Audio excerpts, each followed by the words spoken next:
Labą dieną, gerbiami. Good morning, ladies and gentlemen, participants of the forum.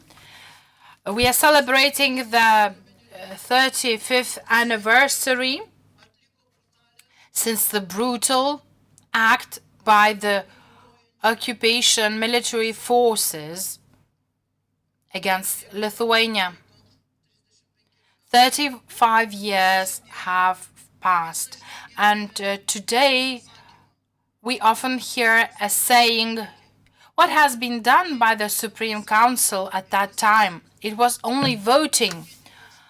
I want to say that the goal of this forum is to remind you once again that the Supreme Council did not only restore the independent state of Lithuania, but organized its defense and protection, and we managed it.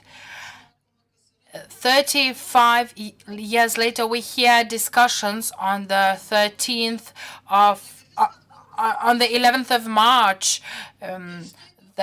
saying that voting was very simple. But I want to remind you, especially the journalists, the media, and the younger generation, and all members of the audience of this forum, that we want to speak about the developments of those times. You can see the map, the Lithuanian map, with the Soviet military deployed on our territory. You can see the titles and the numbers of troops. I would like to say a simple fact. The numbers of the occupying power was not known. But on January 1992, according to the Northwestern Group of the Russian Federation, there were 34,600 troops in Lithuania. In total, there could be 7.3 thousand officers, 3.6 non-commissioned officers, 22,000 soldiers and sergeants, and more than 1.4 thousand military cadets. Approximately 1,000 tanks, 180 aircraft, 1,901 armored personnel carriers were deployed in Lithuania. All these made up 5 divisions, 295 separate combat and service units and groups. The specialization of the Russian army in the Republic of Lithuania was diverse. This included the armed army with 1,500 people, the airborne force with 6,000 people, anti-aircraft defense with 700 people, and the air force with the navy 1,800 people, area and special forces unit including the KGB units. The 3rd Coast Guard Division in Klaipėda, 7th Airborne Division in Kaunas, Šiauliai and Žagarė, Motorized Rifle Division in Vilnius, Airborne Training Division in Jonava.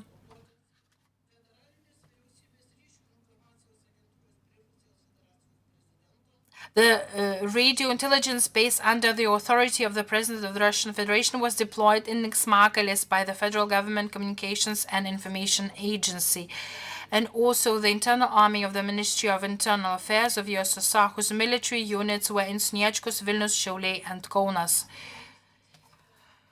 The goal of today's forum is discuss the period from the 11th of March 1990, or the Declaration of Independence, and the 31st of August 1993, the last withdrawal of the last unit of the Soviet army from Lithuania. So to my mind, these are extremely important facts. We need to understand the situation and the amounts of occupation forces and military, and therefore realize an unsurmounted task that the Supreme Council faced. We needed to organize national defense without funding military capabilities. we only had a strong will and hot hearts.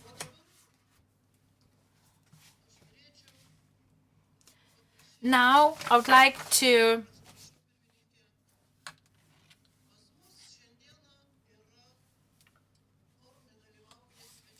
we have guests today in our forum, delegations from the Supreme Council from Estonia, Latvia, and Ukraine. It is a pleasure for me that the Ukrainian delegation was here during the January events. We had 3 members of the Verkhovna Rada of Ukraine here in Vilnius, and one of them is here today with us. And it is an extreme privilege for me to have our Estonian and Latvian counterparts, because we saw brutal aggression in our country. The aggression was also strong in Latvia and Estonia. And Gorbachev's perestroika development showed that the Soviet Union had no democracy. I'll remind you the last fact today. Today, it is very often hear saying that Prunskiene was to be blamed for all the developments because she increased the prices. But this was a small fact. Plans had already been made by the Soviet Union. I would like to remind you that during the January events here in Lithuania, Latvia, and Estonia,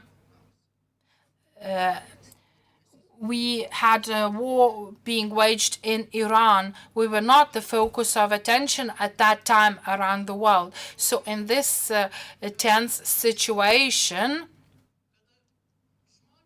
in this hot spot, when people were seeking freedom and stood unarmed against the tanks, it is a pleasure for me to give the floor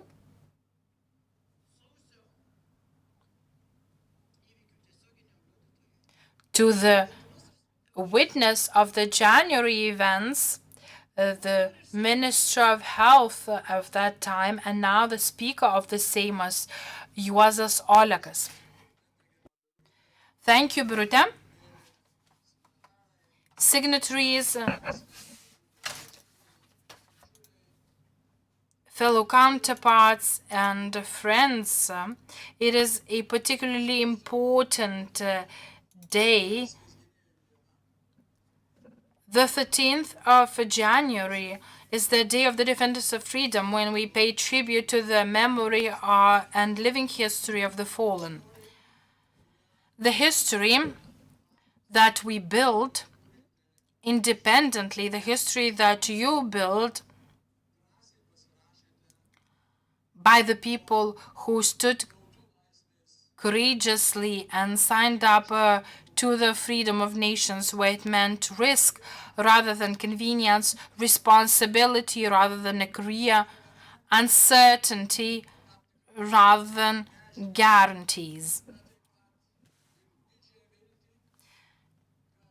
It also meant hope of being free. Finally, Birute Valionytė mentioned that in January 1991, all the Baltic nations, Latvia and Estonia, stood against imperial violence, unarmed but strong-willed. It was not hatred, but staunch faith.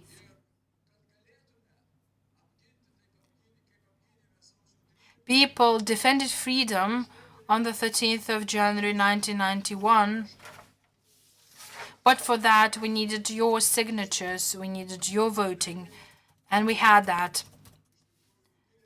So once again, I would like to thank you very much for contributing and carrying out your duty on our way to freedom. The 13th of January was another reminder that freedom should never be taken for granted, that it needs to be defended, that it is our choice, a choice to speak when silence is demanded, and to remain faithful to the truth when a lie becomes a weapon.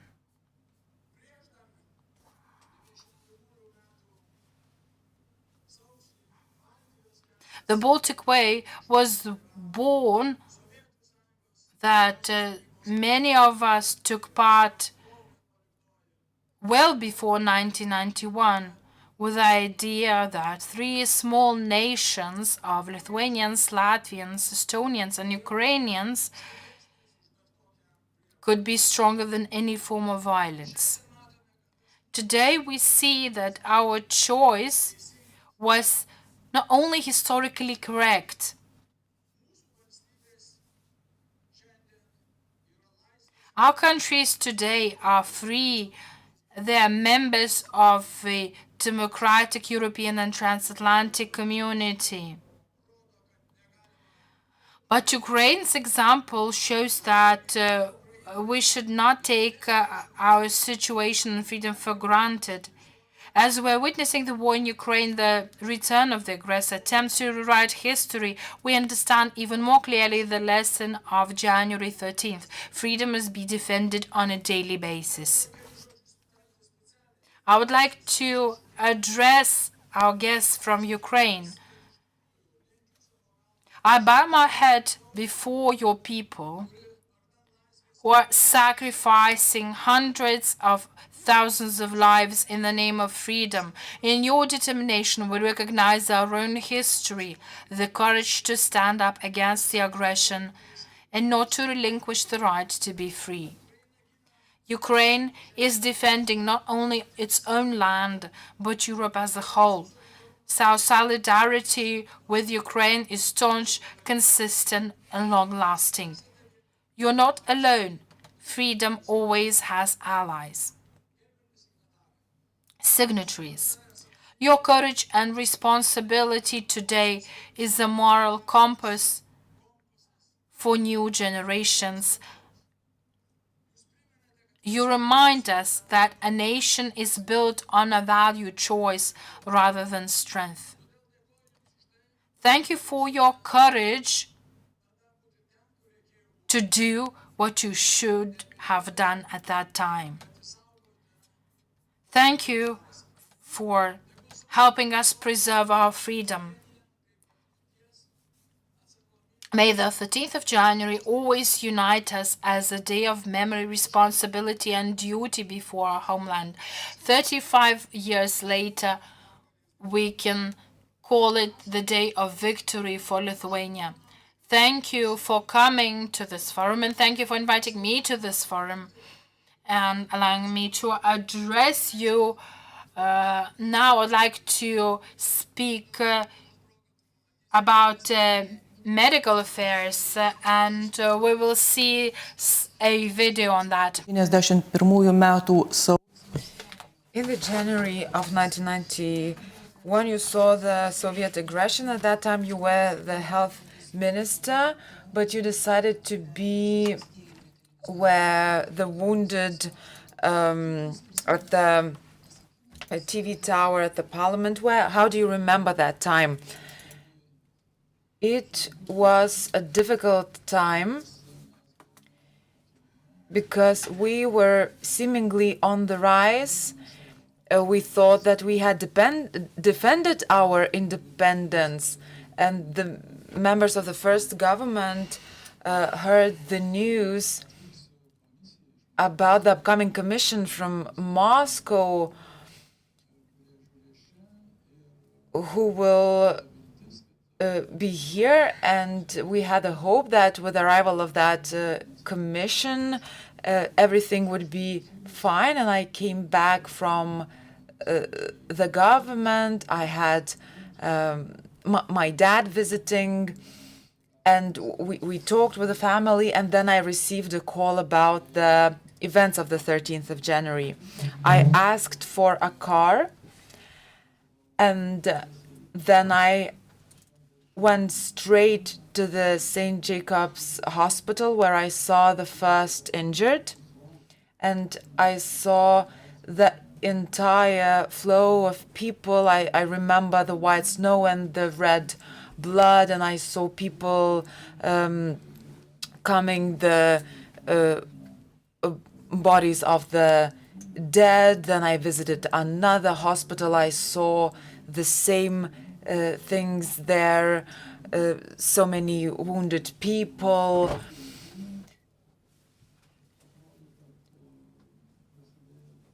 It seemed that those hours had been pivotal in our fight for freedom, and we didn't know how it would end. But the Lithuanian people who were at the TV committee around the TV tower, the efforts of those people gave fruits. And I went to the TV tower. I talked to the defenders of the TV towers. We talked about the first aid, and I came back home. And then I received the news. I was surprised by the resolve of the people and their conviction that it is possible for armless people to defend their homeland. Medical professionals worked hard during that night. They did their best to help people, and we managed to stop the Soviet tanks and defend our independence. So I'm proud of that.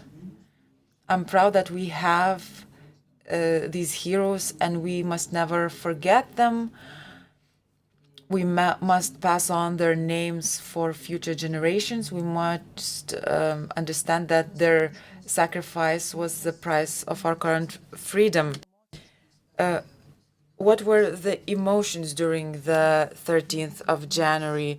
Was it all unexpected? Were you sad? You were also a medical professional, and you understood that the first thing that had to be done was to help people. Yes, I'm a medical professional, and I realized my duty to help people. As I was leaving home, I kissed my small sleeping children. I kissed my wife goodbye because I didn't know if we would ever meet again. But when I visited hospitals, all I wanted to do is to help people. So we opened warehouses to provide the necessary supplies. We did a lot of organizational work in terms of doctor distribution, and we did all we could.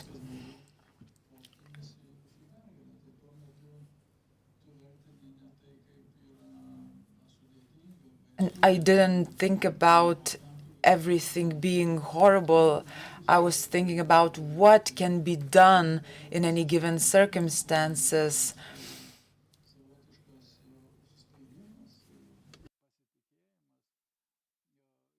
So this determination and trust gave us strength to take correct decisions. How did your family react to you going to the St. Jacob's Hospital, because they understood that it was dangerous? I grew up in a family. I was born in exile, and we would talk about independent Lithuania in our family. And I had no doubts about my duty. I knew that I had a duty to go to the hospital.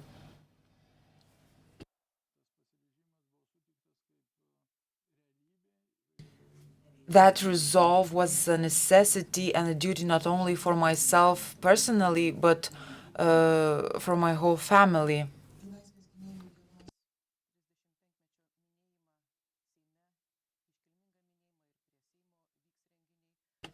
There will be a lot of events to commemorate the events of the 13th of January. And what is your main message regarding this commemoration? My family and we visit the bonfires every single year. This is our family tradition. And we have to share respect among ourselves, and we have to thank the people who were here at the Seimas and in the Seimas back in the day. Everyone was united, and it must remain the case currently. And by thanking those people, we must pass this history on to future generations. So I would like to invite everyone to come and bring your children and grandchildren, so our young generation could feel the warmth of the bonfires and the closeness among the people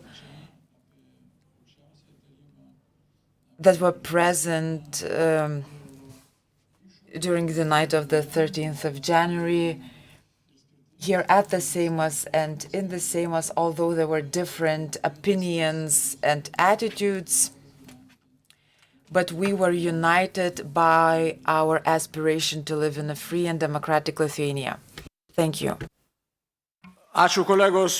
Thank you, colleagues, for your attention. This was a very sentimental intervention, but as Ms. Valonytė said, that medical doctors were very busy at that time. On the 23rd of March 1990, ministers were appointed on the 10th of March, on the 23rd of March at 10 p.m. I came to the Ministry of Defense. It was difficult for me to get into the ministry, but the door was opened finally to me.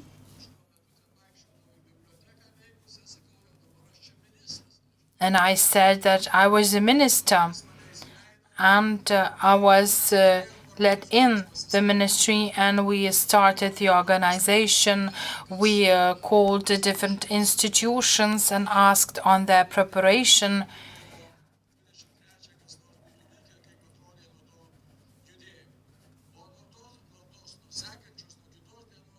And on the next day, we took a decision that the Ministry of Health should have a person on standby duty to collect information and to pass on information. Among hospitals, we actually strengthened the capabilities of medical doctors in hospitals, and then we moved into a routine. After the beginning of the blockade, when the Soviet Union introduced the blockade, we had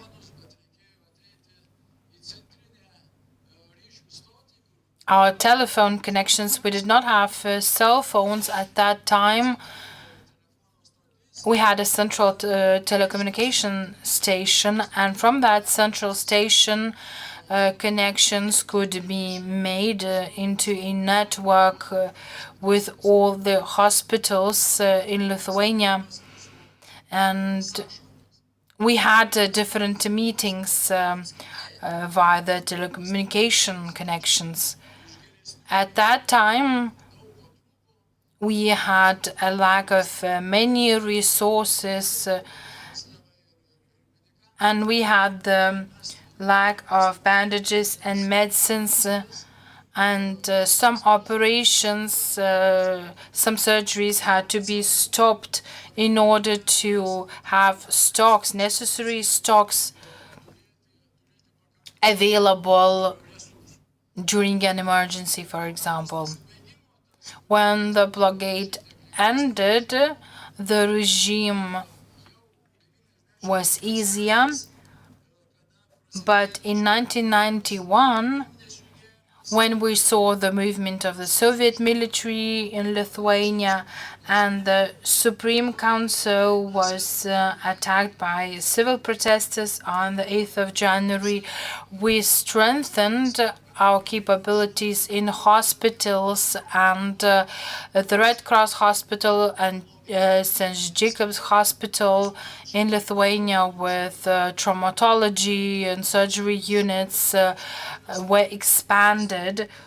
We had many more doctors working on standby duty in hospitals at nights too.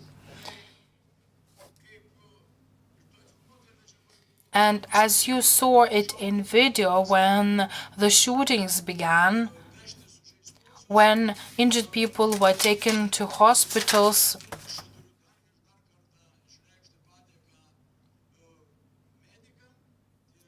many medical doctors went to work to hospitals on a voluntary basis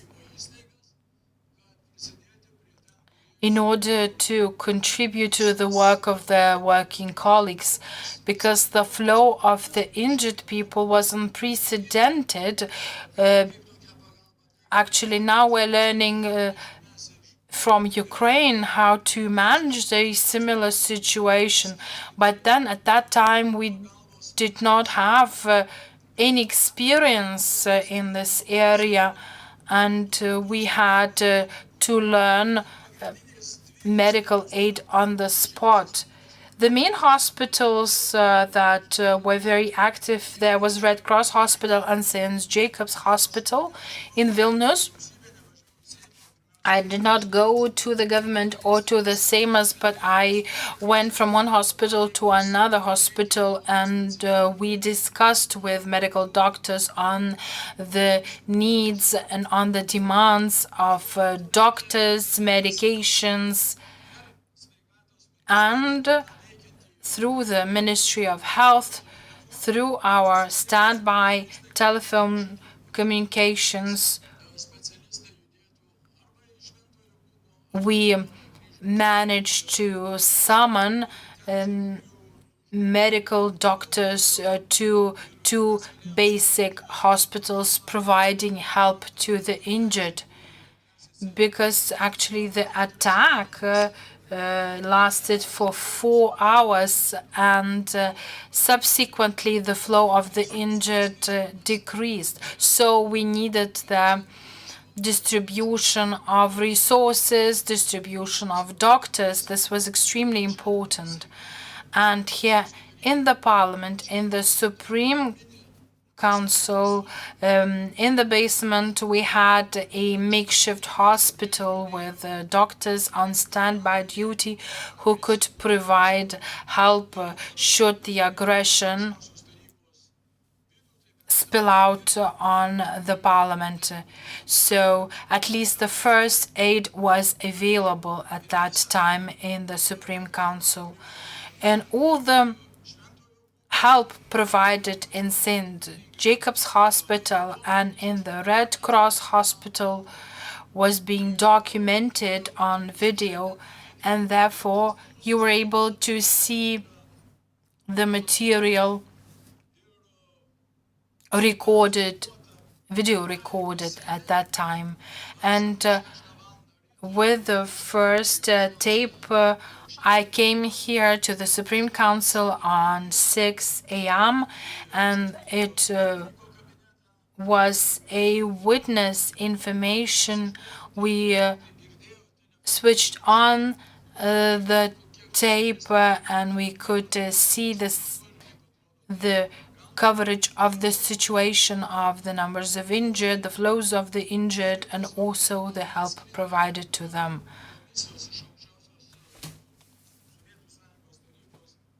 And the representatives of the Soviet Commission came here at 1 o'clock, and we showed them the tape before they went to meet the army, the Soviet army. So this is a valuable lesson that we experienced.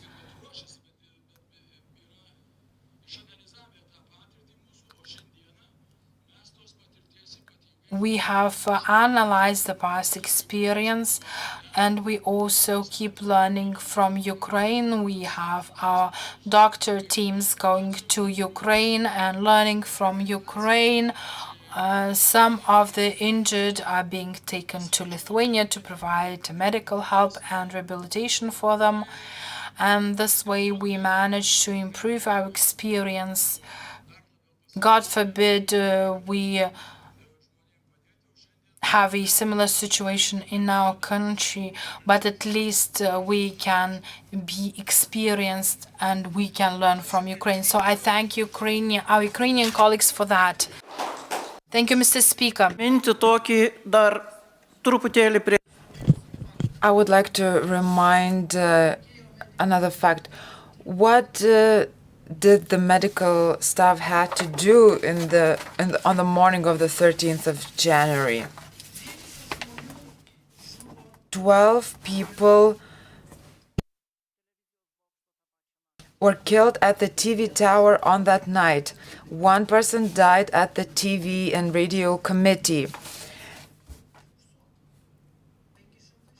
561 were injured.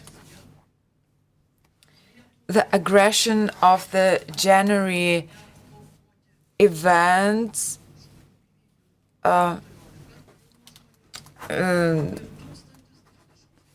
taken away 14 lives and 131 were injured in total.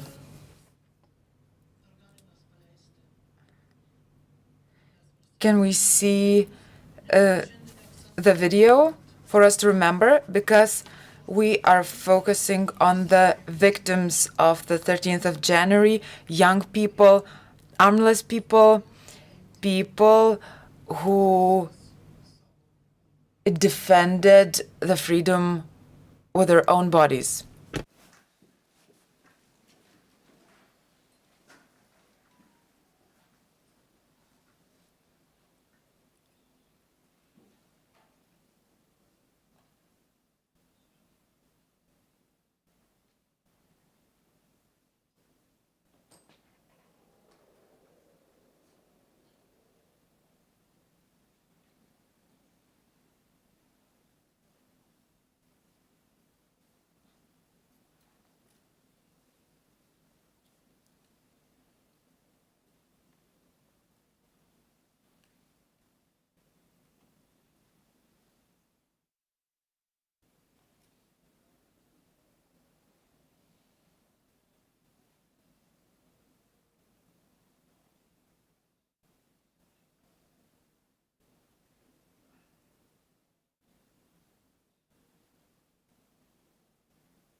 Ačiū. Thank you. Na, o dabar noriu. I would like now to give the floor to the direct witness of the events at the TV tower, Mr. Richardas Savickas. Gerbiamas Seimo pirmininkė, gerbiamas. Good morning, Speaker of the Seimas, signatories, Lithuanian people, my comrades. Today I stand here as defender of Lithuania's independence. This rostrum is my barricade.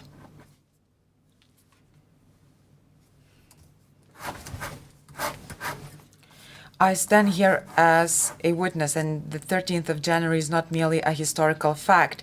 That is the day on which it was tested whether Lithuania was a state not only in documents but also in the will of its people, in their faith.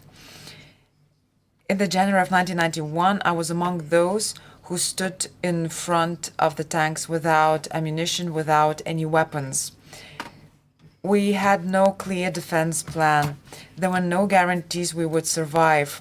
There was only one decision: to hold our ground. On that night, we understood: if we tremble, if we retreat, Lithuania will be trampled, broken, and humiliated.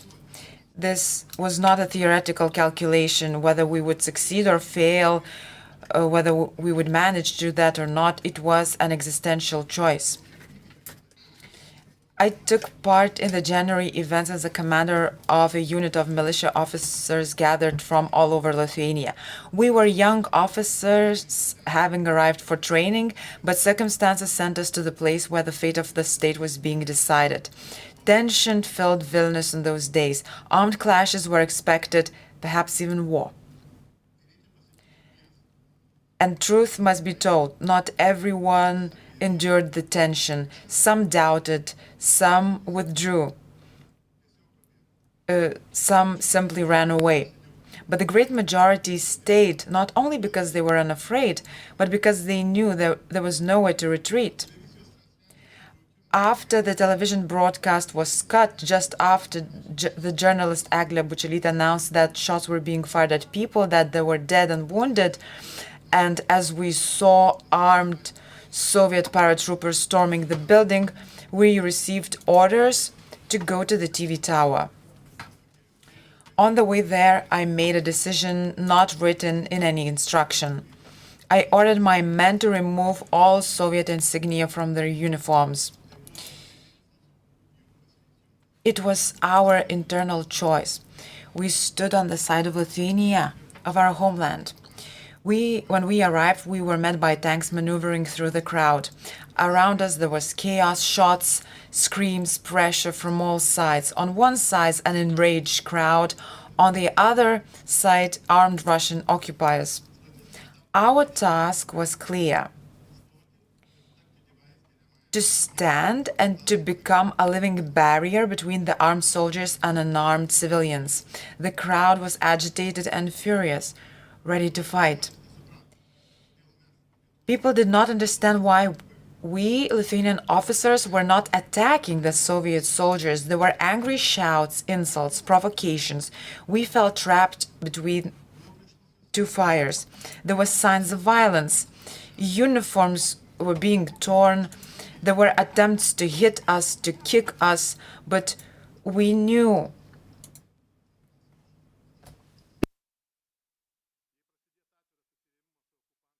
if open confrontation began, the casualties would be immeasurably higher. One tank maneuvering crushed a man against the barricades. It was the defender of Lithuania, Alvydas Kavoliukas. The tank turned and placed its tracks, crushing him before everyone's eyes. At the same time, people tried to stop the Iron Monster. At the same time, lights began turning on the floor by floor in the TV tower, and a red flag was raised, a sign that the TV tower was seized. We had no communication and we did not know what was happening elsewhere.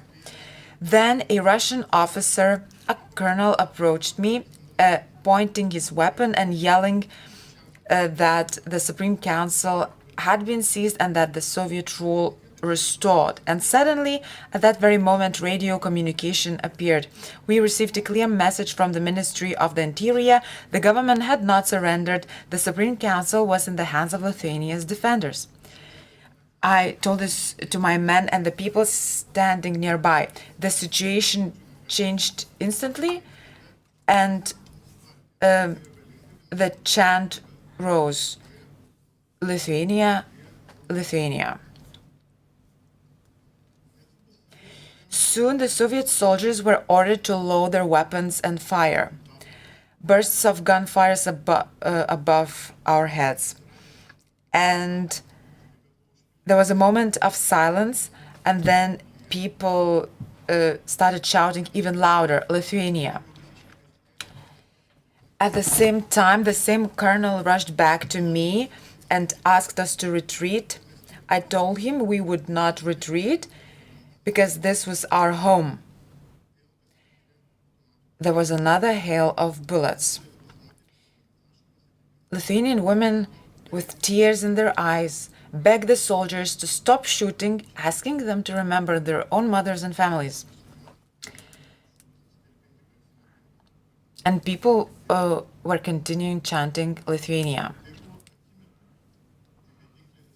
It was a moment when an armless people withstood against the military power. In the morning, we received the orders to go to the Supreme Council. My men were tired, but the men had a resolve to defend their nation. At the building of the Supreme Council, we saw an even larger crowd. There was an elderly woman, and she thanked us for being there at the tower. On that night, in defense of Lithuania's freedom, 14 people were killed, 14 defenders of the state, 14 men and women of the nation, 14 heroes of Lithuania. They did not go to die. They went to defend. 35 years have passed. And we saw a lot of changes throughout that time. But one truth remains. A state lives as long as its people are ready to defend it, not only in words, but in their deeds. The 13th of January obliges us. It obliges everyone here in this hall to defend Lithuania's independence. It obliges every Lithuanian citizen to foster Lithuania's independence. I stood there back then, and I say it without pathos if I will stand again and again. Because freedom is not a given, it is a responsibility. And may the commemoration of the defenders of the freedom is manifested in our decisions. Glory to the defenders of freedom, glory to Lithuania.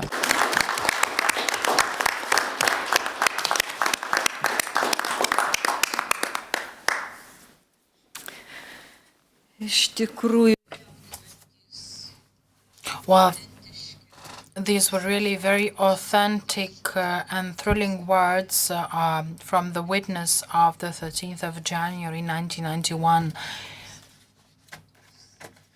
It reminds us of the night and also other nights and days where Lithuania managed to defend itself.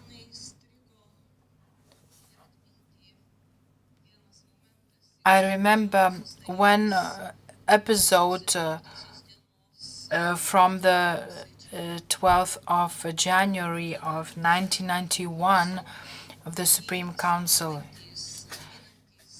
People that surrounded and defended the parliament wrote a letter or address or a request to the Supreme Council and the government.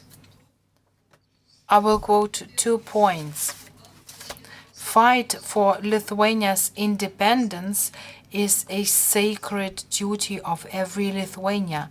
And second, we trust the Parliament of the Republic of Lithuania and the new head of the government.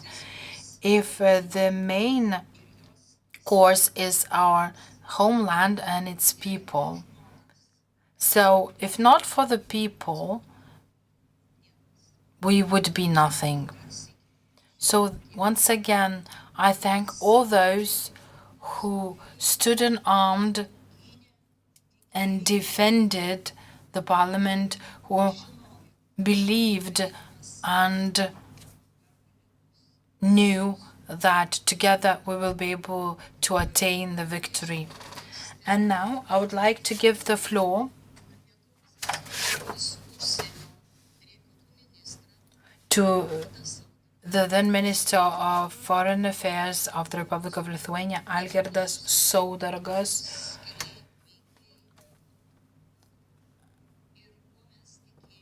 to speak about the situation in foreign affairs at that time and the goals that Lithuania had.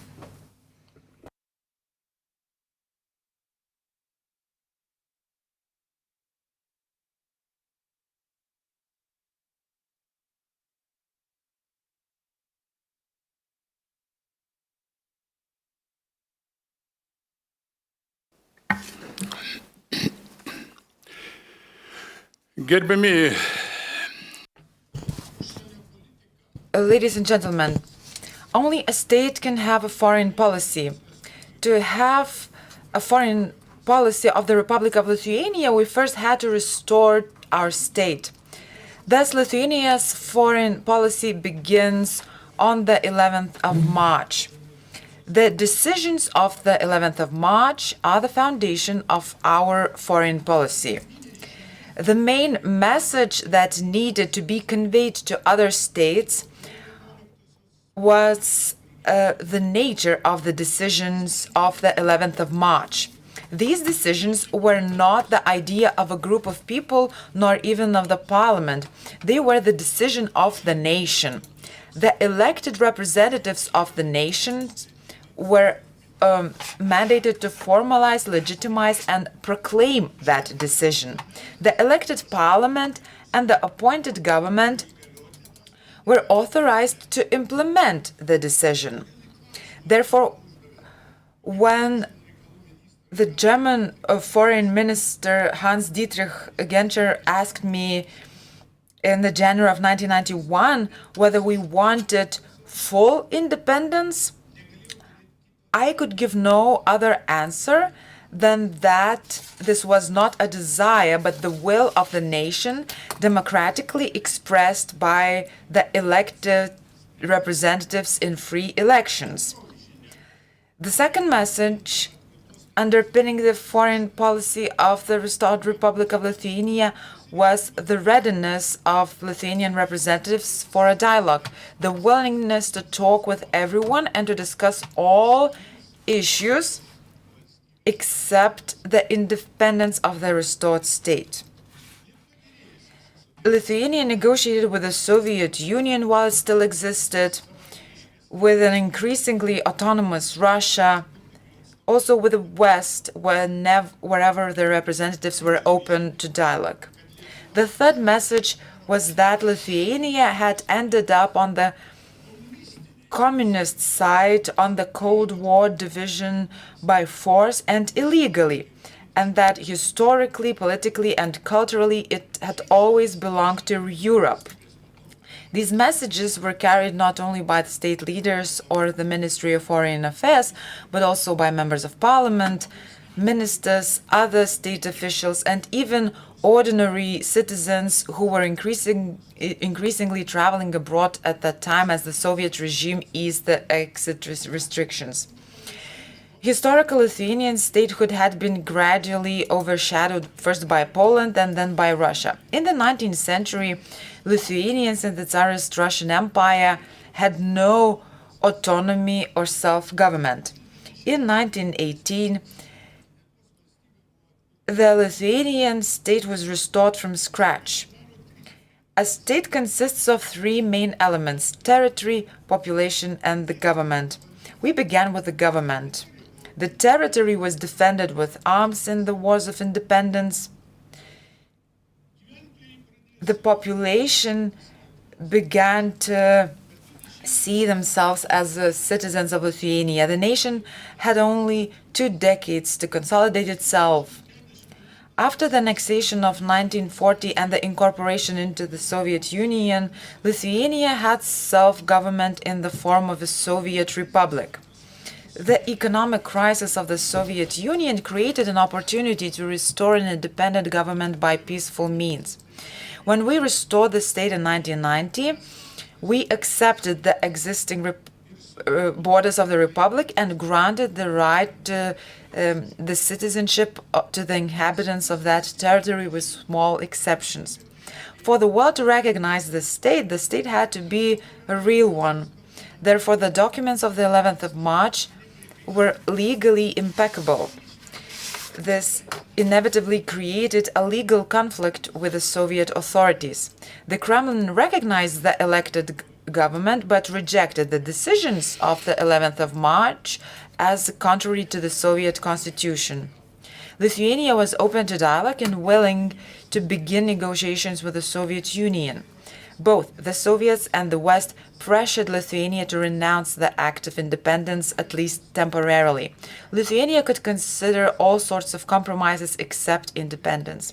Therefore, a document was adopted committing to suspend the effects of the act of independence for a certain period if the Soviet Union would begin negotiations with Lithuania as an independent state. But the Soviets resorted to violence, attempting by force to overthrow the government of Lithuania. And then the 13th of January came. The nation defended its elected government. The world saw that the restored state was a real state because its citizens defended it, sacrificing their lives and health.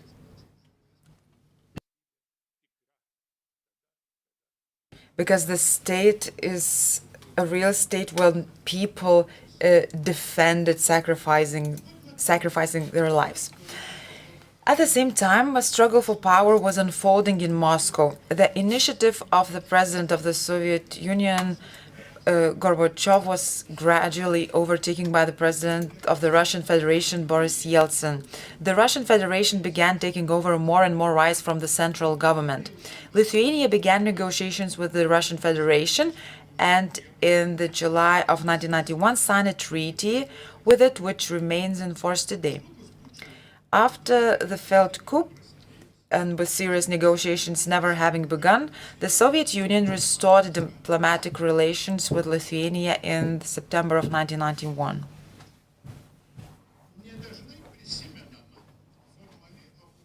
The formal development of the occupying army in the Baltic states is not often recalled.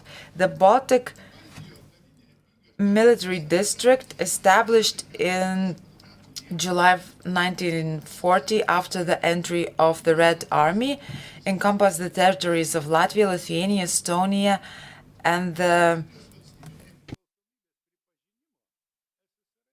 Kaliningrad region with headquarters in Riga. After the recognition of the independence of the Baltic states by decree of the USSR President on November 15, 1991, the Baltic military district was reorganized into the Northwestern Group of Forces. Groups of forces was the term for Soviet troops deployed after the Second World War in Poland, Hungary, Czechoslovakia, and other states at various times. After the Soviet Union ceased to exist, this army had no formal name for a full month until, by decree of the President of Russia on the 27th of January in 1992, the Northwestern Group of Forces was transferred to the jurisdiction of the Russian Federation and subordinated to the Commander-in-Chief of the United Armed Forces of the CYS. Negotiations on troop withdrawal began. The Northwestern Group of Forces ceased to exist on the 1st of September 1994 after the withdrawal of Russian troops from all Baltic states. The negotiators carried out enormous work withstanding the pressure from Soviet authorities, drafting the treaty with the Russian Federation and ensuring that the withdrawing occupying army did not acquire any new status in mutually confirmed documents. And this enormous task is discussed in detail by Czeslavas Stankevičius and by other presenters that are going to talk speak today. Thus, the consequences of occupation and annexion were eliminated. Paths opened for returning to our proper political, historical, and cultural place in Europe. The road to Europe was not a highway. We walked as if into a thick forest, using every possible path or clearing. Until the collapse of the coup in Moscow, it was not possible to establish embassies. Every possible opportunity was employed. The pre-war Lithuanian diplomatic corps, newly established information offices, young diplomats going on internships, the full potential of the diaspora willing to assist was used, their contacts, personal ties, party relations.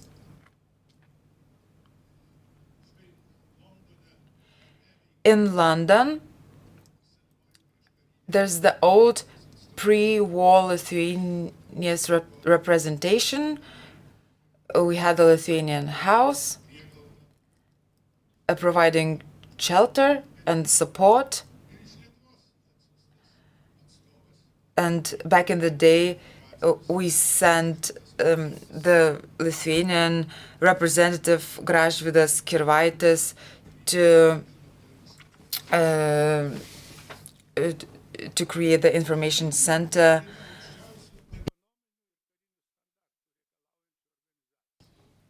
Today, Lithuania is a member of organization requiring the highest economic and military standards, the EU and NATO. But the world is changing and the resilience of even these long-standing organizations is being tested. Member states, including Lithuania, will have to withstand these tests. Ideological masks are slipping away. Not only the roots of old values are revealed, but also the forces previously constrained or concealed. Thank you. Ačiū pranešėjui.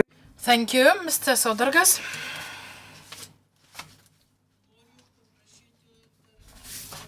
And now I would like to give the floor to Česlavas Starikevičius on the negotiations between the Republic of Lithuania and the Soviet Union.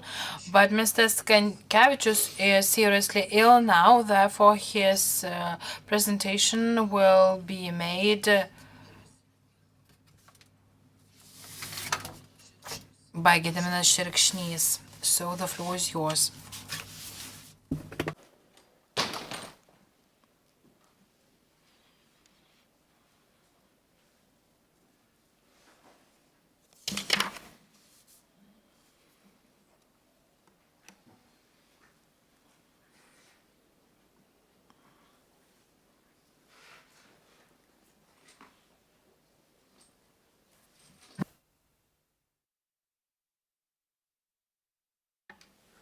Labą dieną visiems. Good morning, ladies and gentlemen. First of all, I would like to explain why I'm speaking here.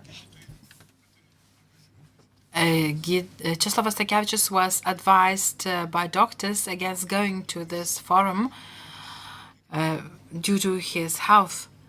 And since I was a member and a coordinator of a group on negotiations between Lithuania and the Soviet Union, and therefore I agreed to read the presentation by Česlavas Starikevičius.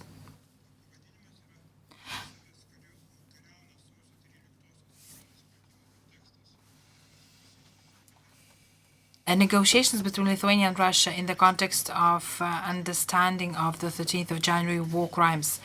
The legitimately elected representation of Lithuanian citizens, the Supreme Council acted on the will of the people and re-establishing an independent Lithuanian state on the 11th of March 1990 sought equal negotiations with the Russian state, the Soviet Union, which had occupied Lithuania 50 years earlier. Under international law, the negotiations were to address the elimination of the consequences of Lithuania's occupation and annexation in 1940, as well as the restoration of relations between Lithuania and Russia under the peace treaty of the 12th of July 1920, in force prior to 1939. However, the Soviet leadership fiercely opposed Lithuania's independence restored on the 11th of March and refused to enter into legitimate negotiations.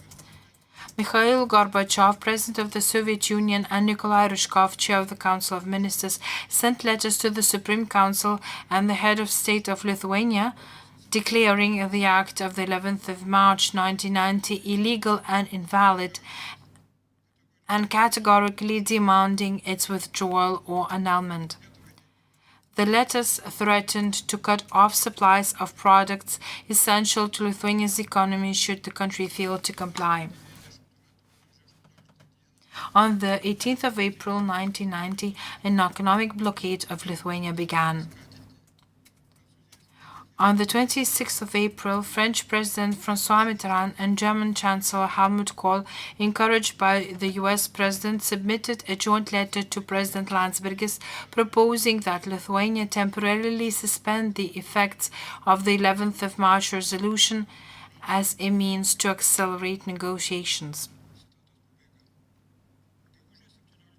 On the 17th of May, Prime Minister Kazimiera Prunskienė, together with Vice Chairman Bronislavas Kuzmickas and myself, met U.S. Secretary of State James Baker at the U.S. Embassy in Moscow. During the meeting, Baker conveyed the U.S. President's wish for the Supreme Council to adopt the necessary decision to start negotiations with the Soviet Union as soon as possible. Baker emphasized that Lithuania's independent status could not be guaranteed as an outcome of the negotiations. However, he pointed out that suspending the Fundamental Act did not account to the annulment, since any acts placed on hold could later be reinstated. Following the adoption of the proposal by Mitterrand and Kohl, the Supreme Council began drafting a resolution to suspend for a fixed period the legal consequences arising from the 11th of March Act. On the 26th of June, President Landsbergis met President Gorbachev in the Kremlin to present the draft resolution. I was also present at this meeting, which was attended by Anatoly Lukyanov, Chair of the Supreme Soviet of the USSR. After reviewing the drafts, Gorbachev said, I quote, "Lithuania should not maintain the pre-10th March status for 2 to 3 months, giving us time to find a solution and determine the framework for future relations, whether confederation or association, while respecting your sovereignty. The key is to suspend the act without revoking it," end of quote. On the 27th of June, Landsbergis and Prunskienė met Gorbachev and Ryzhkov again. Yarmolenko, Enkinchits, and Shutanis also took part in the meeting. Lukyanov and Yakovlev also attended the meeting from the Soviet side. On the next day, they announced the change of the position. I quote, "For the Soviet, the moratorium meant postponing or freezing the effectiveness of the 11th of March Act. The key point was that the Soviet Union, albeit subject to a moratorium, agreed to negotiate." After discussions on the 28th and 29th of June, the Supreme Council adopted a resolution imposing a 100-day moratorium on the implementation of legal consequences arising from the 11th of March Act. The resolution stipulated that the opening of negotiations between the Republic of Lithuania and the Soviet Union, the objectives and conditions shall be recorded in a special protocol of authorized delegations. The moratorium will automatically cease to have effect after the termination of negotiations.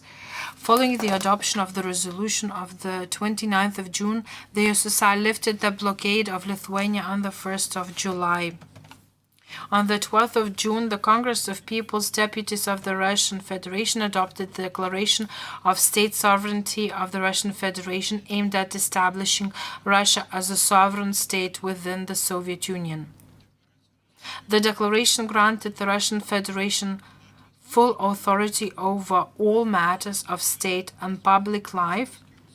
except those voluntarily transferred to the new Union of Soviet Sovereign Republics. It also proclaimed Russia's full foreign representation and independence from negotiations conducted by the Soviet Union. On the 12th of July 1990, the Supreme Council of Lithuania held a formal sitting to mark the 70th anniversary of the peace treaty between Lithuania and Russia of the 12th of July 1920. The commemoration was attended by a large delegation from the Supreme Council of the Russian Federation, headed by Ramazan Abdulatifov, deputy to President Boris Yeltsin. In his address, Abdulatifov stressed that the Russian Federation had not been a sovereign republic since 1922, having largely dissolved into the structures of the Soviet Union. The Soviet policy was one of dictatorial supremacy rooted in imperial thinking and imperial politics. Russia and Russians perceive themselves as an independent historical entity. Therefore, as the Russian Federation is independent of the negotiation process with the Soviet Union, it will negotiate treaties with the Republic of Lithuania independently. On the 27th of July 1990 in Jūrmala, Boris Yeltsin, as head of the Russian Federation, met with the leaders of Lithuania, Latvia, and Estonia at a meeting of the Council of the Baltic States. They agreed to urgently prepare initial bilateral political and legal agreements between Russia on the one hand and Lithuania, Latvia, and Estonia on the other. On the 7th of August, the Supreme Council of Lithuania adopted the draft protocol of objectives and conditions for opening negotiations with the Soviet Union. Lithuania was to be regarded as an independent state based on the fundamental acts of independence adopted on the 16th of February 1918 and the 11th of March 1990, as well as the peace treaty with Russia of the 12th of July 1920. We prepared a draft declaration of guiding principles for bilateral political and legal relations between Lithuania and Russia for consultations with the Russian Federation. The draft was based on the same principles that underpinned Lithuania's relations with the Soviet Union. In addition, we proposed that the Treaty on Relations with Russia should include recognition of the Soviet Union's obligations to eliminate the consequences of Lithuania's annexation in 1940. At the first negotiation meeting between Lithuania and Russia in Vilnius on the 24th of August 1990, we discussed the positions of the parties based on the proposed declaration. Academic Greenberg, head of the Russian delegation, noted that Latvia and Estonia were already working on bilateral agreements with Russia on the basis of Russia's proposals, while Lithuania's approach differed. On the 2nd of October 1990, the first meeting of the state delegations of the Soviet Union and the Republic of Lithuania since 1939 was held in the Kremlin to discuss preparations for negotiations. The delegations were led by Ryzhkov and Landsbergis. The Lithuanian delegation comprised 8 members: Abišala, Kuzmickas, Kūris, Ozolas, Prunskienė, Saudargas, Stankevičius, and Zingeris. The Soviet delegation consisted of almost 3 rows of representatives from USSR ministries and state committees. Landsbergis presented Ryzhkov with a draft protocol on the opening objectives and conditions of negotiations between the USSR and Lithuania, defined as a protocol of restoring legal relations between the independent states of the Republic of Lithuania and the Soviet Union based on the principle of equality of the parties.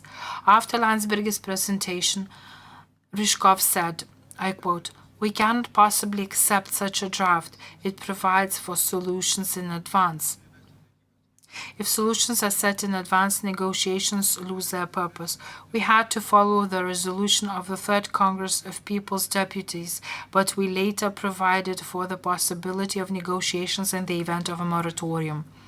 In the follow-up dialogue between the heads of delegations, Ryzhkov said, I quote, "We want you to play an active role in the Union Treaty. Over the course of 50 years, the Republic of Lithuania has integrated into a single state where your representatives participated in government bodies without discrimination." When Landsbergis said that sovereignty for Lithuania meant complete independence rather than remaining part of another state, Ryzhkov proposed, "What about a confederation?" Lengthy discussions covered the joint economic plan for 1991, without which Lithuania would be left without essential resources, the matters concerning military pensioners. The only agreement reached by the heads of delegations was to set up a bilateral working group to be headed by Deputy Prime Minister Ozolas for Lithuania and First Deputy Prime Minister of the USSR Vitaly Doguzhiev for the Soviet Union. On the 18th-19th October 1990, discussions between the expert groups of the USSR and the Lithuanian negotiating delegations took place in Moscow. The Soviet representatives maintained that the Soviet Union refused to enter into negotiations with Lithuania as an independent state. They insisted that Lithuania's legal status should only become clear after negotiations. On the 20th of October, the Kremlin hosted the second meeting of the state delegations on the conditions for opening negotiations. The parties failed to reach an agreement on the terms and purpose of the negotiations. Lapkričio 30 On the 30th of November, the second meeting of the parties' expert groups was held in Moscow. Representatives of the Soviet Union presented an alternative draft protocol arguing that Lithuania remained part of the Soviet Union because the USSR resolution declaring the 11th of March invalid.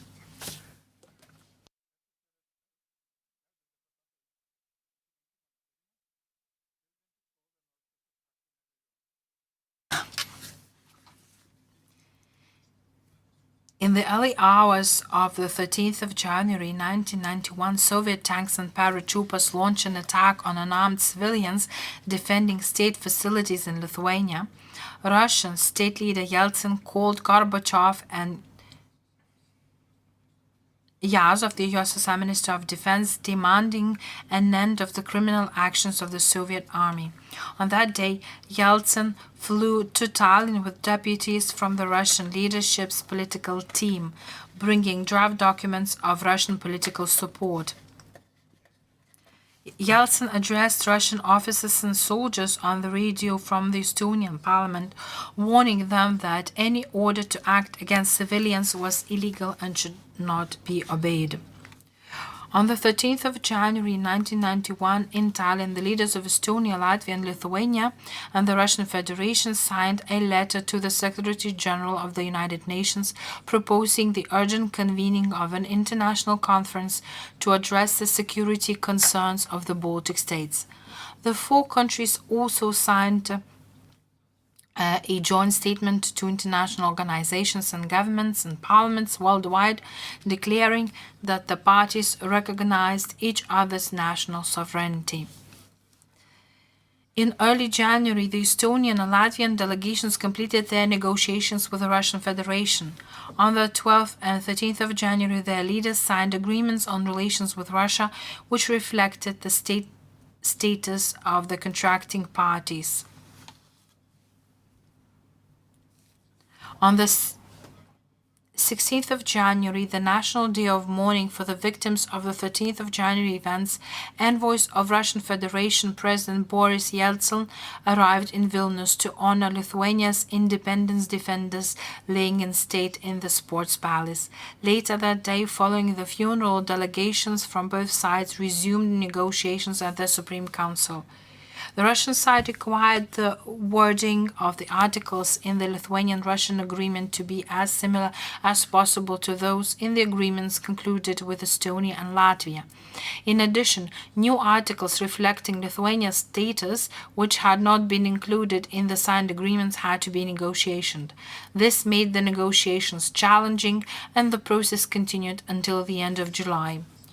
On the 27th of February 1991, an ad hoc meeting took place in Moscow between the heads of the Soviet and Lithuanian delegations, namely Doguzhiev and Stankevičius.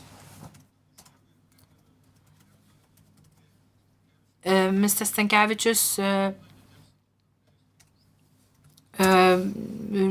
told Mr. Doguzhiev that he demanded the withdrawal of the Soviet army from Lithuanian state buildings in Vilnius. On the 4th of April 1991, a working meeting was held in Moscow between the Lithuanian and Soviet negotiating delegations.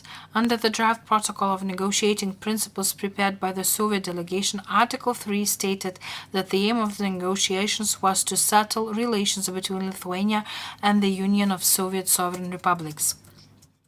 The principles included genuine equality between the parties and respect for other principles of international law. These conditions were similar to those proposed by Lithuania earlier and categorically rejected in late 1990. Article 5 still proposed that expert groups work on new association agreements covering the financial statements and banks, army and defense capabilities, state security and border regimes, etc., which Lithuania considered unacceptable. Therefore, we did not intend to enter into negotiations on these subjects. Since the 13th of January, we had already been actively engaged in the prospective negotiations on a treaty governing legal relations with the Russian Federation, a country led by Helsinki. But this is the subject of another report. Thank you for your attention. If you are interested in these developments, I recommend reading 3 books by Czeslavas Stankevičius.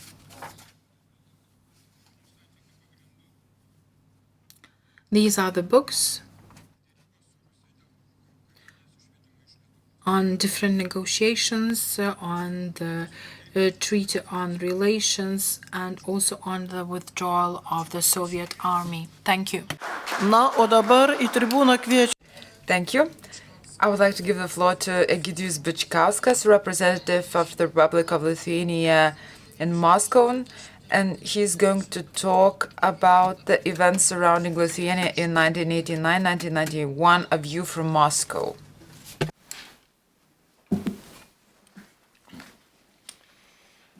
Gerbiami kolegos. Ladies and gentlemen, colleagues, when we gathered in early March of 1990 for the first session of the Supreme Council, I don't think that many of us fully understood that we would be participating in a major development of global significance, a puzzle in which we saw ourselves as an important piece for ourselves, but we were not that important piece in the eyes of the world. The restoration of Lithuania's independence is often interpreted domestically as a completely autonomous and courageous step. A broader international context, however, shows that Lithuania achieved this on well-prepared ground.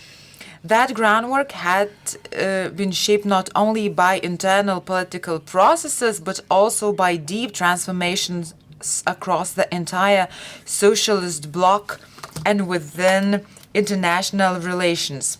Mikhail Gorbachev's reforms, perestroika and glasnost affected us as well as fundamentally altered the functioning principles of the Soviet Union. These changes fostered new economic and social relationships. The state's economic monopoly was ideologically delegitimatized, it was acknowledged that private initiative and market elements could exist within a socialist system. This meant that the Marxist-Leninist doctrinal foundation had in effect begun to crumble from within.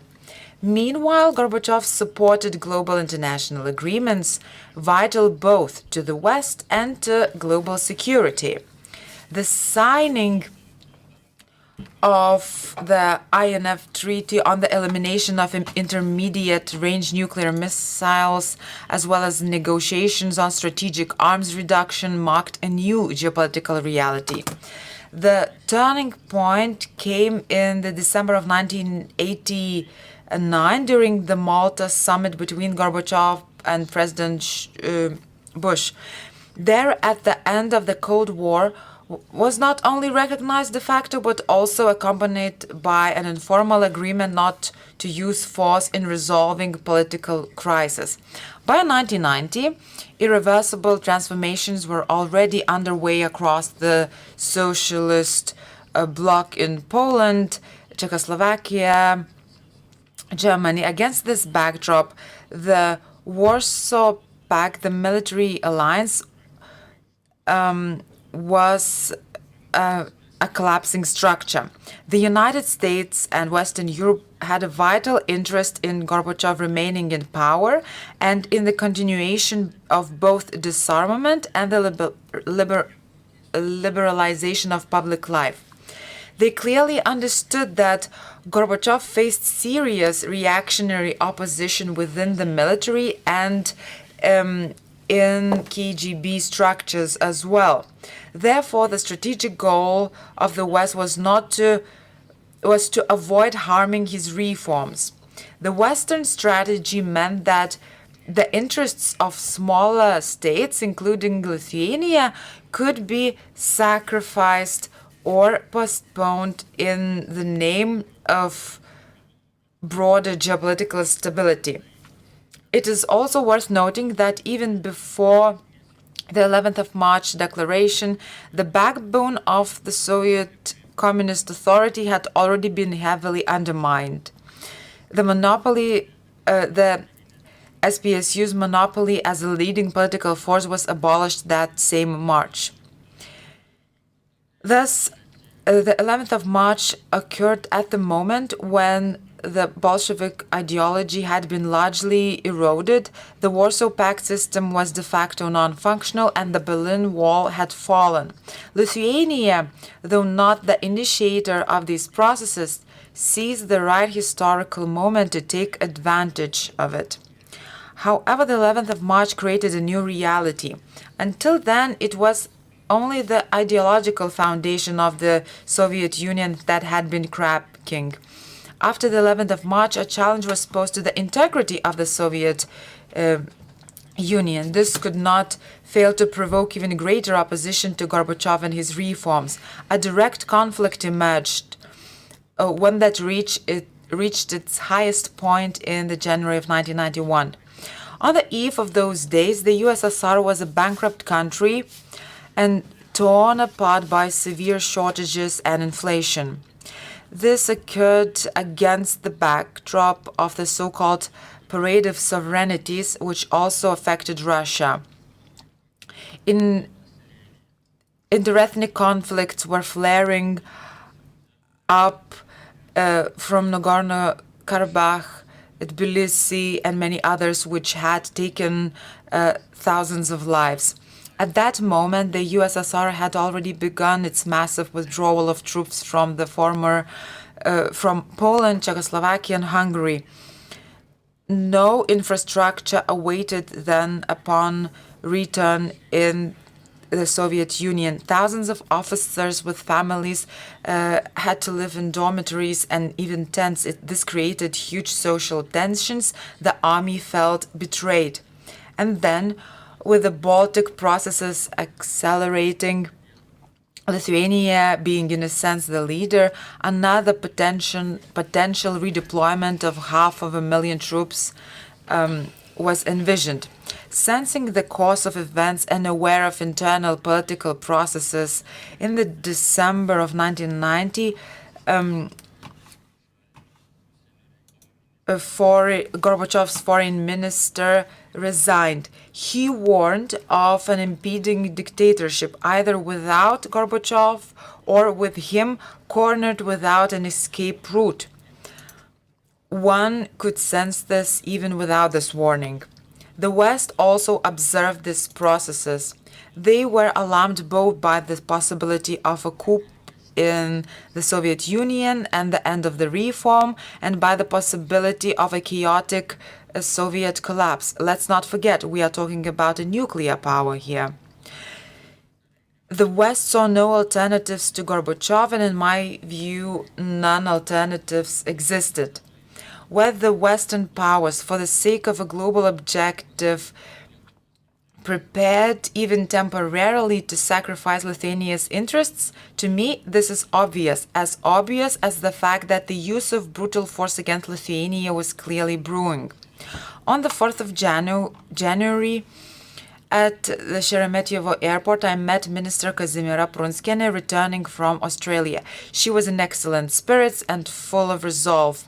I tried to explain that during her absence, major negative changes had taken place in both Lithuanian and Soviet political life. I fear that my warnings received little attention. As we know, on the 7th of January, the infamous price hike occurred. Economically, it was necessary, but implemented without adequate preparation, and so it triggered an extremely strong public reaction. I was in Vilnius that day. In the evening, I was invited to a meeting in the Speaker's office where the issue of Prunskienė's trip to meet Gorbachev was discussed. I was supposed to accompany her. All participants agreed that she must go to Moscow. I alone opposed this trip, sensing it would be seen as betrayal. Still, we agreed. If the meeting did not place by 3 p.m., so we could return in time for the parliamentary session. The next day, we were in the Kremlin about 1 p.m. We were asked to wait. As I later learned, at that very moment, Lithuanian communist leader Burokevičius was meeting with Gorbachev. I believe he submitted his request to introduce presidential rule in Lithuania. That day, he also met with Gorbachev's Chief of Staff Boldin, Interior Minister Pugo, Defense Minister Yazov, and KGB leader Khrushchev, all future members of the 1991 August coup attempt. The meeting with Gorbachev was not a long one, just an exchange of views. I was surprised that during the meeting, Gorbachev was alone without advisors and had rather relevant information. In any case, there were no hints that force would be used against us, nor any promises that it would not be the case. On the return trip, Prime Minister Prunskienė did not intend to resign, quite the opposite. When she arrived in Vilnius around 8 p.m., we were met by her advisors and security. We learned that a parliamentary session was underway where she was being accused of treason for traveling to Moscow and being urged to resign. Protesters outside the parliament, both radical patriots and Soviet loyalists, were demanding the same. Seeing the situation and knowing that the protesters surrounded the building, I instructed Prunskienė's motorcade to proceed to the government building without her, while she and I went to the parliament in my car. We listened on the radio to the session, which was filled with accusations for Prunskienė. No one mentioned that the trip was not her initiative and that the trip was approved by the leadership. For safety reasons, we entered through the back door. I believe this had a strong psychological impact on her. At that moment, I did not think about that. The whole world viewed her as a hero, and yet here in her own country, she had to enter the parliament secretly. Before going into the parliamentary chamber, she was insistently asked to meet with Ozolas. After the conversation, she went to the rostrum and whispered to me, "We are resigning." Would the situation have changed that had the government not resigned? I don't know. The decisions to bring in the Pskov paratroopers and the Alpha unit had already been made. On the night of the 30th of January, you would not have to ask, where's the Prime Minister? In my archive, I have the protocol of a meeting chaired by Gorbachev. I attended it as an observer. The situation in Lithuania was added as an additional item. The main speaker was Pugo. I will not repeat what he said. I objected. Others spoke, Yeltsin, Yazov, and more. The situation was heated. A decision was made to send a delegation to Lithuania, headed by Demente. After the session, I approached Gorbachev and told him that if he believed that the situation in Lithuania could be fixed by force, he was mistaken. He dismissed me at an angry gesture. I understood the decision had already been made. Still, I hoped that we had at least few days until the delegation arrived in Vilnius. At around 10 p.m., my assistant in Vilnius informed me by phone of an attempt to enter the government building. I went down to my office and stayed there for many hours. I summoned the senior Lithuanian police officer guarding the embassy and instructed him to reinforce security, set up an additional post, and, if necessary, even use a weapon. I had no doubt if the power fell in Vilnius, the embassy would fall too. Looking back now, it seems almost funny to prepare to fight in the center of Moscow with 4 policemen and my personal weapon when the Kremlin and KGB headquarters were just a kilometer away. The whole night passed at the phone. I worked, and so did the KGB office across the street. Around 2 a.m., when I learned about the tanks moving and the first casualties, I relayed the information to Western embassies through my channels. Unable to reach Pugo or Yazov, I contacted Chief of the General Staff, General Moiseyev. When I told him about the casualties, he either seemed truly surprised or pretended to be surprised and said he was hurrying to the headquarters.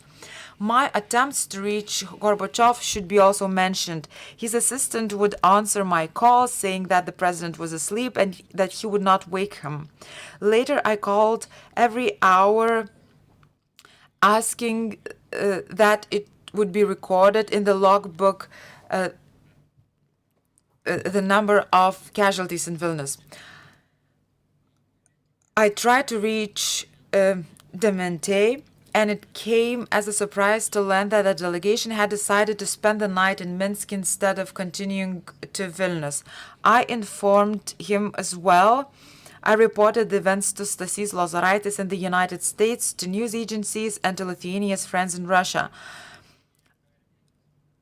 Another conversation from that night remains vividly in my memory with the embassy of Czechoslovakia. They offered diplomatic asylum to me and my wife. I thanked them and declined, but I understood how politically significant such an offer was. Incidentally, during the August coup, the U.S. Embassy made a similar offer to me. In the morning, I saw a woman with a child in the street holding a sign in Russian that said, "Lithuania, forgive us." And then everything began. Journalists arrived at the embassy. The Russian politicians and the public figures came as well. Hundreds and even thousands of people gathered outside the building. Even the deputy chair of the Moscow City Council, Stankiewicz, came. He was coordinating the demonstrations by phone, asking whether a human chain around the embassy was needed. Many diplomats visited us. I remember the arrival of the Swedish envoy. It was the first time as an envoy visited officially in an official car with a Swedish flag. Many memorable moments will remain unmentioned. The medical supplies, or the moving gesture of a Russian woman who took off her gold wedding band and asked that it would be given to the son of a man who had been killed near the television tower. Russia's Democrats also did not remain on the sidelines. I saw Soviet People's Deputy Starovoitova making posters with her own hands. All these efforts culminated in a rally of 500,000 people on Manege Square. It was then that it became entirely clear to me we had won. Later, after getting to know nearly all participants of these events personally and evaluating the information they had, I concluded that the decision made in Moscow in early January had been a half measure. The greatest surprise for them was the Lithuanian people who stood unarmed before the tanks. In my view, the January events in Lithuania, as tragic as they were, allowed Gorbachev to avoid the coup and threatened him at the time, and even a greater loss of life, while allowing us to secure our independence. And the price of our freedom became a safeguard that kept the world from descending into complete chaos, paradoxically giving a chance even to those in Moscow who at that moment were trying to strangle us. In the 1991, in that January, we stood not only against the tanks, but for our right to be subjects of global politics, not objects of someone else's agreements. Back then, we believed that justice stood above power. Today, in 2026, as the world once again is returning to an era of great powers and transactions, we must remember the lessons. The sacrifice of the 13th of January obliges us to bravely assess and accept the reality and not to be silent tenants in a newly redrawn map of the world. Our survival today requires not only slogans, but a careful, cool-headed realism in protecting what was paid for at the highest price. The title of this forum reads, "We defended the freedom." Let us add to this the understanding that in that fateful January we accomplished much more. Not only had we endured, we truly prevailed. Thank you. Dėkoju. I thank you. And now,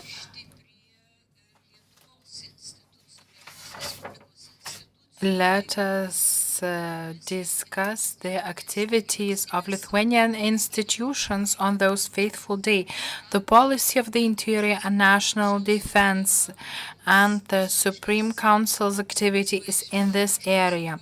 This will be presented by Zigmas Vaišvila, Deputy Chair of the Commission for National Defense and the Interior and Deputy Prime Minister of the time.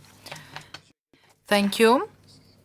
Ladies and gentlemen, fellow Lithuanians, before beginning my presentation, I would like to thank you for coming here and discussing matters in a consistent way. I also thank Mr. Vichkauskas. With him, we had numerous conversations on that night.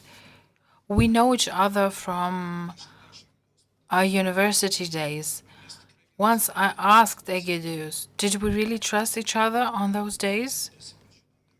and we made a confession that we had our doubts.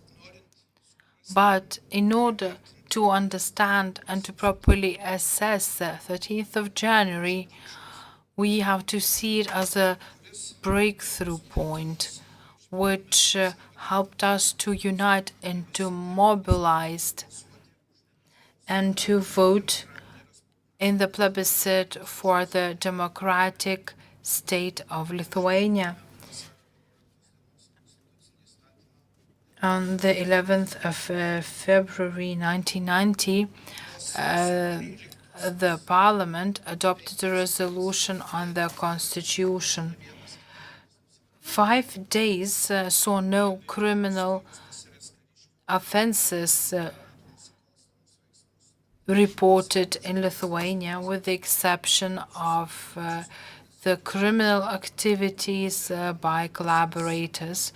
They were later seen as a military operation activities against the Lithuanian government on the 11th to 13th of January 1990, with thousands of injured people and 14 people killed. It is important to understand that the Act of Independence of Lithuania of the 11th of March 1990 was the only legal act on the independence of Lithuania from the Soviet Union. On the 2nd of February 1990, Estonian members of the Supreme Council decided to adopt the Act on Independence. On the 4th of May 1990, the Latvian members of the Supreme Council adopted a resolution on the transition period towards the independence. Estonia adopted the Act on Independence in August 1991, and Latvia after the failed Moscow Putsch. As colleagues mentioned, in March, on the 12th of March 1990, the Soviet Union started the economic blockade and demanded a moratorium. In December 1990, it became clear that there will be no negotiations with the Soviet Union. Therefore, we sought negotiations with the Russian Federation. Countries such as the US, Germany, France would not approve Lithuania's independence. Only Moldova, as Soviet Republic, recognized Lithuania's independence in 1990.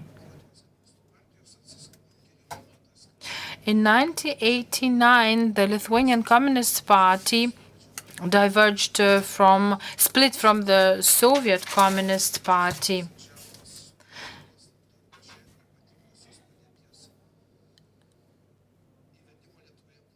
And their Marshall Plan was being prepared by the Soviet Union.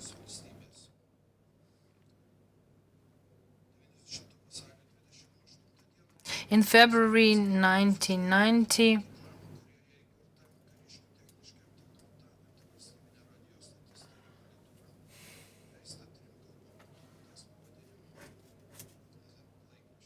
published a newspaper in 3 languages.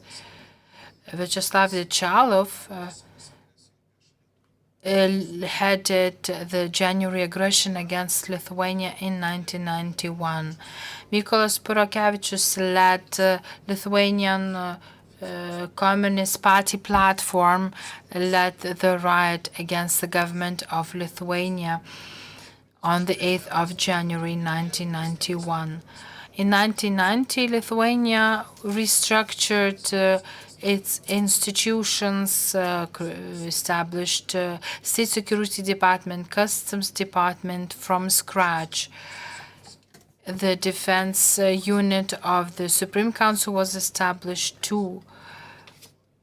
these structures were unarmed. Only the interior system was armed, which was still funded by the Soviet Union in 1990. In December 1990, the police law was adopted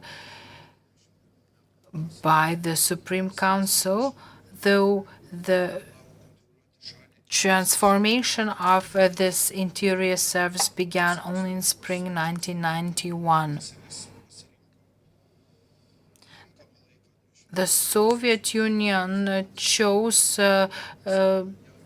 right time for the aggression against Lithuania, because at that time the United States and its allies waged the war against Iraq.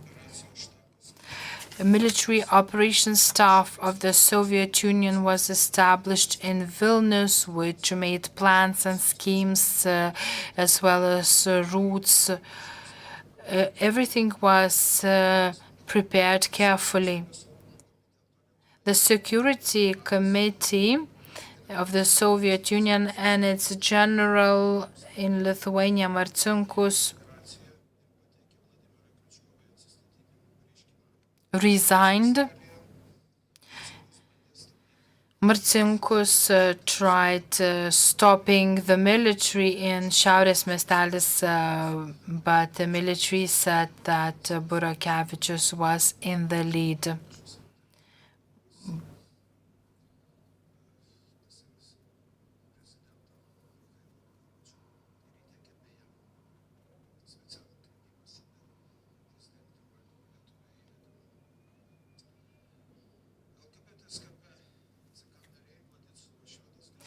The members of the Central Committee of the Lithuanian Communist Party also made their plans. They made a committee, and on the 12th and 19th January 1991, they wanted to restore the Soviet rule, the martial law.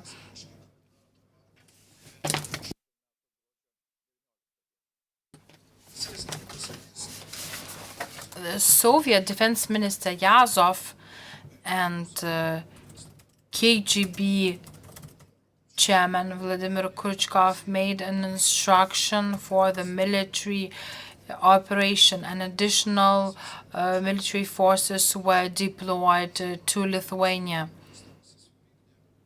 And the implementation of this operation was instructed on Vasily Kostyo, who ordered and commanded on any operation. Vladimir Khrushchev, the coordinators, appointed the coordinators of these operations. And a special Alpha group was led by Mikhail Golovatov. Alpha group occupied the government of Afghanistan on the 1st of December 1990. Nikolai Demidov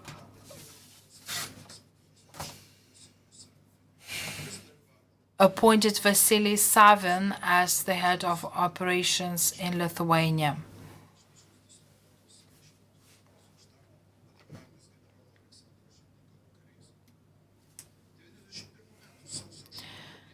On the 8th of January 1991, a crowd failed to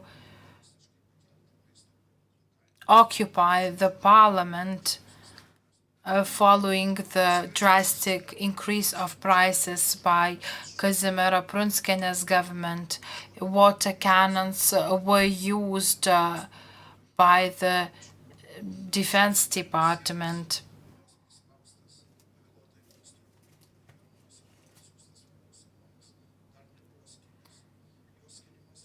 Vilnius Amon had not split at that time, but it was late to arrive to spell out the riot.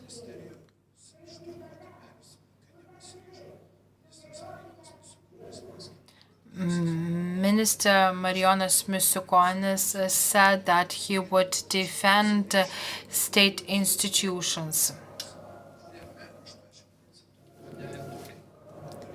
80% of non-ethnic Lithuanian made Oman group refused to listen to the instructions of the Lithuanian command. On the 11th of January, the press house was occupied in Lithuania.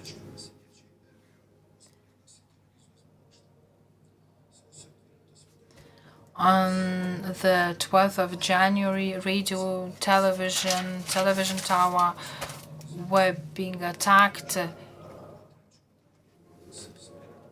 led by Sibirakov and Komar.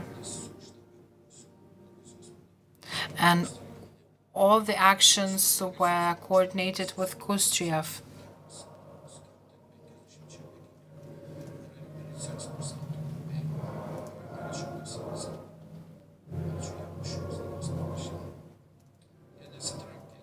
The police officers were not attacking armed paratroopers, and the television tower was occupied by the Alpha group. As the TV tower was occupied, 12 civilians were killed and 561 were injured. You just could imagine the situation there. We lost the Lithuanian radio and television. That became Kasper Vizija.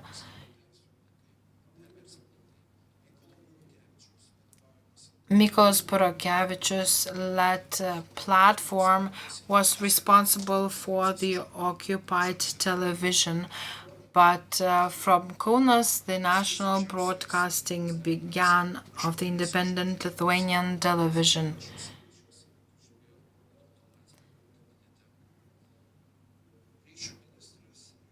Minister of Communications, Kostas Birulis, passed the records and videos to other countries. During the criminal case, the Soviet troops testified that they were the only one to fire the guns. Protocols were later made and the list of responsible troops were compiled. Military action against the unarmed civilians was ordered by the leadership of the Soviet Union.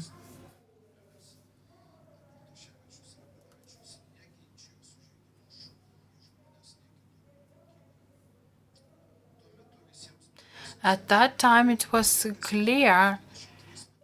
Audio recording showed that after the event, Juozas Cholelis met with two experts from Moscow who blamed that the Lithuanian Communist Party did not appoint the National Liberation Committee and said that the army did their own job and new communists will be left in Lithuania. And the first lies were born this way.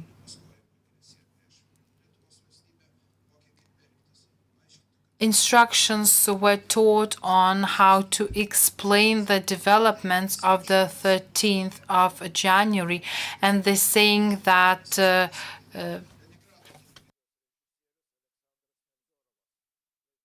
that Lithuanians actually shot Lithuanians, and this was published and expressed on numerous occasions on televisions.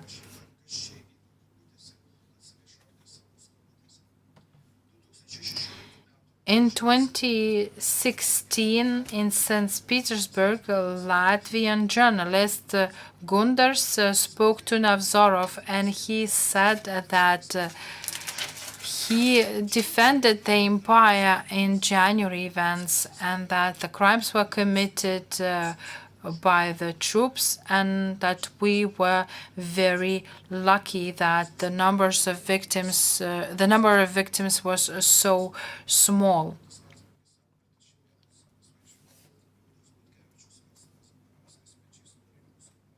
These the names and the list of the names of the leadership of the Supreme Council were adopted, as well as the Defense Council. The Supreme Council resolved that Algirdas Saudargas would step in should the government be unable to act. Mart Tarmak was the first to help Saudargas move to Estonia.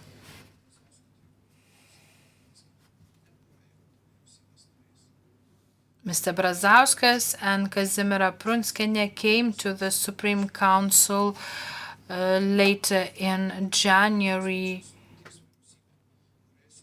but they were no longer in the government.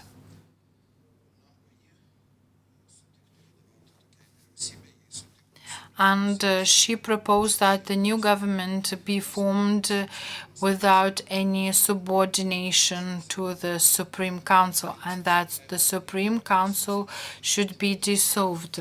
Mikhail Konstobaev in his book said that Vytautas Sakalauskas was summoned to Moscow from Mozambique, and that he was taken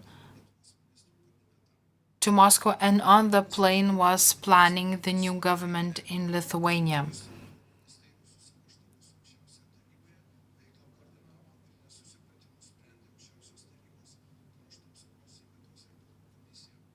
There was a national defense and the Interior Commission active in the Supreme Council. It was headed by Zigmas Vaišvila. He was responsible for the protection of the Supreme Council. Kazimieras Motieka was responsible for the reserves. On the 13th of January 1991, the Eastern Orthodox father of the Church addressed the Orthodox, asking to refrain from violence. There were huge crowds in Russia and elsewhere supporting Lithuania on those faithful days. And Boris Yeltsin came to Tallinn and addressed the troops and blamed Mikhail Gorbachev for the bloodshed. The common statement was signed by 3 Baltic states, and Sigitas Kudrauskas was a representative of Vytautas Landsbergis.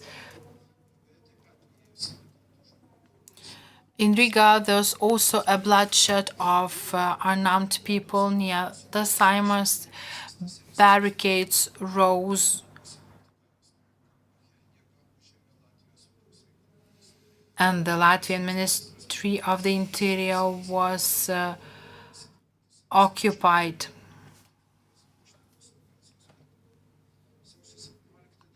On the 17th of January, the Supreme Council adopted a resolution on the voluntary defense forces of the Supreme Parliament. On the day of the funeral of the victims of January events, a decision was taken on the narrative on the events given to the West.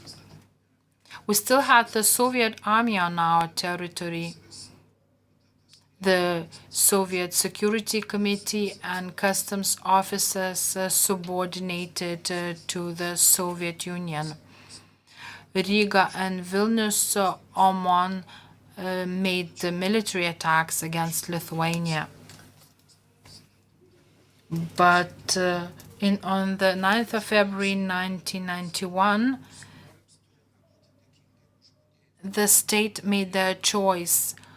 We need to be thankful to the volunteers who stood guard of our institutions and the Supreme Council. We need to be thankful to different professionals, doctors, prosecutors for their contribution. The scientists who organized the transportation of people to different places. People sacrifice their lives and their health. Therefore, I do not understand the fears of our parliament to continue the investigation of the January events and the disappearance of the materials from the parliament.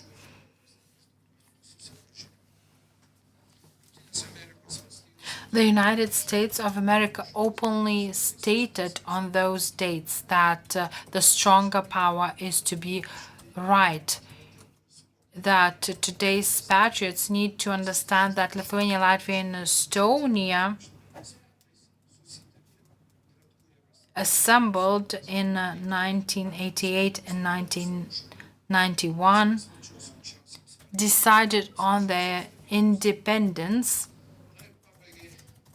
And finally, Algimantas Kaspravičius, a historian, gives the following data on 1940. In the June 15, 1940 attack on Lithuania was planned as a typical offensive operation. Near Lithuanian and Latvian borders, Red Army troops were deployed with over 400,000 troops with 8,000 cannons, aircraft.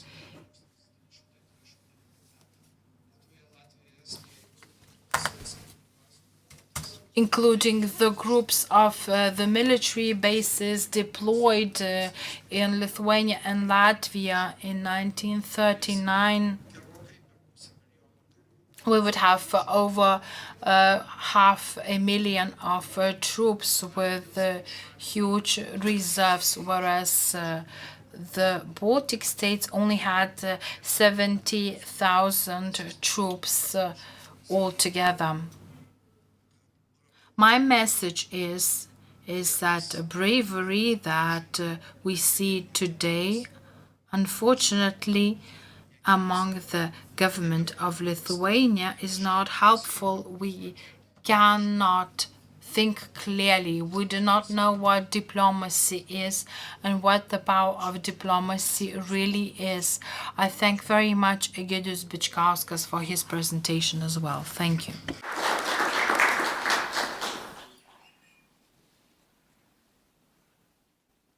Na, o dabar antrąjį pranešėją. The second presenter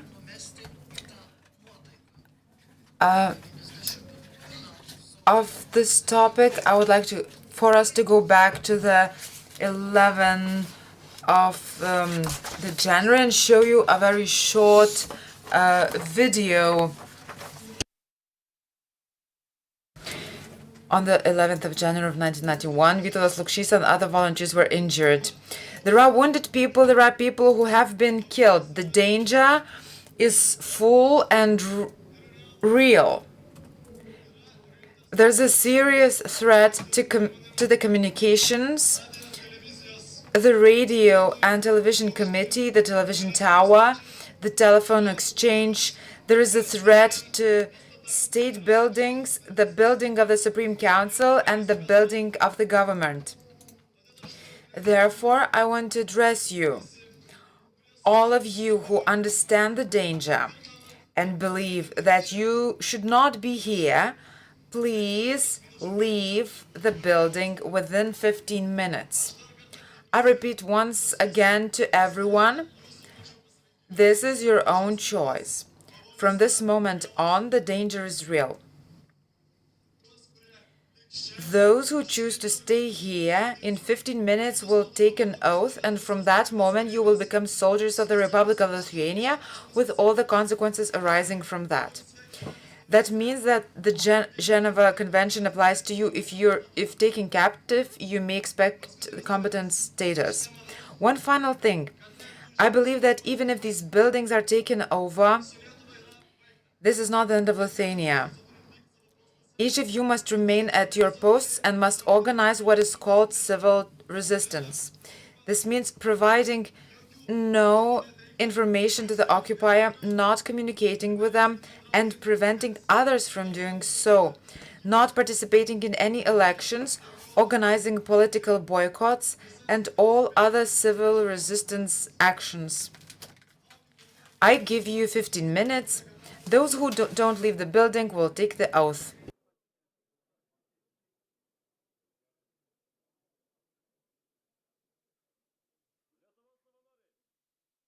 Lithuanian volunteers, form up, stand at ease.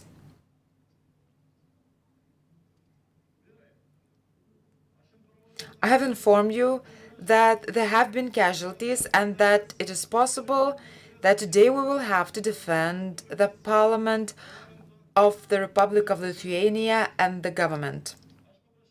I asked all those who understand today's risks and do not want to remain in the building to leave it.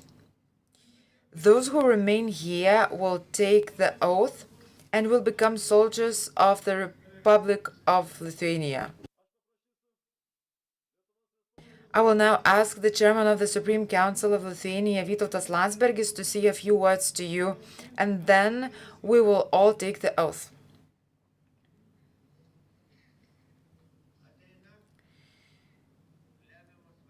Critical hours are approaching to either defend Lithuania's independence or lose it once again, so that afterwards our resistance and struggle for freedom may arise anew. But first, we must defend our rights. Before you lies a choice. We have already made ours.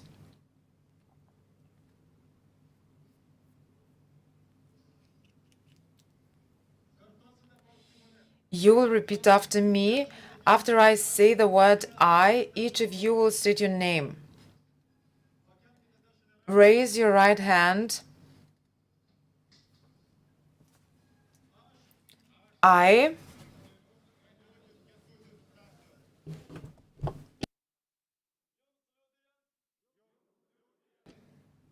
in your witness swear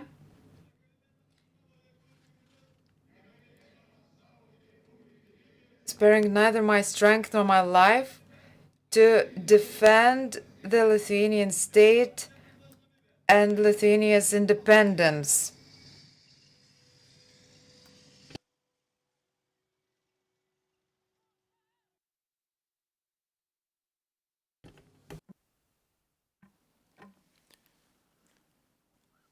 Taip,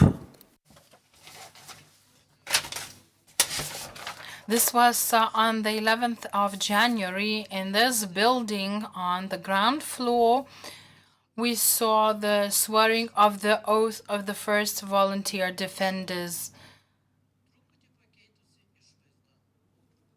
And I now ask and give the floor to Audrius Butkevičius, who has changed a bit from those times,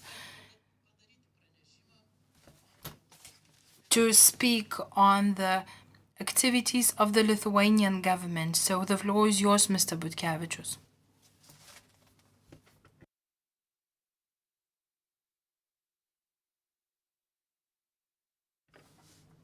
The microphone is off.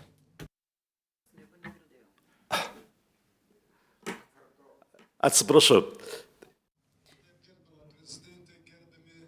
I'm sorry, ladies and gentlemen, representatives of Ukraine. I'm sending my best regards for Ukrainian troops, our brothers and sisters from Latvia and Estonia. It happens to be the case that the topic of my presentation was changed quite a few times, and now it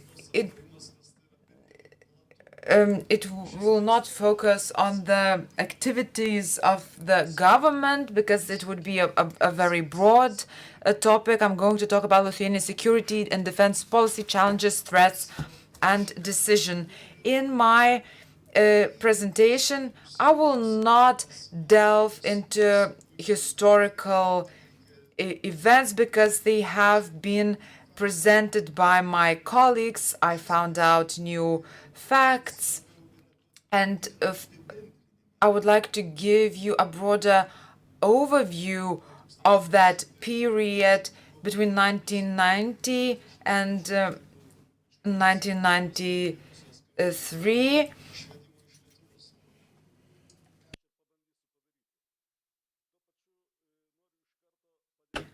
Also, I would like to thank Egidijus Bičkauskas for giving us a great context, because we often lack this context when we try to talk and understand the events leading up to the independence of Lithuania. Without knowing this context, ignoring it, consciously ignoring it, we look very provincial. Taking this opportunity, I would like to respond to the historian Kasparavičius.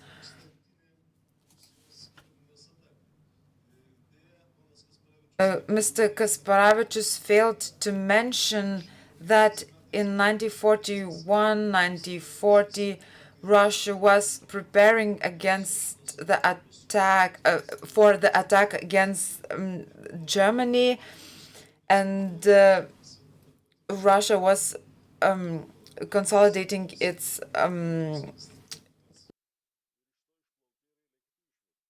forces to attack Germany.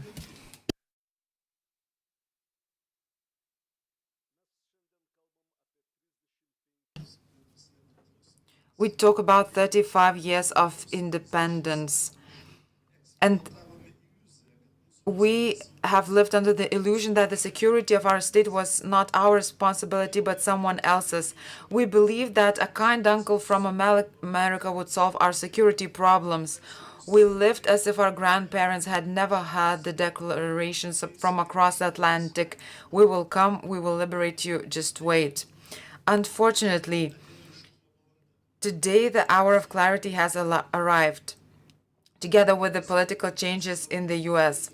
We are not all alone. On the contrary, we have a lot of allies. We have NATO, we have European Union, and we have the example of how nations resolve defense to defend its independence can stop the enemy. But belief in the kind uncle has collapsed both for us and for our partners in Europe. It will take a long time to regain the lost trust in our partner from across the Atlantic. And paradoxically, that is a good thing. Living under the illusion that you don't need to do anything yourself because everything will be given to you is the most dangerous of all illusions in the field of security and defense. That's why today I would like to speak about a period in our history, those 4 years when we were truly alone. It was a time when, believing in the effectiveness of our actions, in our political insight, in our right to have our own state, and in the international ties forged through hard work, we built our security and defense. It was a time when Europe did not yet know us, offered us Finlandizations, and thought that it was we who were preventing Mikhail Gorbachev from creating a common European home. how ridiculous all those illusions of our European partners look today. Let us briefly retrace our steps and take a look at what we did in 1990-1994. In Lithuanian security and defense policy, I would distinguish 3 periods. But before that, I would like to give a short overview by giving you some characteristics of that in Lithuania. I think that the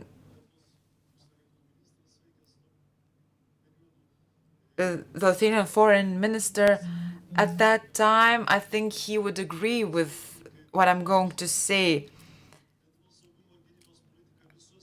Lithuanian security and defense policy throughout all periods was always proactive and had big ambitions.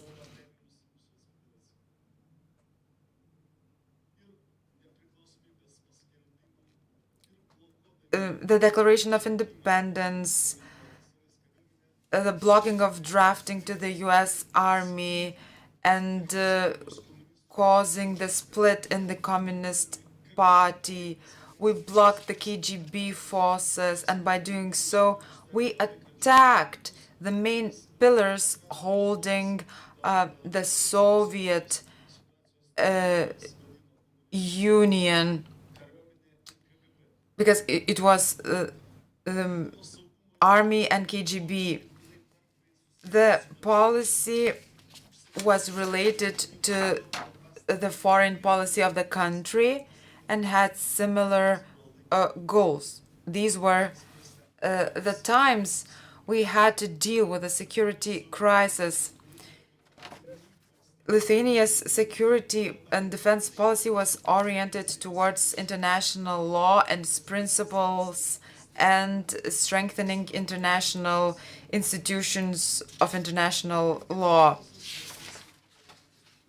And finally, Lithuania's defense policy used a variety of measures and tried to include the Lithuanian society into the defense of the country, relied on volunteering, etc.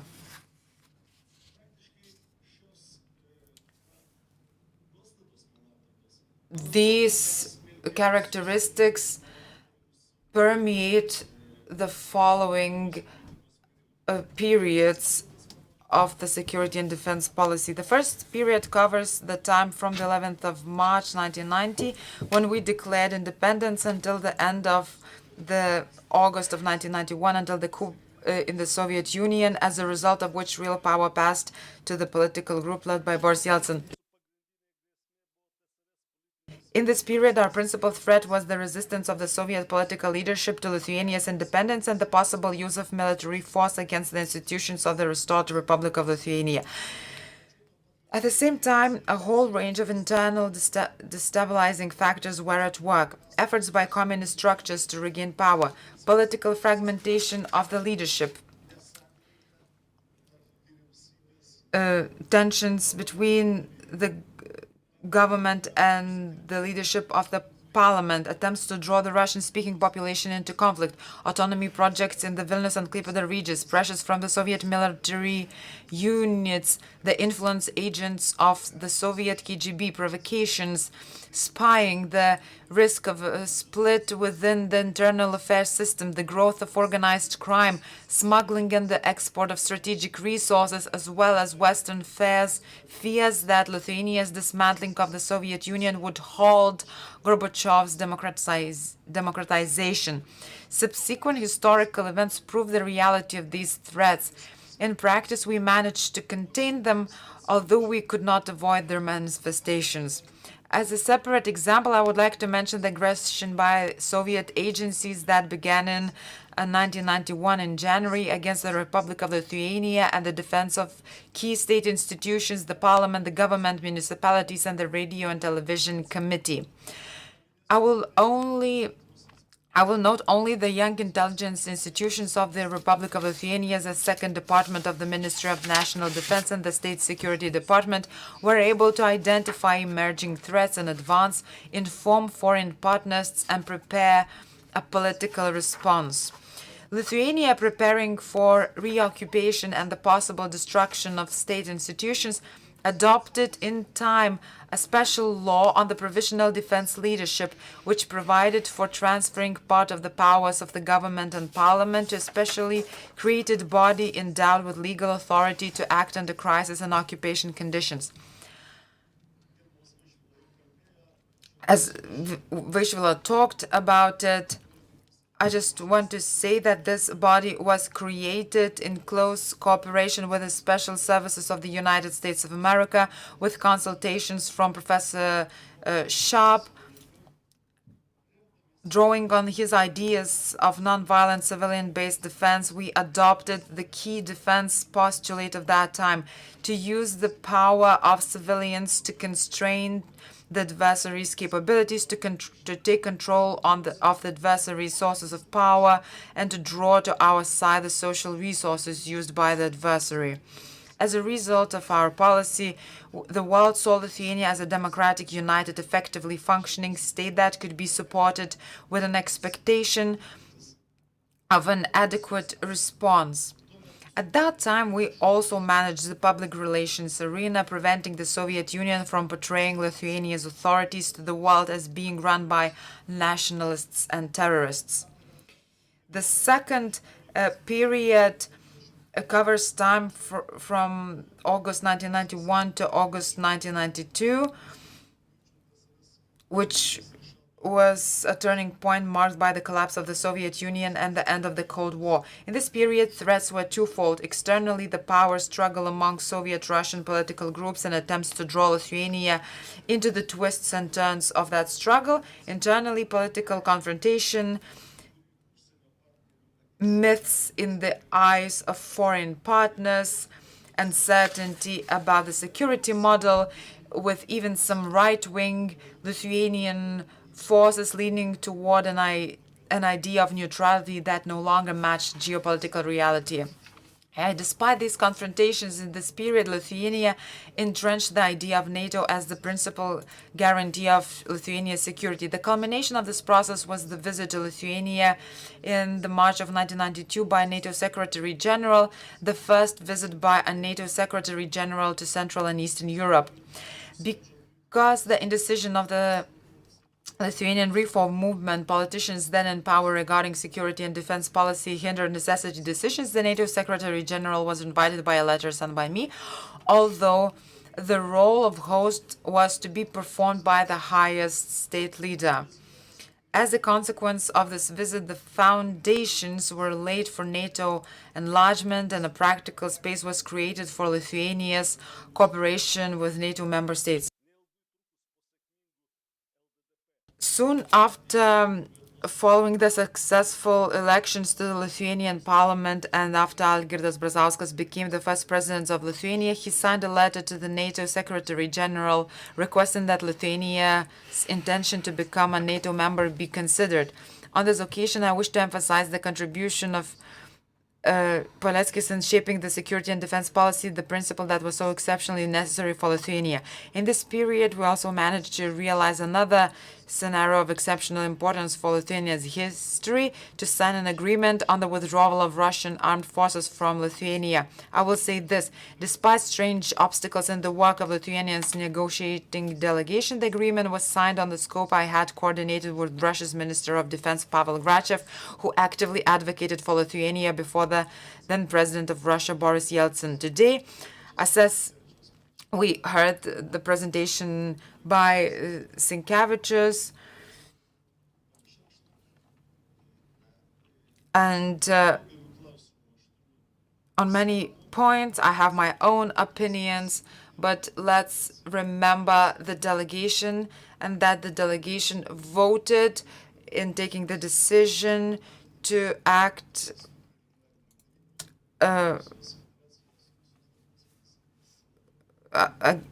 according to the scenario by our foreign minister. I would like to thank Mr. Bičkauskas, who managed to retains a certain type of confidentiality, because in his embassy I had my meetings with representatives of the Russian defense minister. So I would like to thank the Lithuanian ambassadors.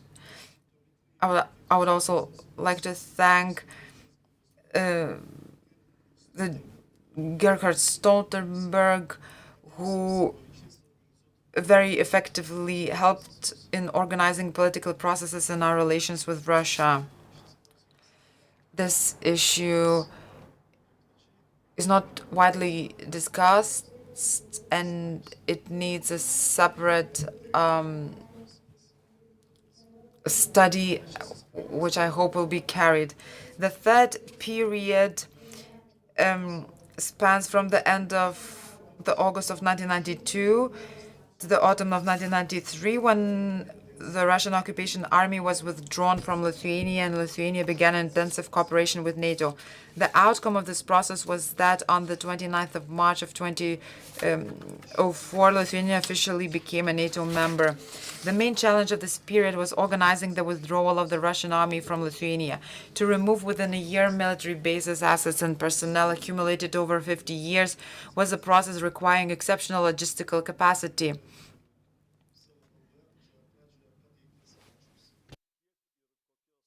Ms. Valonytė gave us the statistics regarding the Soviet military in Lithuania.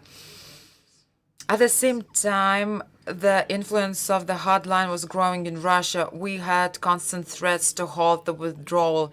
It was necessary to organize the takeover, protection, and transfer of the facilities to the Lithuanian institutions, withstand inter-party confrontation, and create our defense systems. This period was the time of culmination of the security and defense policy was pursued from the very first days of establishing the Department of National Defense.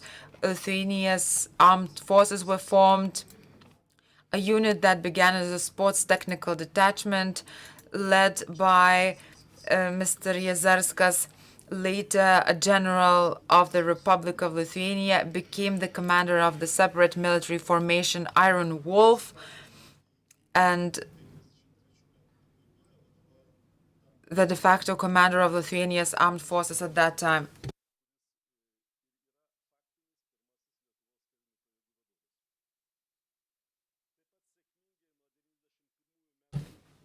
The Border Guard Service, established in 1990, operated successfully as the first line of defense. It began to be formed under Colonel Virgis Česnulevičius. Later, the leadership was taken over by Colonel Juozas Pužuolis and later by Colonel Stanislavas Stančikas.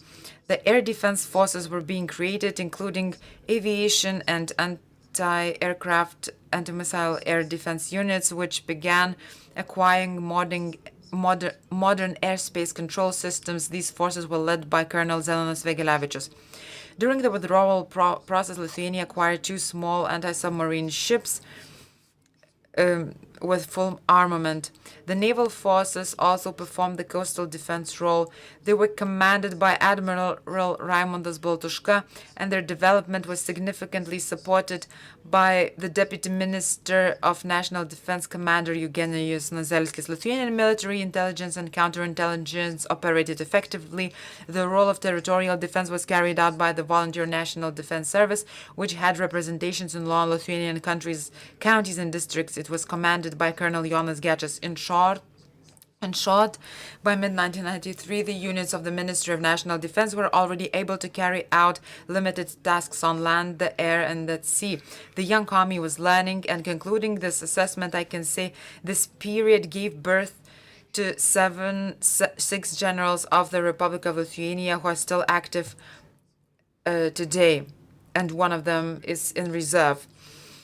I would also mention the processes that ensure the smooth withdrawal of the army. The Ministry of National Defense maintained effective working relations with certain democratic forces then operating in Russia and secured their support in a complex political process.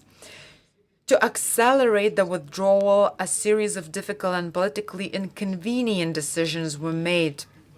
For example, certain exchanges weapons in return for living space for Russian servicemen.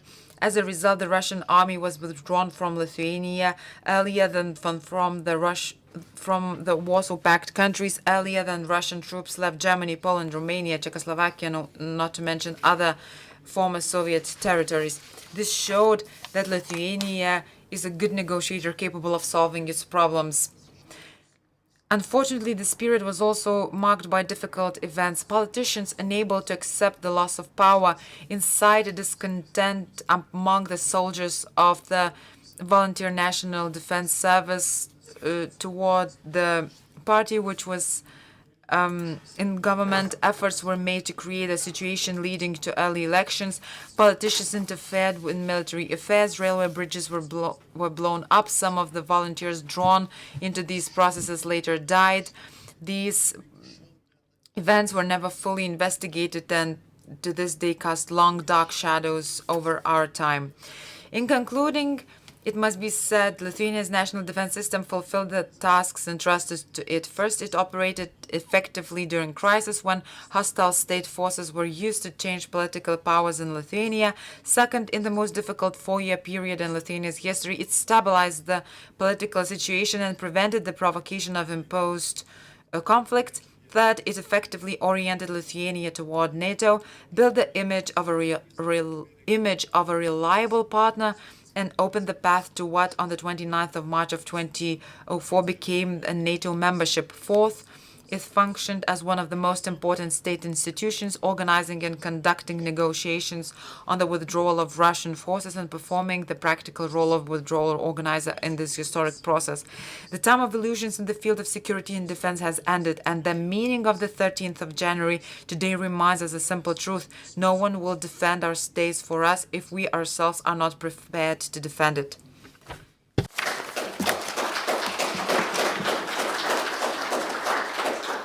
Ačiū pranešėjai. Thank you. And now we will discuss Ministry of Communications and its mission in those critical hours and days in January. I would like to give the floor to Algirdas Šakalys, the Deputy Minister of Communications of that time.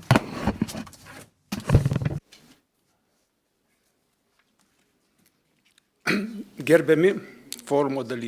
Ladies and gentlemen, participants of the forum, it is a great privilege for me to participate in this event and to see so many comrades and fellow people who fought for Lithuania's independence at various fronts.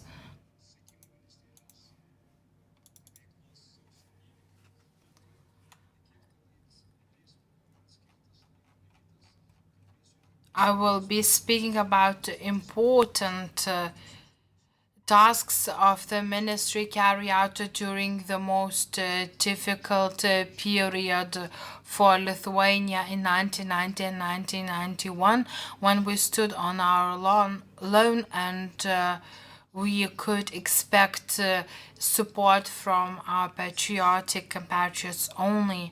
After 50 years of occupation, an independent Lithuanian government formed in 1990 in March took over the economy of roads and transport of land, but Lithuanian railroad, water and air transport was still under the control of the Ministry of Communications, of Civil Aviation and Navy of the Soviet Union. We had to overcome difficult tasks, and I would like to discuss two priorities. The first was according to the resolution of the 13th of March 1990. We had to take over the companies that were subject to the rule of the Soviet Union and to integrate the Lithuanian transport into the European transport networks and transport services network by joining important international transport organizations and international conventions. It is quite understandable that these two tasks were closely related, and we needed some logical consistency in trying to implement those two tasks. We could integrate Lithuanian transport into the European services network only when all the transport companies were taken over by Lithuania. Therefore, our ministry from the very start tried to increase its influence over the transport companies on the territory of Lithuania that were still subject to the Soviet Union rule. The leadership of the ministry and its staff sought to forge business-like relations with railroad companies, seaport companies, captains, and experts in those fields. We had unofficial meetings and we discussed the potential work of these institutions for Lithuania. Central government institutions in Moscow reacted negatively to those contacts between the heads of transport companies and the Independent Republic of Lithuania. There was a special commission set up in the Soviet Ministry of Communications, which was tasked with protecting transport companies from the influence and interference of Lithuanian institutions. Therefore, some heads of transport companies under the subordination of the Soviet Union would ignore the invitations to meet with Minister Biržiška.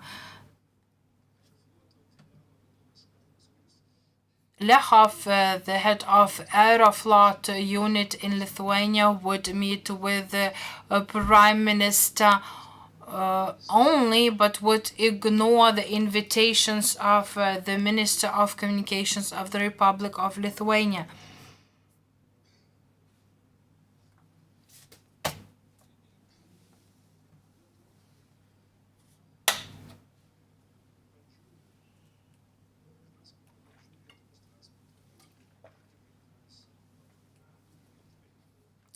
Taking over of the transport companies subordinated to Moscow by the Lithuanian authorities was extremely difficult.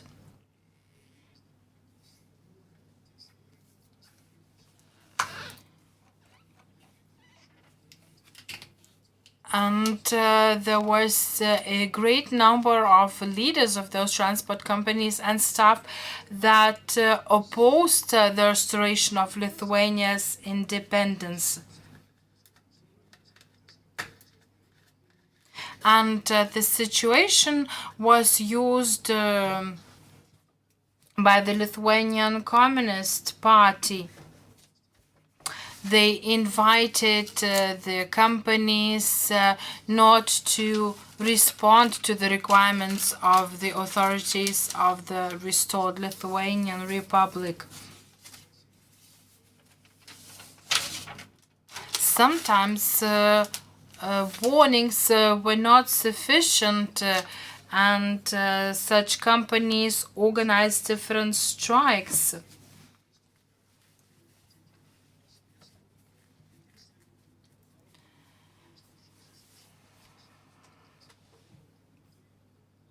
For example, there was an incident when transport staff blocked the transportation of goods through the territory of Lithuania, and this was backed by the Jedinstvo movement.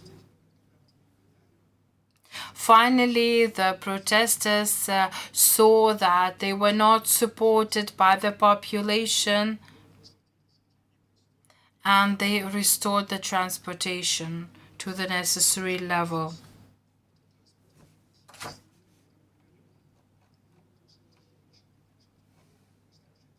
On the 3rd of May in 1990, the protesters wanted to refuse transportation of food products and provision of communication services to the residents of Vilnius, blocked the roads. However, another part of the staff of those transport companies did not agree with those protests and road blockings, and therefore they dismantled the blockings and the barricades. Following several failed blockings and protests, Jedinstvo movement had to look for more favorable environment in fighting against the Republic of Lithuania.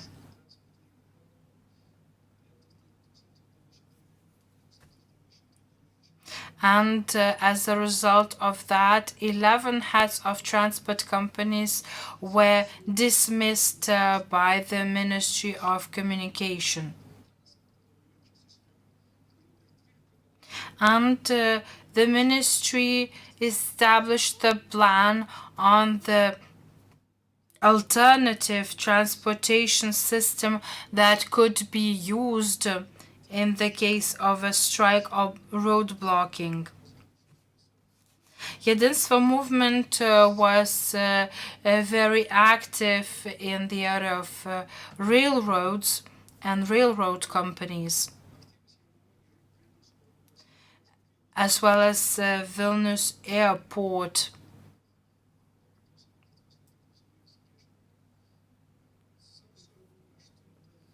On the 8th of January, communist activists and Jedinstvo movement occupied Vilnius railroad station and stopped the transport of trains. And this actually prevented 39 passenger trains from serving 20,000 passengers, including 400 of children from Chernobyl returning from Druskininkai health resorts.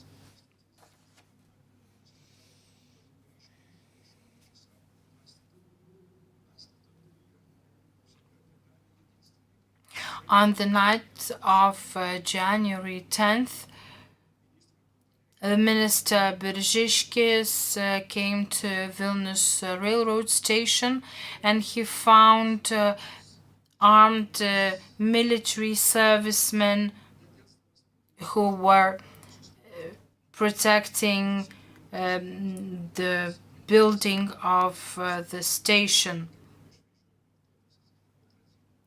Therefore, the ministry organized for the alternative transportation of railroad passengers by buses. On the 12th of January, we had 22 degrees, minus 22 degrees of Celsius, and this caused some problems in the trains, which were fired by coal.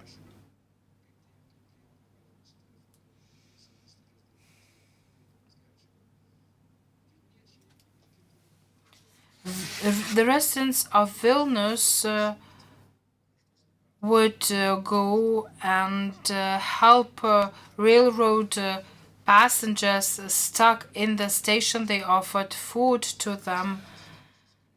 The minister communicated with the Soviet communication minister Konarev, and Deputy Minister Yatskevičius also negotiated with the heads of Baltic communication heads.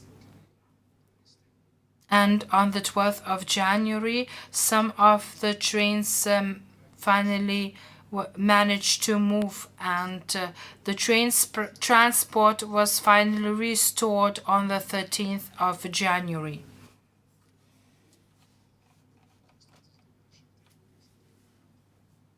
To the end of 1991, after the reactionary putsch in Moscow, negotiations with the institutions in Moscow ended that had first been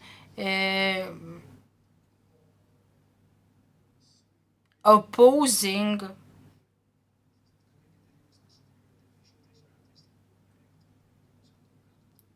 the negotiations, and it took 1.5 of the years for those negotiations.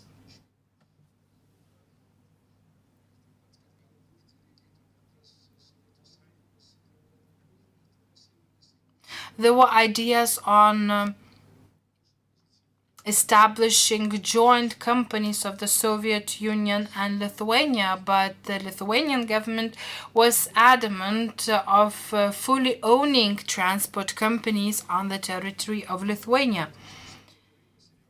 The Lithuanian side was very well prepared, and after the failed putsch in Moscow, negotiations proceeded. The assets of the transport companies on the territory of Lithuania was successfully transferred to Lithuania. We managed to ensure that all the means of transport on the territory of Lithuania remain in the hands of the Republic of Lithuania. With all this transport in the Lithuanian jurisdiction, we had the possibility of building transport connections with the European network, joining the European transport and product market, trade market. And at the end of 1991, Lithuania already had the plan for the transformation of the transport sector. In his memoirs, Minister of Transport Biržiškis gave an evaluation of the period of 1990-91 by saying that we had highly qualified experts in the ministry. Those experts were very dedicated to Lithuania, and Lithuania was very well prepared to any challenges, any riots, any protests. And this also helped to determine the most loyal members of staff of the ministry. In conclusion,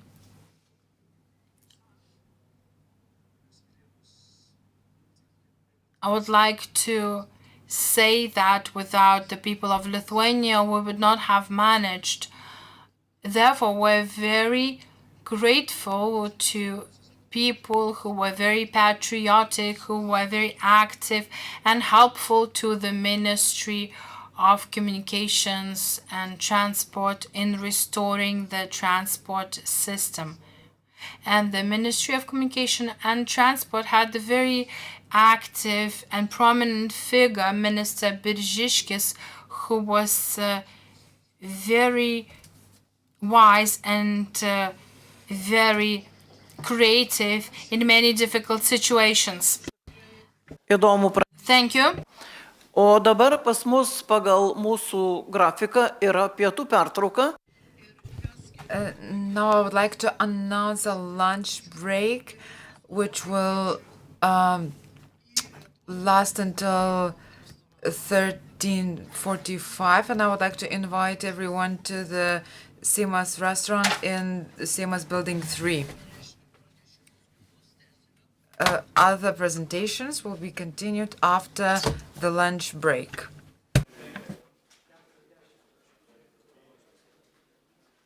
Renkamės 13:40.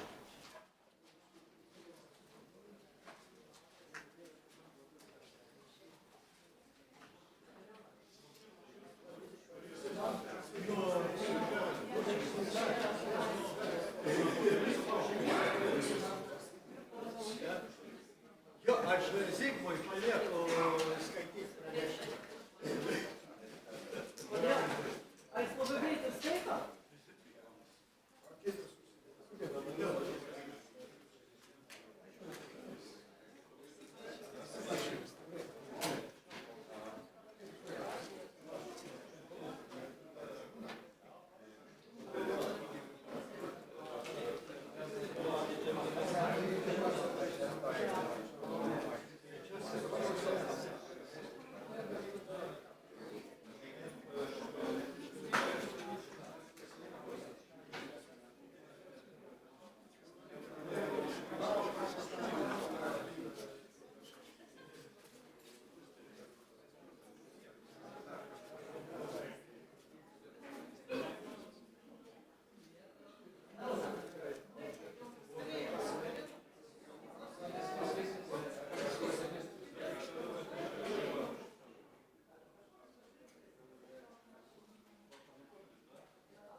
Ar pabaigėte ar pertrauką?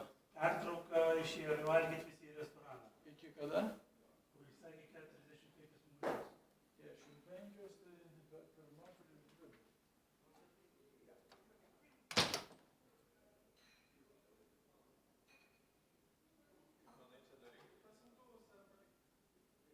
Jie dar grįž, nežinau.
Protestuoja?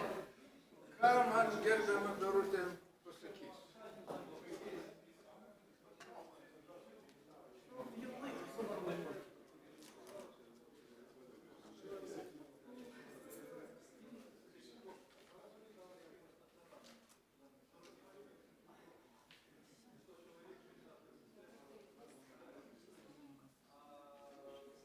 Oля,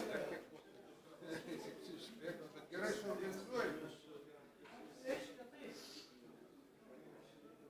Sausio 12. 17-15, nevėluoju.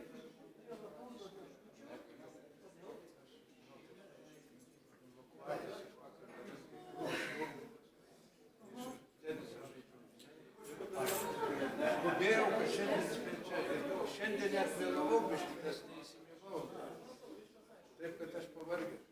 Tikrai. Negaliu. Šiaip galėčiau, jeigu nuvažiavęs. Iš to kiti mano bus skambučiai. Penktadienį ryte važiuoju. Buvo visą valandą. Kas čia dėjosi. O ten važiuoju švarutėliai. O, bet prisimenu.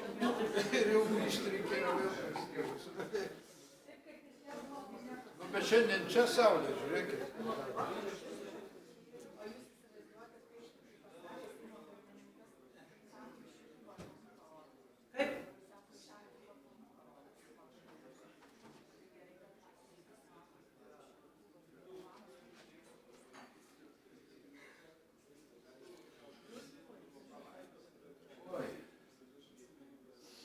Gerai, čia daug ką galima daryti.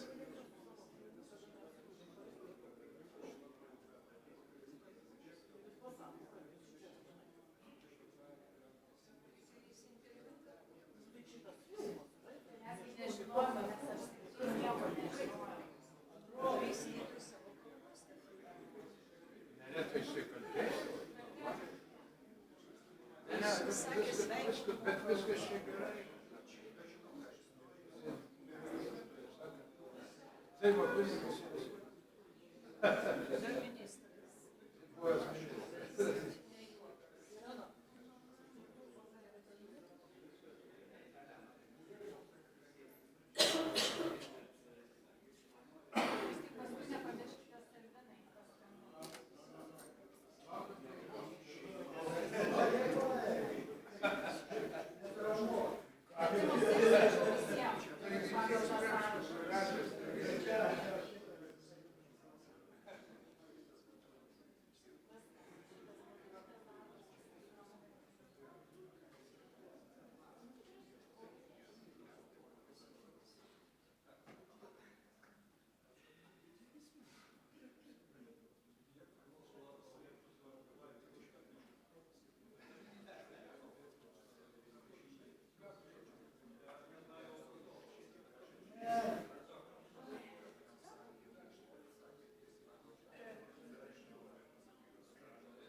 Dėl tavęs man teko suvalgyti mintį.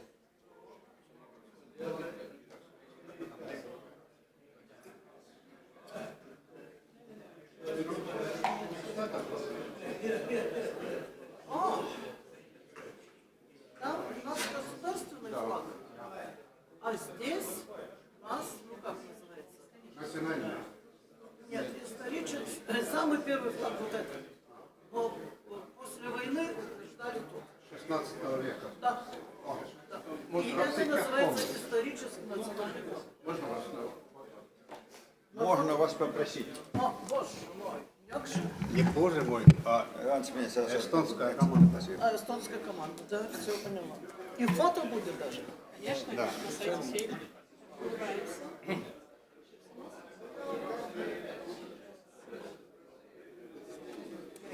О, фоточистого. Да.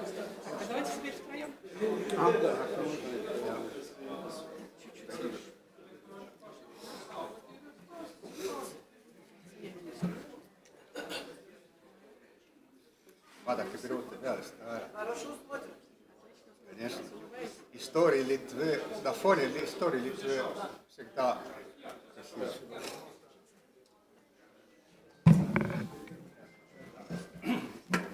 Когда и где мы видим тех, На сайте Сейма, в интернете, там надо будет ваши мероприятия. мы можем пользоваться, так, не спрашивая ваше разрешение.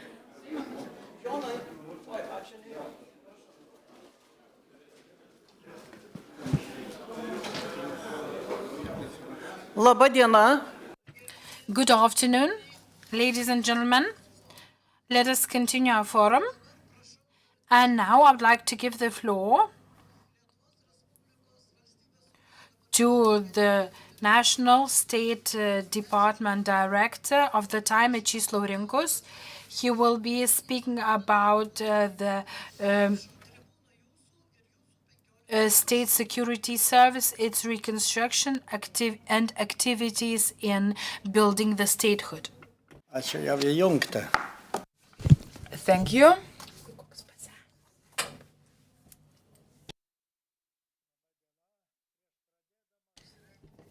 Good afternoon. Before starting to prepare my presentation and looking at the program of the forum, I decided to skip the politological part.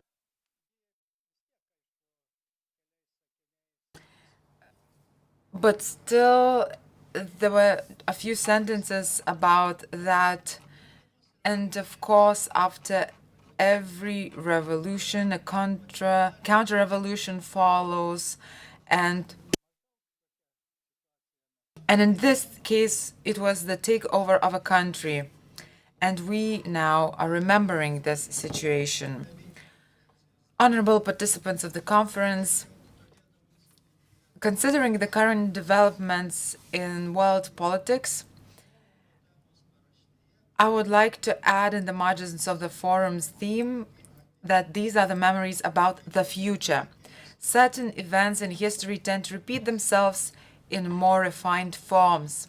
After the restoration of independent Lithuania, state institutions and services were being reorganized or newly created. On the 26th of March 1990, the government of the Republic of Lithuania established the State Security Department under the Cabinet of Ministers, drawing on models of similar services in other democratic states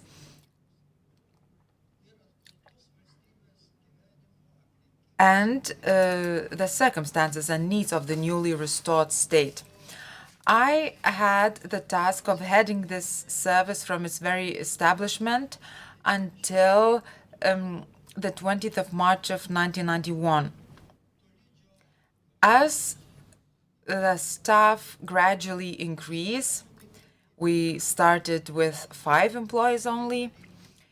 Information began to be collected about the plans of structures hostile to the country's independence, both inside Lithuania and abroad. Based on an agency network operating on a voluntary basis and various sources of information, the SSD worked in several directions. First of all, attention was directed toward the Soviet military structures still present in Lithuania, the Communist Party of Lithuania on the platform of the Communist Party of the Soviet Union, banned in 1991. The pro-Soviet organization Jedinstvo, also banned after the Moscow Putsch, and the persons infiltrated by the KGB into the state structures. The SSD established contacts with future strategic partners in the West. I was certain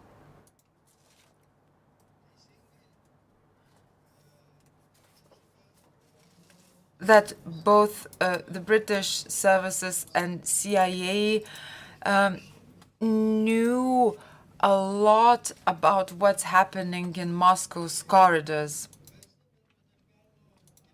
The SSD also cooperated and exchanged information with other restored or newly created Lithuanian legal institutions. Due to a lack of internal resources, the SSD relied heavily on public assistance. Jedinstvo, both in Lithuania and elsewhere, with participation of the KGB, had to organize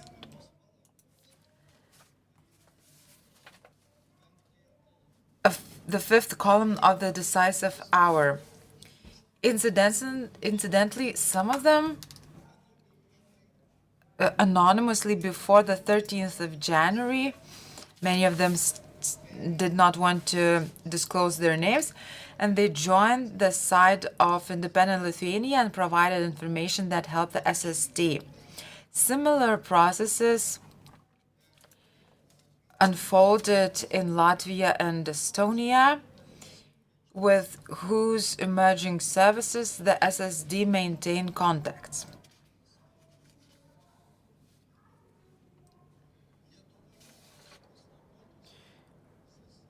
Within the Soviet military structures deployed in Lithuania, there were also officers planning their future in Lithuania.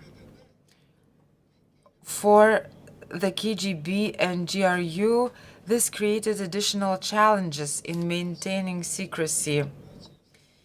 The most difficult part of information gathering concerned the plans of the crumbling Soviet Union regarding Lithuania. Although one foot was already in the grave, and although it was politically divided internally, the empire, especially its military intelligence structures and influential leaders at highest levels of the Soviet government, had not lost hope of stopping the collapse of the Soviet Union and returning Lithuania, along with others planning to follow its path. The economic blockade was publicly known, and we experienced it. In the political sphere, there was the moratorium issue, yet at the highest political level in Moscow,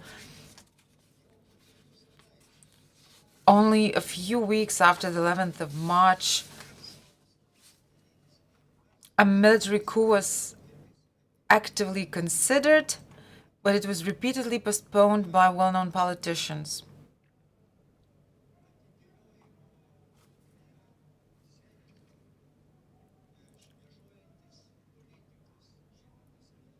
Related to this postponing was the politician Yakovlev.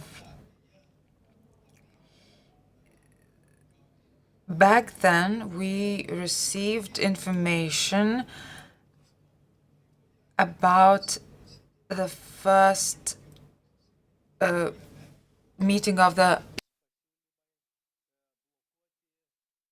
political bureau regarding the occupation of the entire territory of Lithuania using the forces deployed from the Eastern Europe. Three divisions were envisioned. There was voting, but the voting was postponed by the person that I mentioned, and Gorbachev agreed with the postponement, and the following meetings on the organization of those activities were postponed, and the plans were not realized up until the beginning of the winter.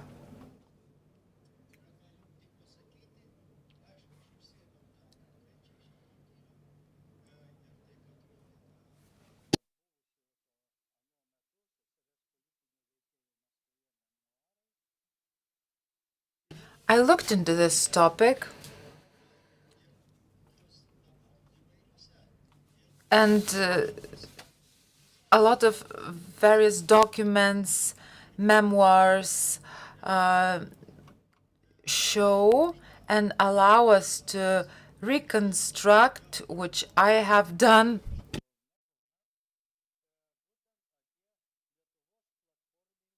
about the Lithuanian platformist visits to Moscow. Several moments were mentioned, and there were quite a few instances of that, but they were not successful. They were not at a very high level, those meetings. But finally,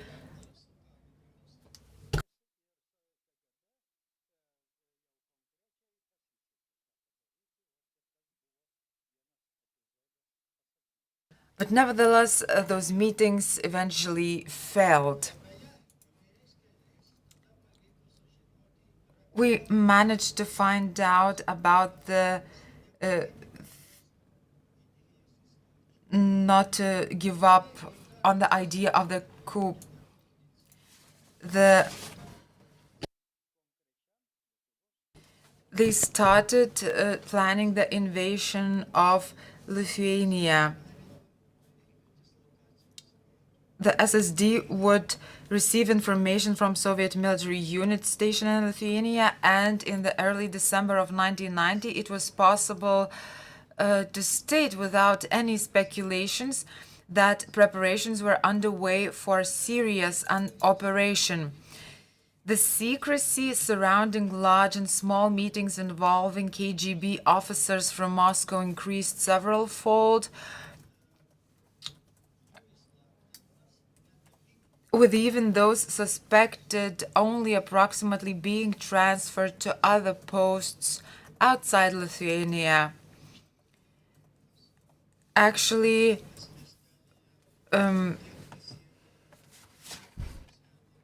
in various places of Lithuania and Vilnius, there were officers who were planning their future in Lithuania, and they were looking for certain contacts. There were those who directly supported our cause. We know the case of Dudayev in Estonia.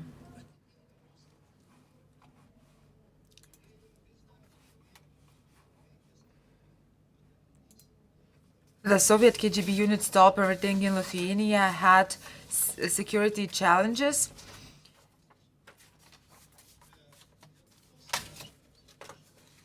Thanks to Lithuanian defense intelligence, it became clear that preparations for extraordinary events in Lithuania were linked to the launch of the US-led and Allied operation to liberate Kuwait.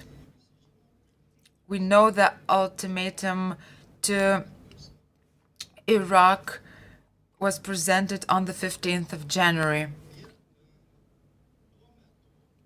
At that time,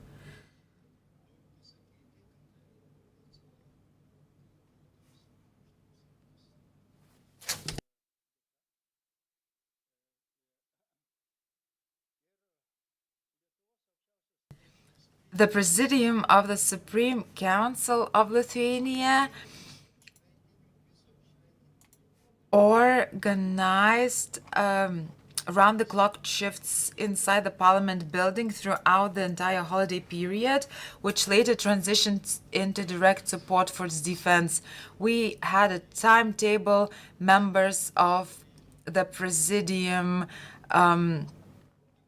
were assigned different days of for doing their shifts, and Mr. Butkevičius can attest to that. We organized the timetable, we organized our activities.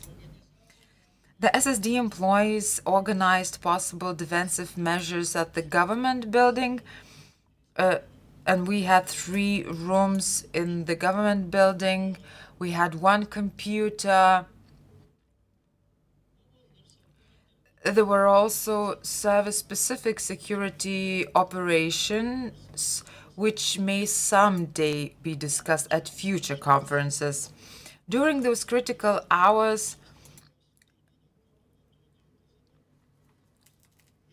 on the initiative of Vice Chairman of the Supreme Council, Kazimieras Motieka, I myself participated in secretly transferring the act of the 11th of March to Kaunas under the protection of Cardinal Vincentas Latkevičius. Not only during those critical hours, but also during those days, large amounts of information from agents and the public flooded in. Much of that information could not be fully verified. During preparations for the defense of the Parliament, I heard, apparently from a reliable source, that the building of the Supreme Council was not going to be attacked. It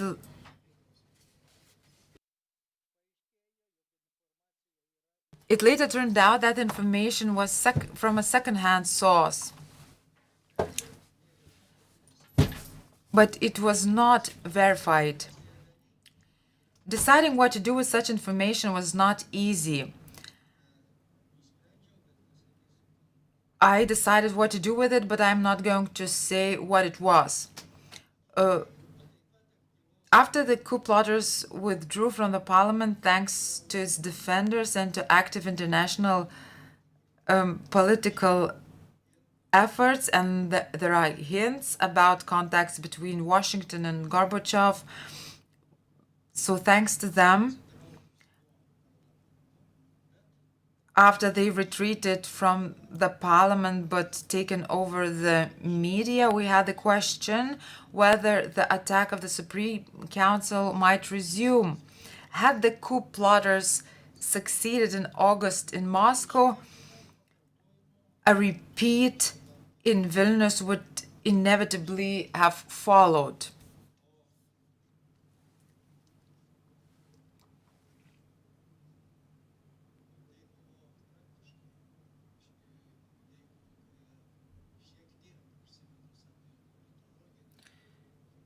Talking about it from the political point of view, the events that happened in Vilnius was a rehearsal for a Moscow putsch. After Vilnius, the preparations for the Gorbachev's toppling intensified. After some time passed, we have the opportunity to analyze and assess both the victories as well as the mistakes in preparing for the future. And there were mistakes.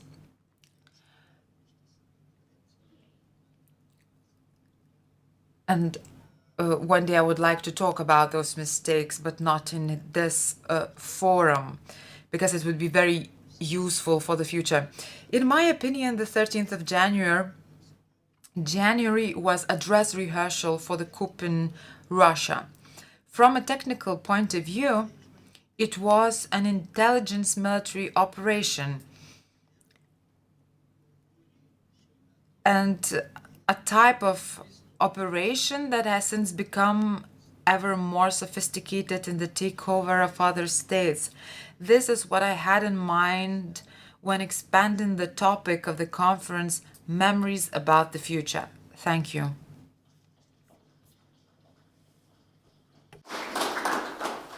Ačiū pranešėjai. Thank you. Now I would like to give the floor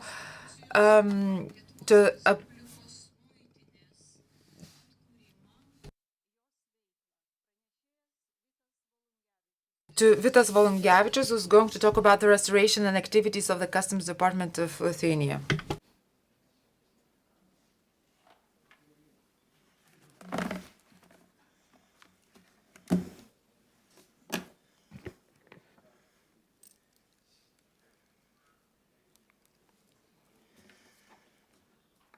Gerbiami Lietuvos signatories to the Act of Independence, distinguished guests, I'm delighted to be able to recall and remind you of the most important highlights of the restoration of the Lithuanian customs. It is an integral part of our common history and developments of the past, which must concern not only you who are directly involved in them, but also everyone who loves their homeland and seek its well-being. Since I've been in office of the Lithuanian customs for many years, I will focus my report on facts that are known but perhaps were forgotten and not fully disclosed during the restoration period. As the previous speakers said, on the 15th of March 1990, the Presidium of the Supreme Council of the Republic of Lithuania adopted resolution by which it instructed the Ministry of the Interior to establish Lithuanian state border control posts and drop their regulations. And executive committees of the border districts of the Republic of Lithuania were to fully assist in the implementation of that resolution. Shortly afterwards, the resolution of the Supreme Council of the Republic of Lithuania instructed the Council of Ministers of the Republic of Lithuania to start preparatory work of the Lithuanian state border market. The structures of the Soviet Union operating on the border and the territory of Lithuania opposed the implementation of above-mentioned resolutions. We all know that state sovereignty cannot be guaranteed without border control and customs, so the government of the Republic of Lithuania, led by Kazimiera Prunskienė, established the Lithuanian Customs Service under the government by the resolution of the 18th of April 1990, while the Soviet Union launched an economic blockade against Lithuania on the same day. The government continued the establishment of national founding institutions and established the Department of National Defense by the decision of the 25th of April 1990. It appointed Audrius Butkevičius, a member of the Supreme Council, as its Director General and instructed him to shape and implement the concept of national defense and to build a system of national defense. After 75 days of economic blockade and during the liquidation of its consequences, the government of the Republic of Lithuania planned to carry out customs-related activities and sought to have the Lithuanian customs operational as of the 1st of October 1990, as well as to set up a border guard service at the Department of National Defense to ensure the economic protection of the Lithuanian border. To this end, a working group was set up including Audrius Butkevičius, Mečys Laurinkus, and other experts in the field. Interestingly, by resolution on the 10th of September 1990, the government entrusted the border guard service not only with the protection of the borders of the territory of the state of Lithuania, but also with the customs functions of inspecting the goods, since the formation of the Lithuanian Customs Service had not yet begun. In this difficult situation, the government appointed Valerijonas Valickas as Deputy Chief Customs Officer of the Lithuanian Customs. The appointed 30-year-old economist Valerijonas Valickas, similarly to Audrius Butkevičius, was tasked with leading the development of the Lithuanian customs system and developing the necessary legal basis as a matter of urgency. Respect for Valerijonas Valickas, a young, energetic, open, and straightforward head of the Lithuanian customs, as the signatory to the Act of Independence, Saulius Pečeliūnas, said that he drew up a draft temporary law on Lithuanian customs with a few days The provisional law on customs defined the concept of customs, its structure, main tasks and functions, the oath of office of customs officer, and other powers and competences, as well as social guarantees identical to those of performing military service. In order to protect the internal market, Lithuanian government took action and approved the layout of border economic protection control posts in the Republic of Lithuania and instructed the Department of National Defense to establish economic protection control posts at the border. Next day, the government of the Republic of Lithuania established the Customs Department and instructed the head of the Lithuanian Customs to address the issues of establishment and provision of customs and posts, to build the structure and staff of the Customs Department. The newly established Customs Department started its activities in the premises of the government, and only on the 25th of October 1990 it settled in Jakšto Street in Vilnius, and it only had a table, a chair, and a nail on the wall to hang clothes, and a flower pot that provided coziness in an empty room. Unafraid of challenges and full of will and determination, the first 4 customs officers joined the Customs Department. A few more joined them a few days later. These people needed to carry out work based on their knowledge and experience in the area of legalization of the activities of the Lithuanian Customs Service, the establishment of financial personnel, customs organization, and other departments, and the recruitment of people to work. All this had to be done from scratch. The process was complicated. Therefore, on the 1st of January 1991, under the recommendation of Seimas, little more than 30 people worked in the customs system as economists, agronomists, engineers, teachers, artists, etc., before the customs service. Customs officers of the Customs Department were envious of other state institutions that had minimal structure, working tools, and operational instructions remaining from the relevant Soviet services.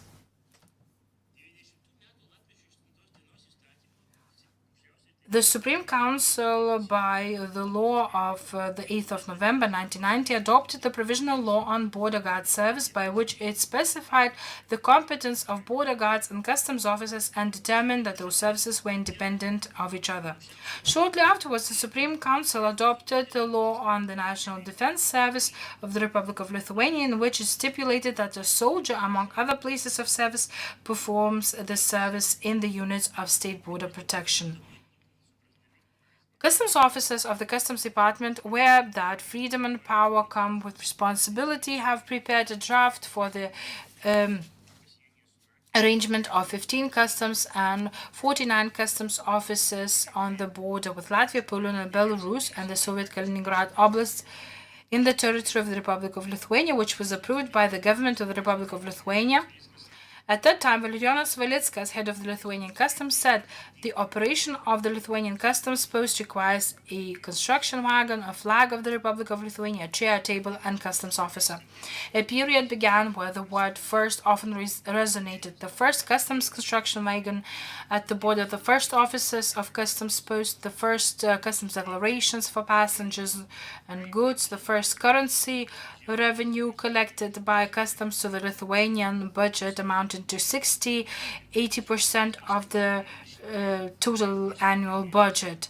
The first customs officers and their superiors were located in abandoned premises that were not needed by municipalities or rented from business. For example, Kaunas Customs was the only one in Lithuania that did not have border posts, but organized criminal groups were raging in its area activity, which terrorized customs officers. So I want to mention one of the first customs officers, Gintautas Tamulaitis, who together with the National Defense Service volunteers protected the Lithuanian Parliament and other entities, and now successfully leads the Lithuanian customs veteran community, is a companion of freedom defenders. The winner of the Freedom Prize, Customs Officer Thomas Shandas, gave a very accurate description of the realities of those days. Persons traveling across the border referred to the Lithuanian customs officers as Sąjūdis rather than customs officers, because at that time, being customs officer meant not a profession but a person's decision or choice to fight for the independence of the Republic of Lithuania. On the 20th of November 1990, the head of customs of the Republic of Lithuania took an oath to the state from the first customs officers in Lazdijai, who became living border marks of the economic border of the emerging state of Lithuania.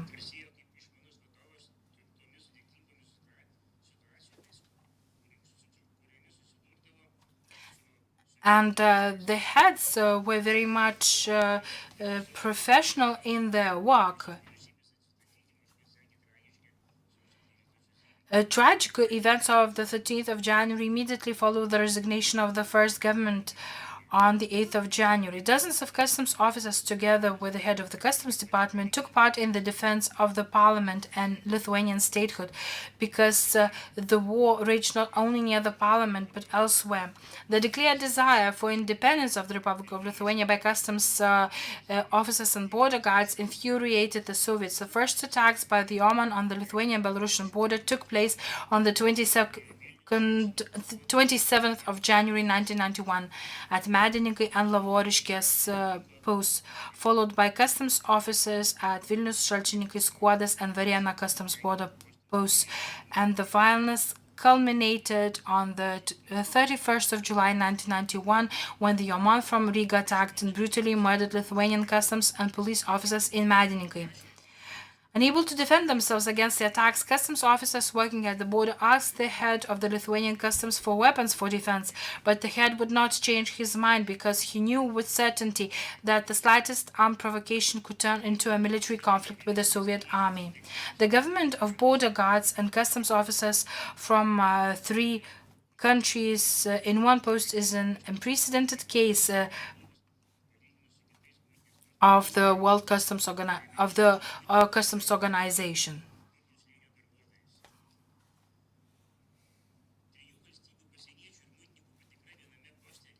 The inspection of border guards and customs officers from three countries in one post was an unprecedented case, said Michael Dannett, Secretary General of the World Customs Organization, while on a visit to Lithuania. Due to the constant attacks by the Soviet military and the Oman and the dramatic events following the declaration of independence in the three Baltic states, the Human Rights Committee of the U.S. Congress discussed the situation in the Baltic states at the beginning of May 1991. Before the start of the meeting, Vytautas Landsbergis informed U.S. President George Bush about the situation in Lithuania and that the Lithuanian customs was operating at the border with the neighboring countries. This information was followed by the recognition of Lithuania's independence by the U.S., which in turn accelerated the international recognition of the Lithuanian state. The Soviet regime began to fall apart. On the 19th of August 1991, a coup took place in Moscow. On the 19th of August 1991, after assessing the seriousness of the situation due to the coup, the head of the Lithuanian customs secretly evacuated all secret documents, personal files of customs officers, etc., that were in Yakshta Street. Later on, the documents were returned to their place of storage at the customs department. Between the 19th and 22nd of August 1991, Soviet paratroopers with their military equipment surrounded the Lazdijai customs caravan and maneuvered dangerously with military helicopters. In the days of Push, the general of the Soviet military threatened the customers of Lazdijai post that if the coup succeeded, he had an instruction to quickly eliminate the Lithuanian customers and deport them with their families to the other side of the Ural Mountains. Following the failure of the coup in Moscow, the government of the Republic of Lithuania established that the activities of the customs of the Soviet Republic of Lithuania would cease at 12 o'clock a.m. on the 26th of August 1991, and the Customs Department of the Republic of Lithuania would take over its functions.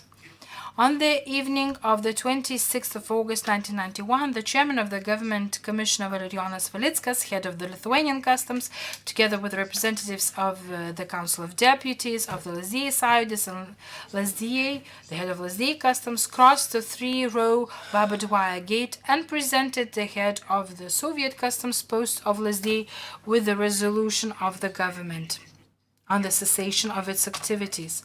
After the Lithuanian customs took over from the Soviet Lazdijai customs post, the mass travel of Lithuanian, Latvian, and Estonian citizens to Poland and further to the Western countries began. In the vicinity of the border post of Lazdijai, huge queues of vehicles of the citizens of these countries were built which reached even the city of Lazdijai. In reaction to this, the government adopted a resolution on the 20th of March 1992 and authorized the National Security Service and the Ministry of the Interior to monitor the situation at the border exchange operational information on goods smuggled by individuals. The workload of the border guards and customs officers in inspecting people's cars with goods is reflected in the following statistics. In 1993, 1.282 million passengers were inspected by border guards and customs officers within 3 months. In addition, between 1992 and 1993, the Lithuanian customs authorities collected almost 60% of the state revenue and more than 70% of the foreign currency into the Lithuanian budget. Later on, the Lithuanian Customs Department fell under the power of the Ministry of Finance of the Republic of Lithuania.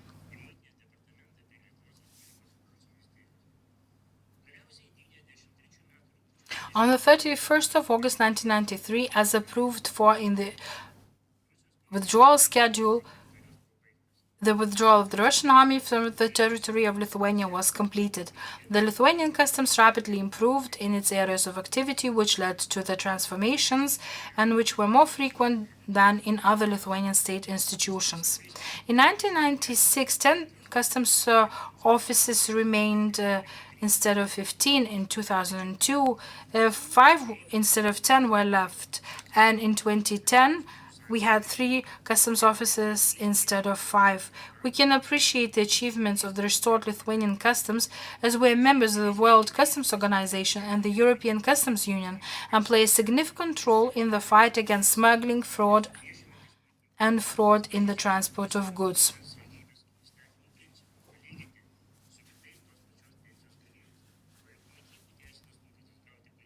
Hopefully, the Seimas of the Republic of Lithuania will adopt a new regulation of state pensions of customs officers, which is currently discriminatory and polarizing, because it violates the constitutional principle of equality of all persons before the law compared to other recipients of the same pension.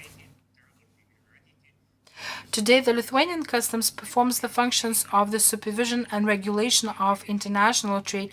Therefore, we wish the Minister of Finance of the Republic of Lithuania, Kristupas Vaitiekūnas, to appoint a person as the head of the Lithuanian customs who, taking into account the past, present, and future, would modernize customs activities, strengthen its ability to respond to the changed geopolitical reality when trade flows, sanctions against aggressors, and increased risks at the Lithuanian border require particularly high competence and knowledge of the subject.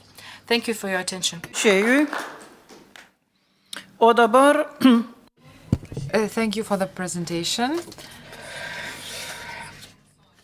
Now, I would like to give the floor to Liutauras Vasiliauskas, Chief Commissioner of the Lithuanian Police at that time, and he's going to talk about transformation from militia to police in the 1990s. It was the only activities related to civilians and organized throughout the whole Lithuania. And the situation in the service was extremely difficult.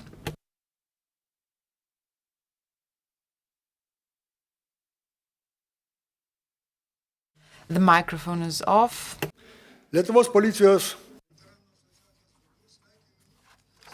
On behalf of the Lithuanian Police Veterans Association, I congratulate you on the upcoming Victory Day. Let's take a look at the transformation of the militia into the police as a transformation of the state institution. Unlike other emerging power structures, the militia, unfortunately, did not have the privilege of a clean slate. The system of internal affairs of Lithuania entered the 1990 following the review of the painful past and having decided to join with the nation. A notable challenge of that time was the abolition of the party organization at a party meeting of the Ministry of the Interior on the 14th of February 1990. We were the first Lithuanian Ministry of Union subordination to depolitize ourselves. Significant steps in the transformation of the police include the adoption of the law on the reestablishment of the police on the 11th of December 1990, which created the legal preconditions for the reformation of militia into the police. We faced a tremendously complicated task to preserve the multi-ethnic united police when up to 70% of non-ethnic Lithuanian officers worked in the units of Vilnius, Klaipėda and Visaginas. The Union of Poles in Lithuania declared that it would seek the territorial autonomy of the Vilnius region. In the autumn of 1989, Vilnius and Šalčininkai district councils declared their autonomy subject to the Soviet constitution only. Active attempts began to influence leaders of the militia in those districts to become pro-autonomy supporters. It seemed weird when super-patriotic politicians kept requesting the Supreme Council to consider the overnight interpretations of the police law that were not agreed on by the working group. The attempts to call grotesque character proposals were made on governing the municipal police directly from the parliament. Despite the destructive claims and whims, we managed to preserve the unified police by inserting the municipal police into the structure of the department as a separate part of the police. The team of the first Commissioner General included Vasiliauskas, Adeckas, Blažys, Navickas, Oleka, Bagužis, Juodis, and others, as is now fashionable to say, had sustainable office chemistry. We were faced with the titanic hardship of the militia reform. Success depended to a large extent on the patron of the pioneer transition to the Minister of the Interior, Marijonas Misiukonis. It is regrettable that his role is maintaining unified system of the interior is sometimes underestimated. At the dawn of privatization, expatriate U.S. criminologist Stasys Vanagūnas issued warnings about the influx of capital of dubious origin and criminals from the West into the emerging economic space. Organized crime groups grew in the favorable environment of wild capitalism. Political, economic, and social instability and the failure of law and order institutions in reforms provided them with a great opportunity to build their financial power and to penetrate the media and government structures. According to a well-known politician, who could deny that as privatization matured, the interests of some bureaucrats and criminal gangs to have a torn police unintentionally coincided? It is not without a reason that one political figure once said, "Laws are like sausages, it's better not to see them being made." This is the context in which the implementation phase of the police law began. We already had the law, but we did not have the police.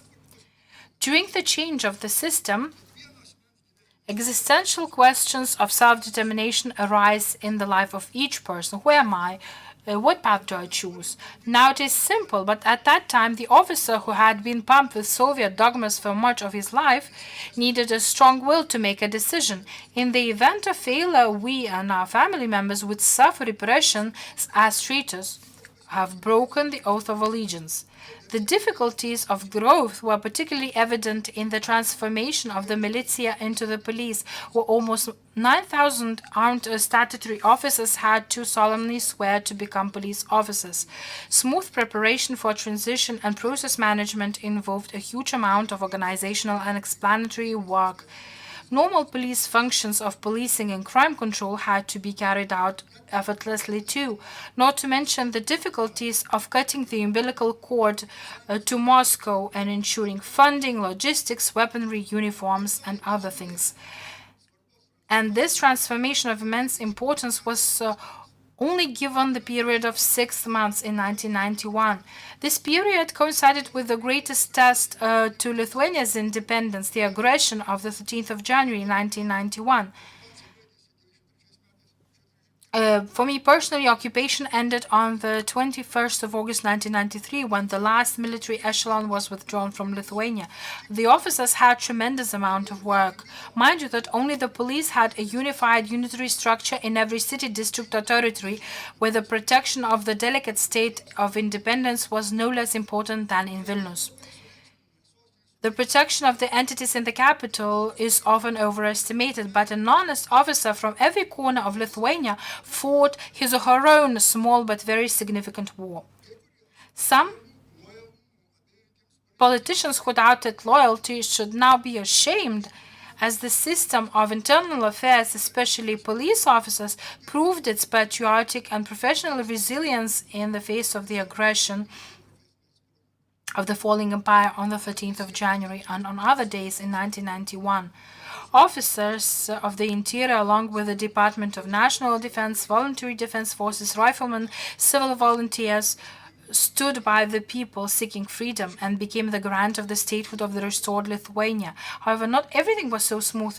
The Indian poet Tagore said, "If you shut the door to all errors, truth will be shut out." For the sake of objectivity, we must admit that we also had very painful failures. Paranoid distrust in the interior system, gaps in intelligence work, poor communication among managers resulted in an inadequate response to the loss of some important entities. The attack of the Seimas organized by Jedinstvo on the morning of the 8th of January. We must openly say that the mistakes and losses of the interior system, which taught us a lesson, including the following: the treason of the 3rd of Oman, betrayal of the Vilnius Militia Patrol Service Group by joining the Oman with the service of weapons, the deaths of 4 police officers and other officers during the attack on Medininkai border post, painful and methodical disruption of the police training system, including the police academy.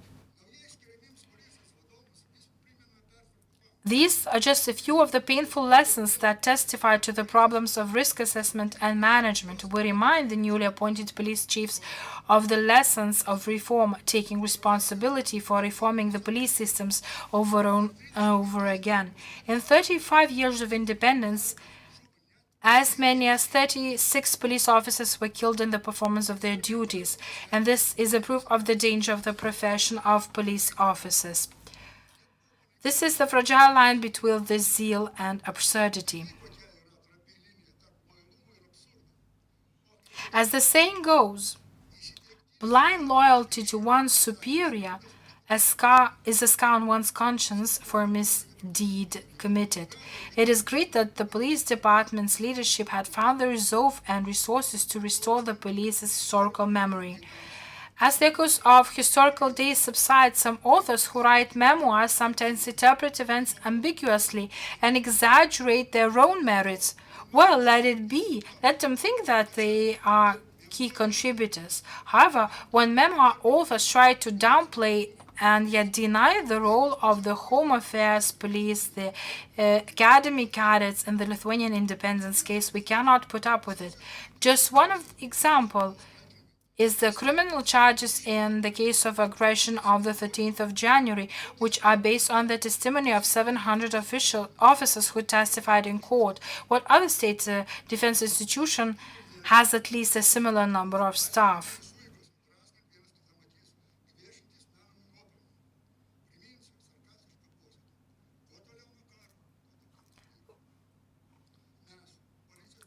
We, veterans of police, relentlessly say that no one can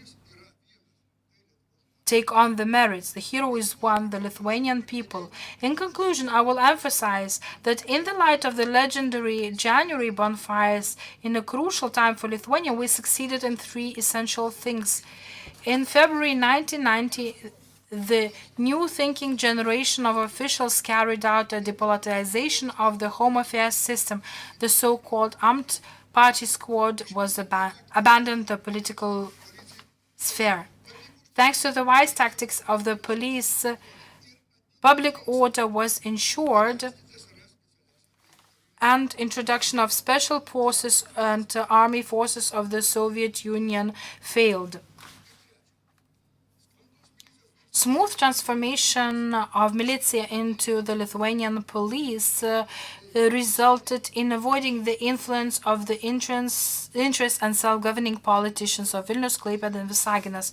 We're not claiming any exceptional merits. Destiny has already given us an opportunity to touch the history of the police and the restoration of the statehood of the country at a decisive time. If we manage to do something useful to the state with determination and personal resolve, we feel that we have served not in vain. We think that a large part of our life has passed. But I want to quote Martin Luther King, our lives are only beginning when we stop being silent about important things. Thank you. Ačiū pranešėjai. Thank you for the presentation.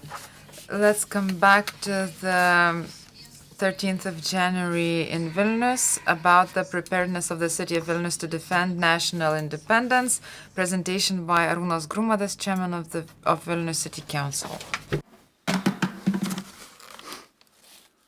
Labadiena, gerbiami konferencijos. Good afternoon, ladies and gentlemen. Vilnius, of course, is in Lithuania, but Vilnius differs from the state because it has different functions and actions. The 13th of January, from the point of view of the City Council, it symbolizes not only the calendar date, a date when we achieved victory against the violent aggressor. It was a long period from the 18th of April when the council swore the oath until the 22nd of August 1991 when the military communist coup in Moscow was suppressed.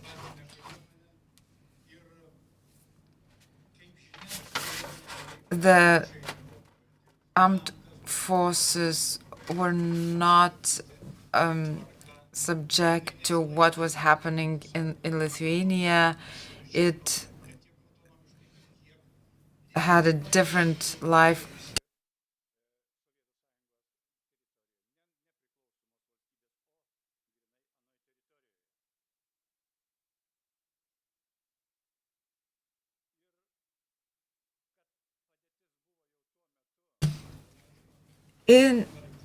On the 18th of April, it was clear that the situation was difficult.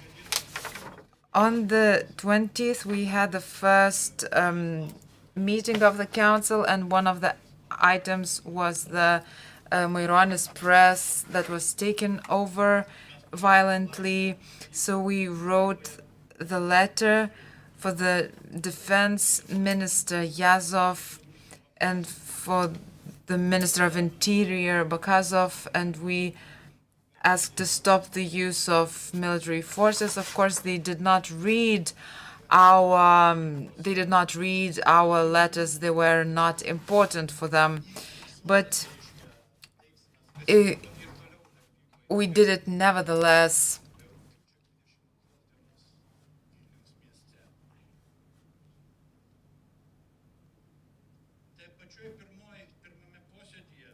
During the first meeting, we assessed the fact that a lot of buildings in Vilnius, everything that belonged to the so-called Communist Party of the Soviet Lithuania was managed by the platform Communist Party, Burokevičius, etc.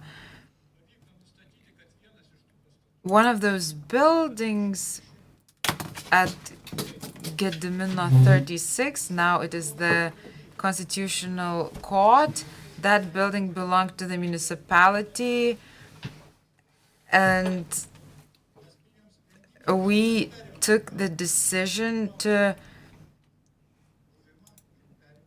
take over that building back. Of course, they did not react to it, but we managed to do that.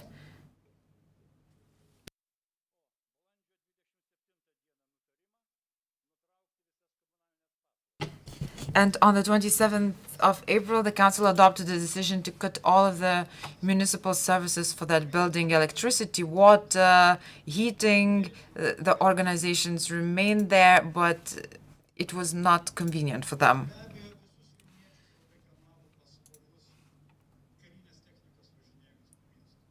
Of course, people in Vilnius were disturbed by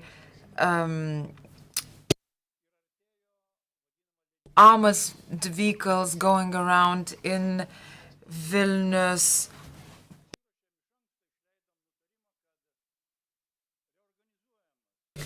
We reorganized the movement on Gedimino Avenue, and the Gedimino Avenue was only for pedestrians.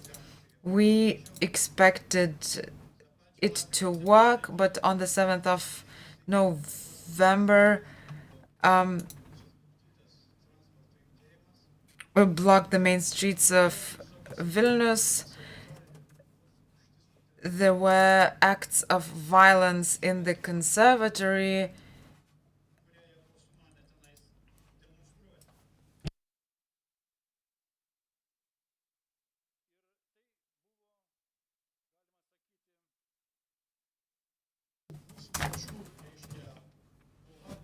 It was our own fight against the military forces. However, at the end of the year, in December, we experienced a new attack, a new form of fight against Lithuania. I will quote 2 paragraphs from the statement of the City Council, and you will understand what I'm talking about. First, some deputies of the Supreme Council of Lithuania and local councils representing certain Lithuanian voters are planning a new administrative unit in Lithuania, which they call the Vilnius region.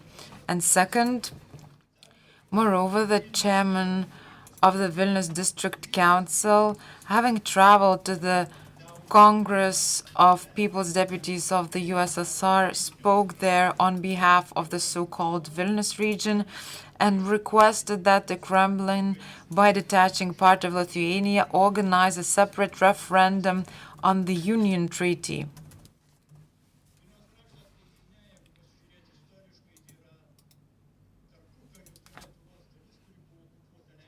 Vilnius region was occupied by Poland, and then in 1939 it was returned to Lithuania.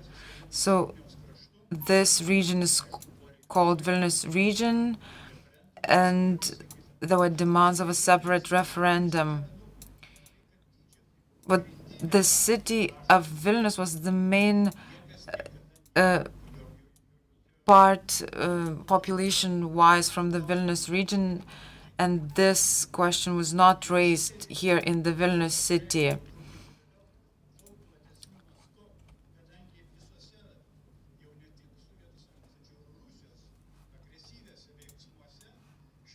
This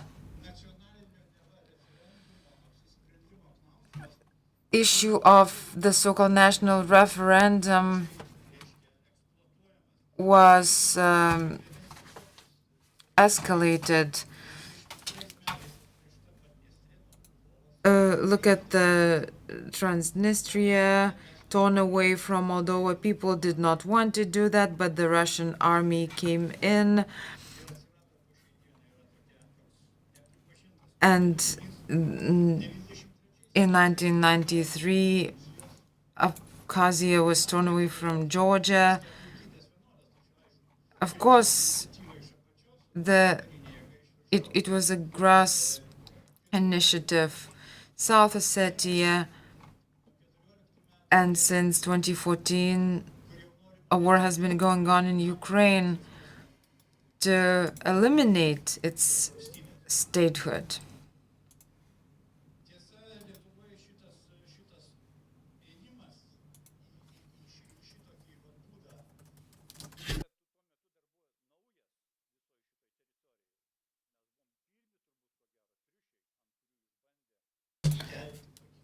And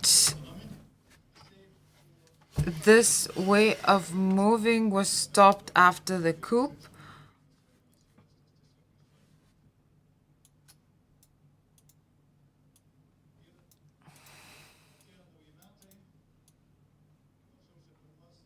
From January 1st,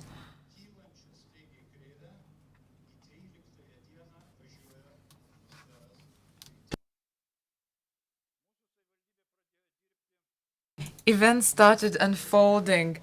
The municipality began working 24 hours per day. There were no communications. We did not have phones. We could not contact the parliament.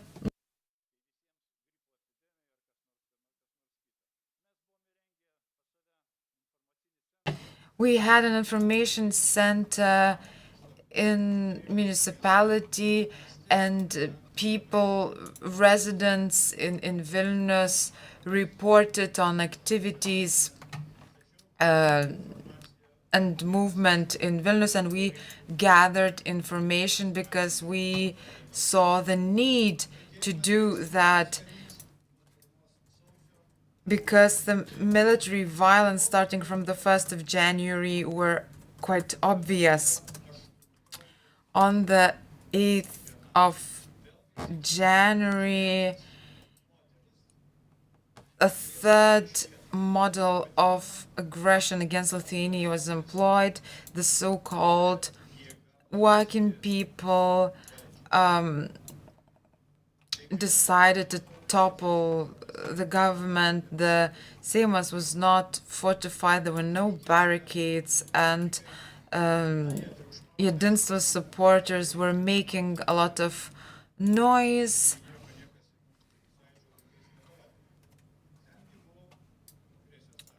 And there was an act of aggression. It was a move that was not well prepared.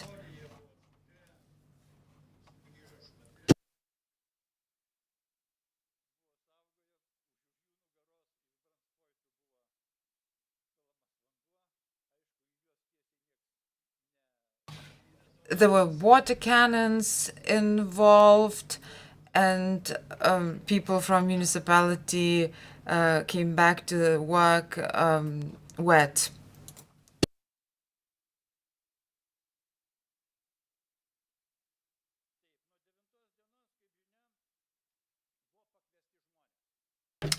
Starting from the 9th of January, people kept coming to Lithuania, not only from Vilnius, but from all Lithuania as well. They had to rotate because it was winter, it was cold.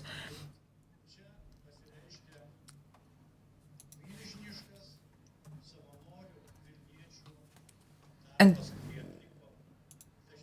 people, volunteers from Vilnius, did a lot of work distributing hot tea, snacks at their own personal initiative, and their work was very important, and we respect them for that. What was the municipality doing? Members of the municipality, they were at the Seimas. We had a separate hall in the building, one of the Seimas. That later they became volunteers and spent the night of the 13th of January here in the parliament. The municipality had its other structures, and the municipality contributed to the building of the barricades around the of the Seimas. There were external people who were gathering information, and I will skip several days, but the 11th and 12th of January, those days were very tense because there were tanks under the parliament in the tunnel, and those days, I spent those days in the municipality. I did not leave it. And on the 11th of January, for the first time, we heard the shots. Oh, there were tanks that ruined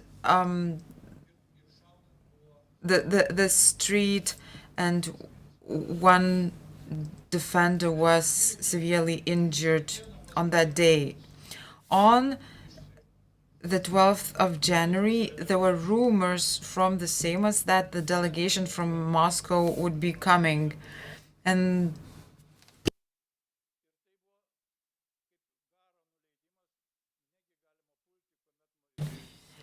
we wanted, we thought that we would not be attacked when there's a Gorbachev delegation in Vilnius. But I came home to relax, and then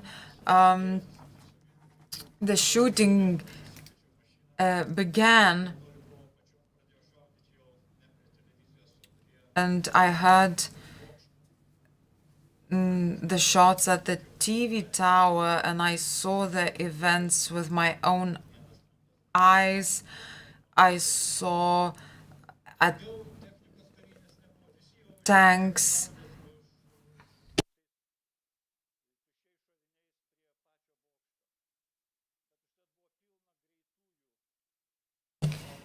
There were ambulances all around the place, a lot of people, a lot of medical staff. There were people helping the injured.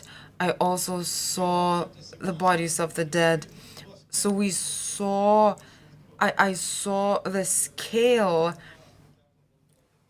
of it all. And I knew that there would be panic. People would start looking for their relatives who were in Vilnius. We were organizing the collection of data from hospitals so we could answer to the citizens' requests regarding their relatives. In the morning, I went to the TV tower. I looked at it.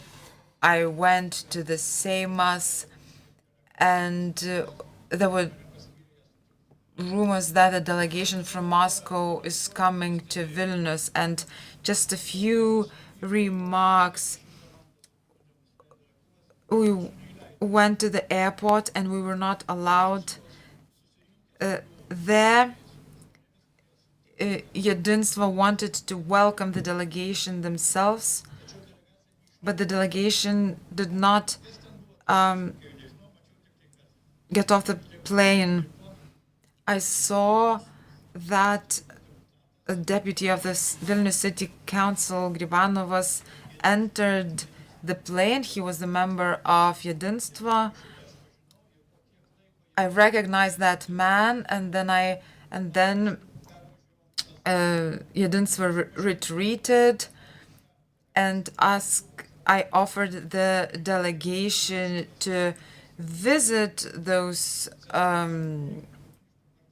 places of the 13th of January events.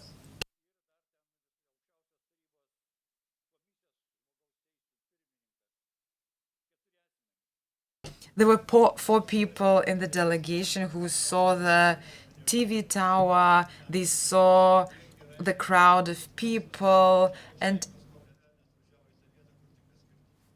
people were surprised to see them. It took us 3 years to get from the airport to the parliament. We stopped at the Gedimino Avenue. We let them walk through the crowd at the Seimas. We tried to show the video reporting the events from the 13th of January events, and they did not want to see that video footage. And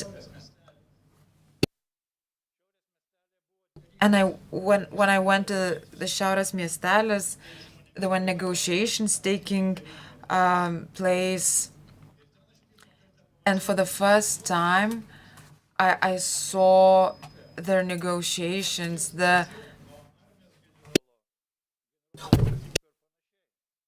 Those were top military officials, but that wasn't all. It proved the scale of the operation, but the negotiations were very interesting. The generals did not want it even to say hello to the Gorbachev's commission.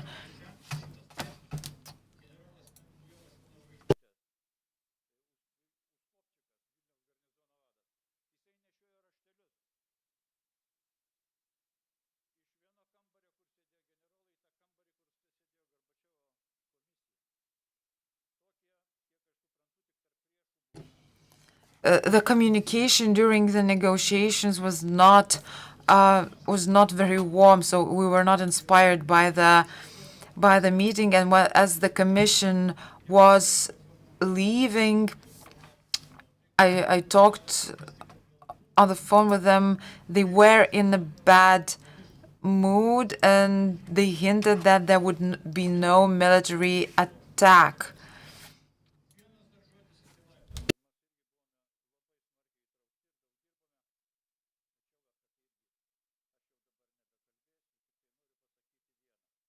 I just want to say one more thing. During the funeral, which took place on the 16th of January,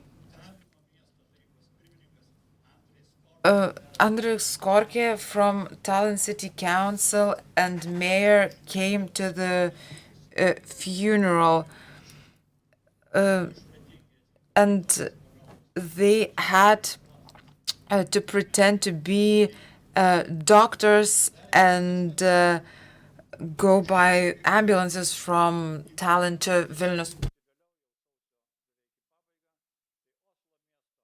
Also, the mayor of Oslo also came to the funeral.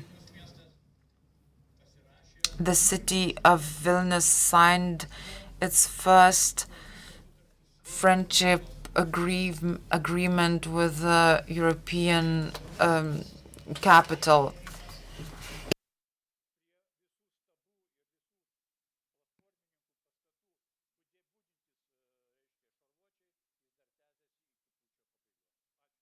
Thank you. Dėkojame. Thank you for assembling and mobilizing the residents of Vilnius for the defense. Arumas Kurumadas was also the coordinator during the Baltic Way. And now I would like to give the floor to Gintaras Pukas. His text will be read by Kaunas City Municipality member Mr. Gaidys. You have 10 minutes. Madam President, signatories to the Act of the 11th of March, distinguished guests. January 13th in Kaunas. History is important when it is just. January 13 is very important for Lithuanian nation and state. It is necessary to spread and record the message about it. Perhaps it is appropriate to record in more detail the events of those times as first-hand knowledge, and not only by publishing the facts, but also the related documentary information. Lithuanian municipalities, companies, public organizations, and individuals still have unpublished but significant, objective, and correct information which would be happy to pass on. Congratulations to the organizers of the forum. Would like to thank you for your invitation. Thank you for the opportunity to provide more detailed information about Kaunas City Municipality on the days around the 13th of January. It is impossible to convey the spirit that was felt in Kaunas on the 13th of January and that time dedicated for the presentation, so I will discuss only some moments or events that Kaunas had to survive in those days of extraordinary tension, anxiety, unity, but also determination to fight for the independence of Lithuania. The following formal decisions of the Kaunas City Council of Deputies and the Presidium of the Council regulating the activities, obligations, and responsibilities of municipal institutions under special conditions were adopted within their remit. It was confirmed that the functions, duties, and competences of the municipal structures remained the same, but they were coordinated with the adopted new provisions on the activities of the municipality under special conditions. It was decided that in the event of the Council being unable to meet, the Presidium of the Council, including the President of the Council, shall be entrusted on behalf of it and in the capacity of the Kaunas City Council of Deputies with the task of organizing and carried out all the necessary activities in the city. Deputies were instructed to refrain from participating in any political and state activities organized by the occupying forces. The President of the Council was entrusted with the responsibility to maintain relations with the Supreme Council and the Government of the Republic of Lithuania. Urban protection services were set up, as well as working group coordinating activities in the areas of information, operational, strategic entity protection services, coordination working groups for relations with industry and organizations, with parties, social movements, working group for relations with the Soviet Union, army, etc. were also established. Specific council deputies were appointed as their leaders and responsible persons. Most of the issues had to be settled before the 13th of January, and we had a legally sound structure and provisions for operating under special conditions. This demonstrates that Kaunas was ready and able to act in a coordinated and targeted manner. Strategic entities in need of protection were identified in Kaunas, and the council deputies responsible for the protection of each of them were appointed. Barricades were built around the protected entities using building foundation blocks, sandbags, and heavy vehicles. The municipal building and its premises changed beyond recognition. The building was surrounded by huge piles of bags with sand, which covered all the windows of the ground floor almost to the first floor. Access to the building was blocked by truck trailers. Water cannons were installed in the hallways of the building, and they were directed at the main entrance of the building. Strong jets of water were supposed to slow down the soldiers' insurgency, while the attack of aggression itself, as I said, was supposed to be recorded on a videotape. It was arranged that upon receiving news from Vilnius about the attack of the Supreme Council, all the alarms installed for civil defense purposes would be activated in Kaunas, which would send a signal to Kaunas residents to assemble at the entities to be defended. As the bloody developments near Vilnius TV tower began, the alarms were activated. Continuous 24-hour standby duty was established. Deputies of Kaunas Council, employees of the municipality, and representatives of public organizations gathered in the municipal building and were directed to the relevant working groups. In the streets near the strategic buildings, crowds of people gathered. Hundreds of Kaunas residents took buses provided by the municipality and traveled to Vilnius with their own transport to defend the parliament or the television tower. There were a lot of people in the square next to the town hall. Richardas Mikutavičius, a priest, may he rest in peace, opened the window of the municipal building on the first floor and served the Holy Mass for the fallen defenders of independence. For Lithuanians, said prayers. The latest developments from Vilnius were reported here. At midnight, on behalf of the President of the Supreme Council, Vytautas Landsbergis, we went to His Eminence Cardinal Vincentas Sladkevičius and handed over the President's request to ring the church bells around Lithuania. The bells rang. The municipal building, together with its structures, naturally became, without any formal decision, the actual defense staff, a central assembly point for the people. We knew and we understood that the main developments unfolded in Vilnius. We all had to help as much as we could.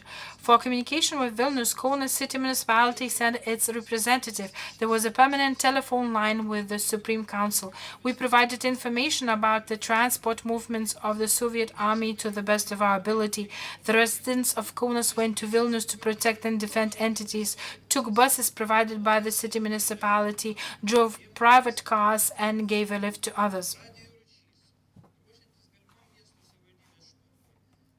In preparation for a possible attack on the city municipality, a radio station was installed at the municipality building thanks to the radio sports fans of the Kaunas Polytechnic Institute. If the attack on the municipal building had become this direct channel of communication with the Supreme Council and with the world would have been used. In English, texts were written in advance addressing the nations of the world, informing them that Kaunas is under the occupation. The head of the radio club organized the watch of club members, a total of around 15 people, at the radio station installed in the KPA campus student dormitory, which was much more powerful than the amateur radio station operating at the time in the Supreme Council.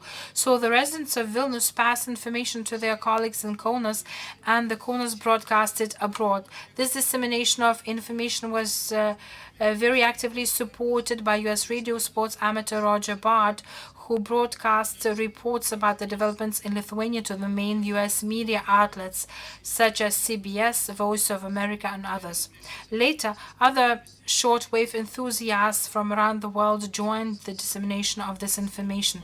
In preparation to the full occupation and information blockade, a group of KPI radio amateurs, in agreement with medical doctors and allocated and secretly installed a very powerful 5-kilowatt radio station at Kaunas Clinical Hospital. Its transmit had to become operational if the Soviet army occupied all radio stations. Lithuania would be left without the most important source of information at the time. In preparation for the Black scenario, KPA scientists had made antennas which were ready to be lifted on the 75-meter high chimney of Kaunas clinics within a few minutes. According to specialists, broadcasts from Kaunas clinics would have been heard by people from all over the world by simple radio receivers. The Soviet paratroopers seized the Vilnius television tower.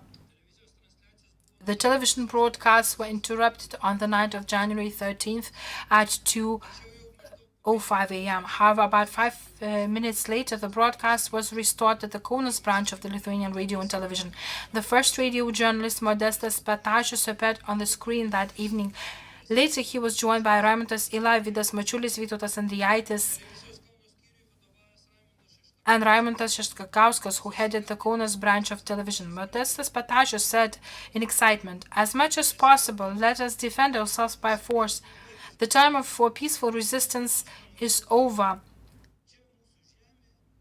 The force was used against us. This is our land. We are its masters. If necessary, we will die here."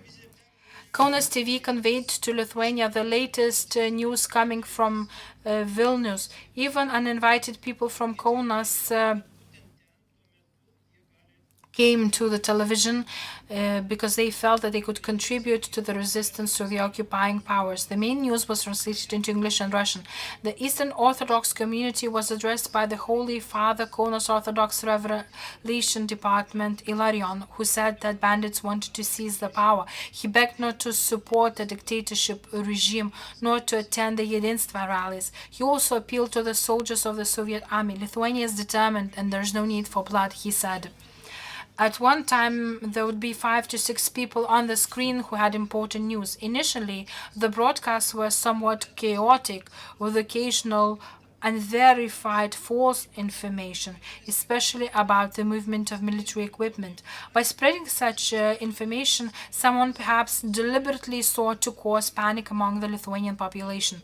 Subsequently, the release of such sensitive information took place only after careful verification of its reliability.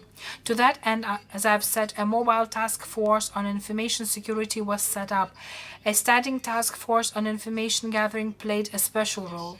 By means of publicly available telephone line, the group of 3 to 4 persons received reports from residents about the observed activities of the Soviet military in various places of Kaunas and in its outskirts, registered them in a journal, and forwarded the data to the information security verification team.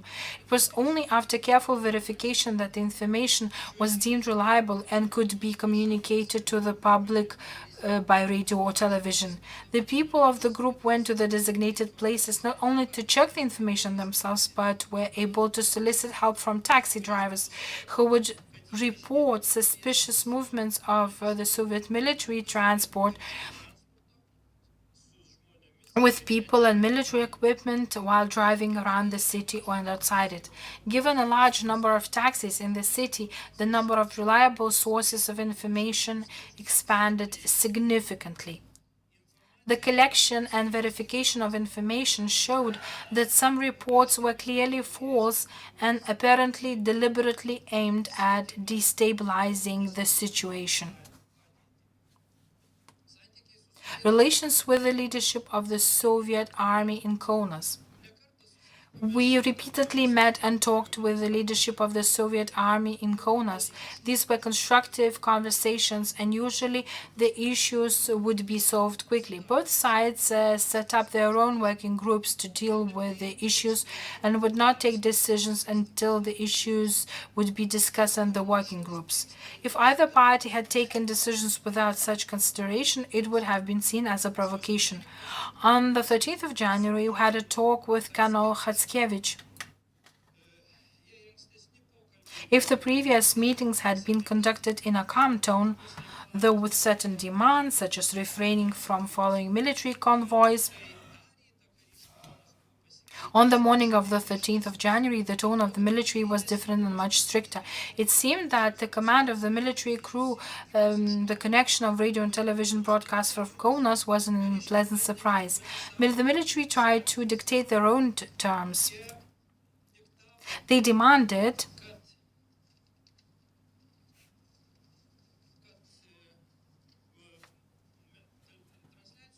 that there be no more than 2 people on TV screen during the broadcast, that the information was not translated into English, but we refused to do so. On the same day, the Kaunas City Council received a message that the Soviet military leadership broke relations with the City Council and agreed to communicate with the mayor only. The reasons for the termination of the relationship were not given. This was similar to a psychological attack aimed at increasing tensions in the municipality, possibly instilling a wedge between the council and the mayor. I must say at once that they did not succeed. On the evening of January 13, we met with Deputy Commander of the Soviet Airborne Forces, Colonel General Osvaldas Pikauskas. He was the second top airborne paratroop commander of the Soviet Union, a Lithuanian. We wondered why he was stationed here at such a time. It was awkward to speak Russian with a compatriot who was on the other side of the barricades. Without much introduction, we were reprimanded for the fact that the alarms were activated at night in Kaunas, which disturbed the night sleep of the residents of Kaunas. He demanded to remove barricades from buildings and encourage people to disassemble, threatening to introduce a curfew in Kaunas. We stated that we were following the laws of the independent Lithuania, the activity of the municipality was legal, and that we hoped that the developments in Vilnius near the television tower would not unfold in Kaunas. Journalists from the Kaunas press also demonstrated their civic unity. There was a strong opposition between the then daily newspaper Kauno Tiesa, now Kaunas Day, which at the time had already declared itself an independent newspaper but was still not used to competition, and the Kaunas Time, published by the city council at that time, But this did not prevent us from forgetting our ambitions and uniting. A joint staff was created, and on Monday, the 14th of January, the joint newspaper Free Kaunas came out. Gintaras Pukas, thank you for your attention. Ačiū pranešėjui. Thank you for your presentation. Now we would like to hear about how Klaipėda prepared to defend its independence. Presentation by Vytautas Čepas, Chairman of Klaipėda City Council. Labadiena.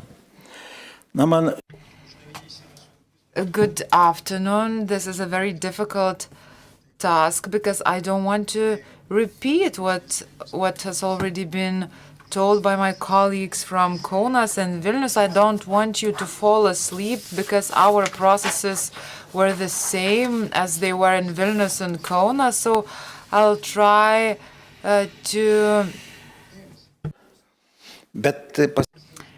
I will not stick to the text too much. For 35 years, a perception has taken hold in the nation's consciousness that the 13th of January was only about Vilnius, of course. This is where the fate of the state was decided, and this is where the greatest sacrifices were made, and it cannot be denied. It's the truth.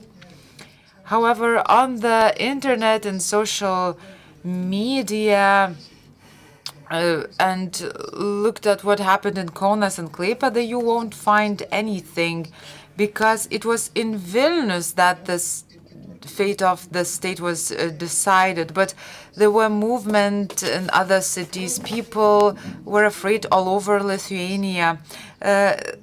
Situation in Klaipėda was not simple. According to statistics from that time, as many as 40% of the city's residents were Russian-speaking. In port enterprises subordinate to Moscow, in 5 fleets, and in shipbuilding and ship repairing companies, the majority consisted of specialists who had arrived from the wide motherland.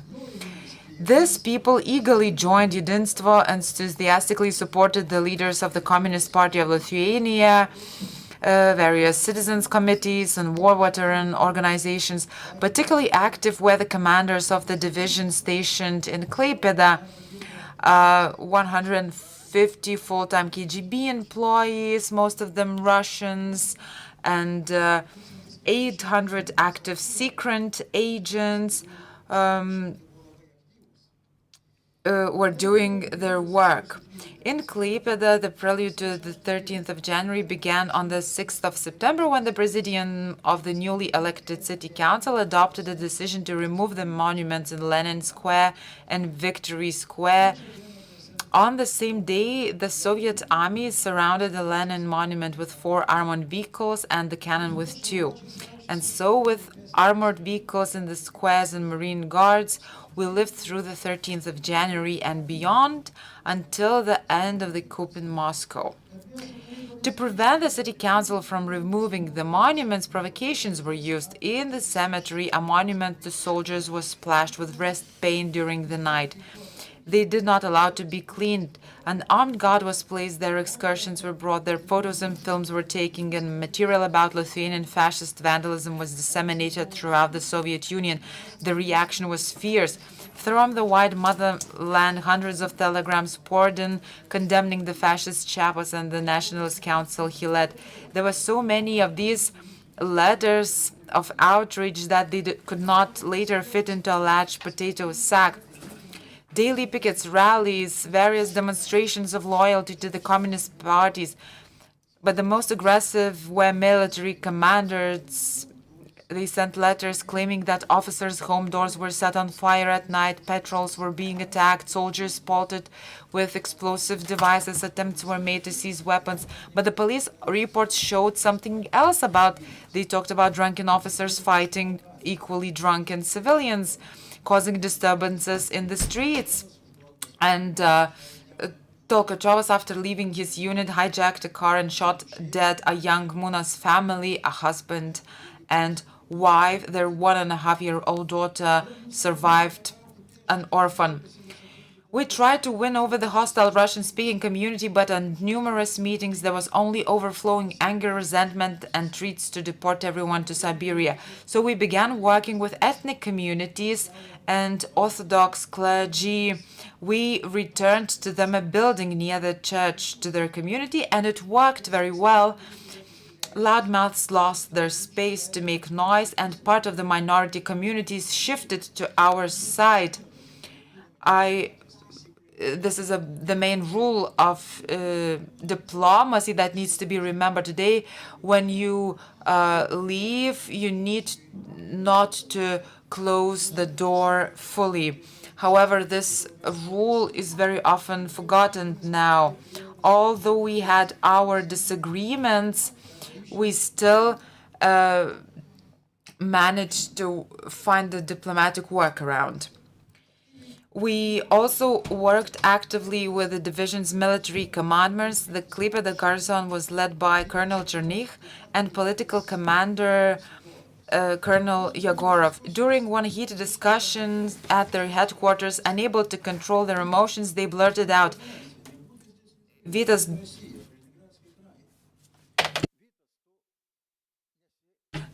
don't overdo it. There will be no Lithuania here. There will be Russia. There will be the Kaliningrad region." Only then it became clear that their unstoppable activism, constant provocations, agitations were coming from.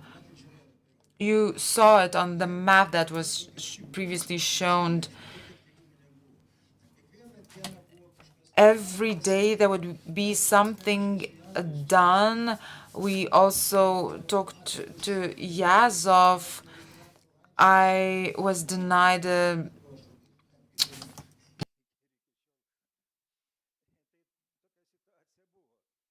military rank was taken away from me. These intentions of the military were confirmed by Lithuanian KGB employees who secretly informed us that envoys from Moscow had arrived to organize the separation of the Klaipėda region from Lithuania.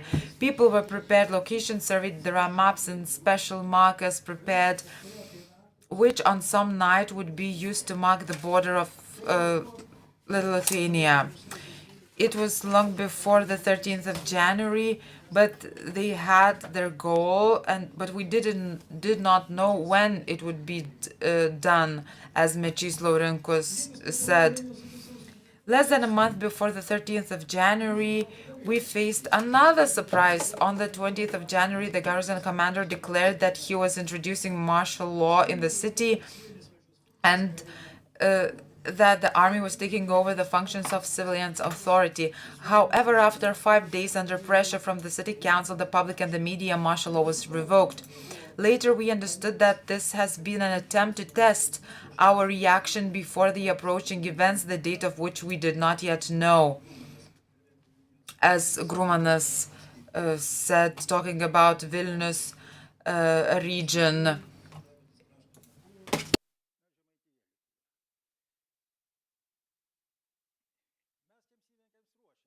we prepared for those events. On the 20th of December, we formed the Ministry of National Defense Klaipėda City Defense Headquarters to organize and coordinate civilian resistance, and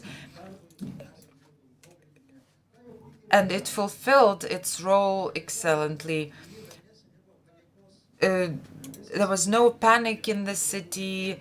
There were sufficient supplies. On the fateful night of the 13th of January, crowds of people gathered around bonfires, built barricades, protected strategically important buildings, especially the crucial facility, the Giruliai transmission tower. Having received information that Giruliai was the only transmitter in the country that could be used to broadcast television programs from Vilnius, we secretly disassembled it at night and on the 16th of January transported it by ambulance alongside roads to the Seimas, and we gave it to Kazimieras Matieka, and Lithuania once had its own television from Vilnius. On the 13th of January, we summoned the people to the rally in Theatre Square. The square had never seen so many people, 45,000 of people. Looking at that crowd, I understood we would win, they would not overcome us. Representatives of ethnic communities and Sąjūdis activists condemned the actions of the Soviet army and unanimously supported the Supreme Council of Lithuania. At the end of the rally, we honored the fallen and adopted the resolution supporting the actions of the Supreme Council and the government and condemning the brutality of the army. Frightened by what they had done, the military locked themselves in their barracks. Previously eager to meet and discuss, they now found reasons to avoid meetings. Still, when we did meet, the division commander Chernykh asked whether he would go with weapons against civilians. He replied, "I'm a soldier, I must obey orders." And he turned away. But because there was no such order, they did not leave the barracks until the coup in Moscow. Then once again they declared martial law in Klaipėda. Unfortunately, again unsuccessfully, no one was terribly frightened. After the coup, plotters were defeated. All of the soldiers of the garrison, along with the twice appointed military commandant, disappeared behind the barrack gates, and the armored vehicles vanished from the squares, and Lenin and the cannon left with them. So we had to clash with the military once more in the spring of 1992, when Klaipėda police arrested the twice military commandant Colonel Chernykh and transported him to Vilnius. Again, same threats, armored vehicles in the streets, negotiations, but this is an entirely different story. And now, generally speaking, Klaipėda remained in Lithuania. We became more resilient. We learned to talk to each other. Most of the deputies of the council became companies, directors of companies. Rimantas Vaštakas and many others, Jonas Alikas, Vanda Kavaliauskienė, my deputy Nijolė Pažarskienė, and many other people who are still alive and who did a lot for Lithuania and who need to be commemorated.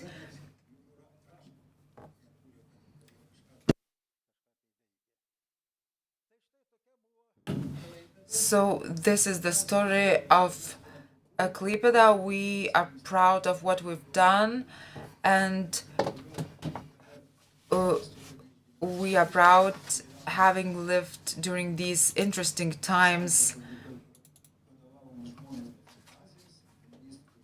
And for half of our life, we lived in the Soviet Union, and for the second part of our lives, we lived in free Lithuania, happy lives, not being afraid to tell the truth and finding compromises. Thank you. Ačiū pranešėjui. I thank the speaker. Klaipėda city had spoke and actually we heard the shooting that was taking place outside the building. And now I would like to give the floor to the journalist Rytas Taselis. He will speak about the free word, the freedom of speech, when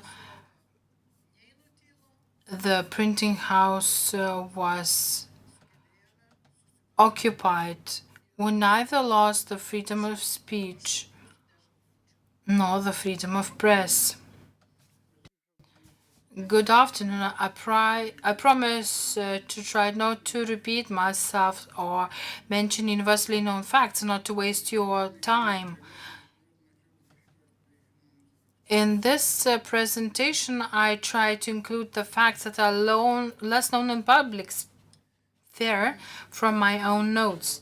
As I begin this presentation, I would like to draw your attention to several important factors that shape the course of events during the crisis of January 1991. In my view, the most important of these was brutality of the Soviet revanchists in Lithuania in front of international media video cameras. Rita Dapkutė, head of the Seimas Public Relations Department, at the turn of 1990 and 1991, grumbled irritably to her colleagues that Vytautas Landsbergis had asked her to invite foreign journalists accredited in Moscow to Lithuania. She said, "If nothing happens again, I have no idea how we'll ever be able to invite them next time." Life showed that politicians who grasp a broad information landscape and have good instincts are sometimes far more rational and perceptive than journalists. In other words, the fact that those foreign video cameras covering the war in Iraq from Moscow came to Vilnius in January 1991, and this was an enormous opportunity to reach the minds of people around the world and influence them emotionally. This helped to achieve victory in the public space.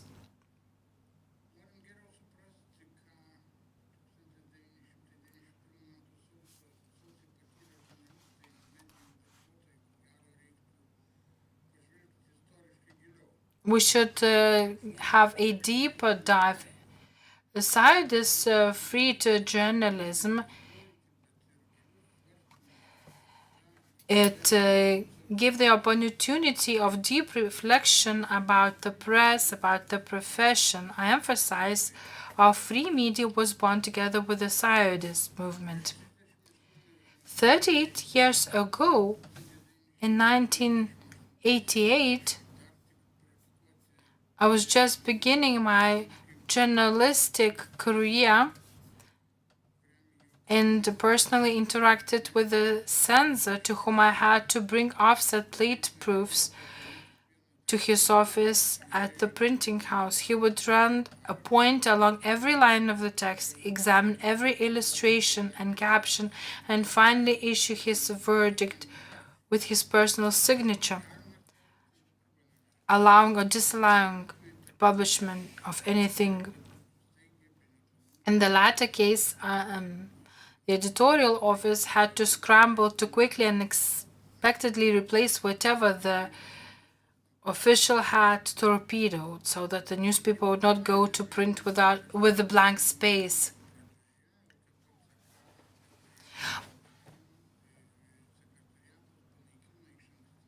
But it was precisely the Seimas that led to the abolition of the prior censorship of periodicals by Lithuanian Communist Party Central Committee Secretariat in early 1989. Journalists working in the media felt a surge of ozone-like freedom. If we look at the list of the Seimas Initiative Group of the founders of the regional Seimas Group, we will find many journalists, many people of the journalistic craft. They all enjoyed the freedom of the activity, though they sometimes understood it in a rather peculiar way. We had to learn journalistic responsibility and professional rules later. I say that the liberated media at that time was the best school of the profession and an opportunity that every journalist had the chance to use. Therefore, what happened in January 1991 for us, the journalists, was an attack on freedom, on our lives and the opportunities we had gained. This was our main asset alongside our families.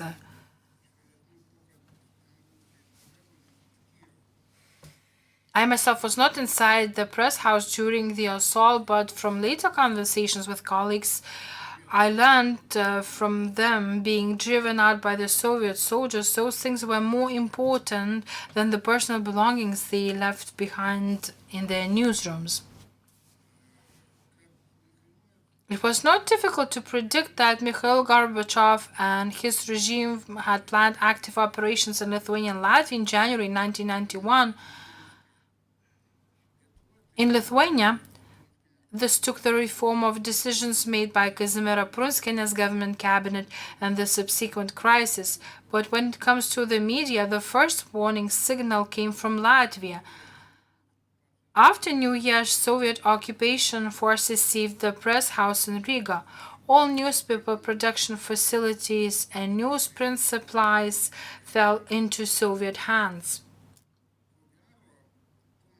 Most likely, the press department operating at that time under the government of the Republic of Lithuania could have taken more concrete measures that today would be called risk management. That is, attempting to distribute paper reserves among other Lithuanian printing houses and protecting printing machines. But none of this was done. Our relevant government structure failed to manage those risks. Let me remind you, the press house housed the largest newspaper printing facility in Lithuania, supplied with paper and printing materials centrally from Moscow. Therefore, on the 11th of January, when the Soviet troops stormed the press house and brutally expelled all media outlets operating there, for many it came like a surprise out of the blue.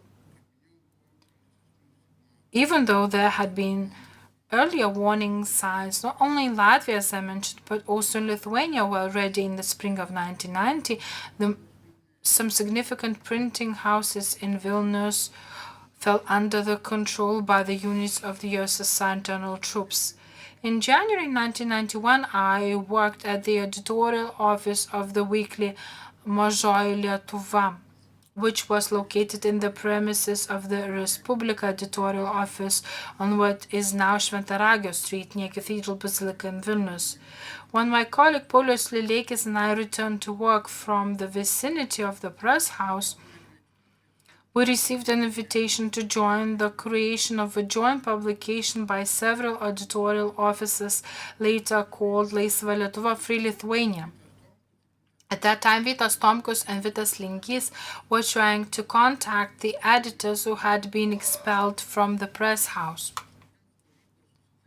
They succeeded in reaching agreements with the editors of Lietuvos Rytas, Literatūra, and Menas, Kurie ir Vilenskiai, Vilniaus laikraštis, Tiesa, Gimtasis kraštas, Golas Litvai, Vakarinės naujienos, in total 13 editorial offices.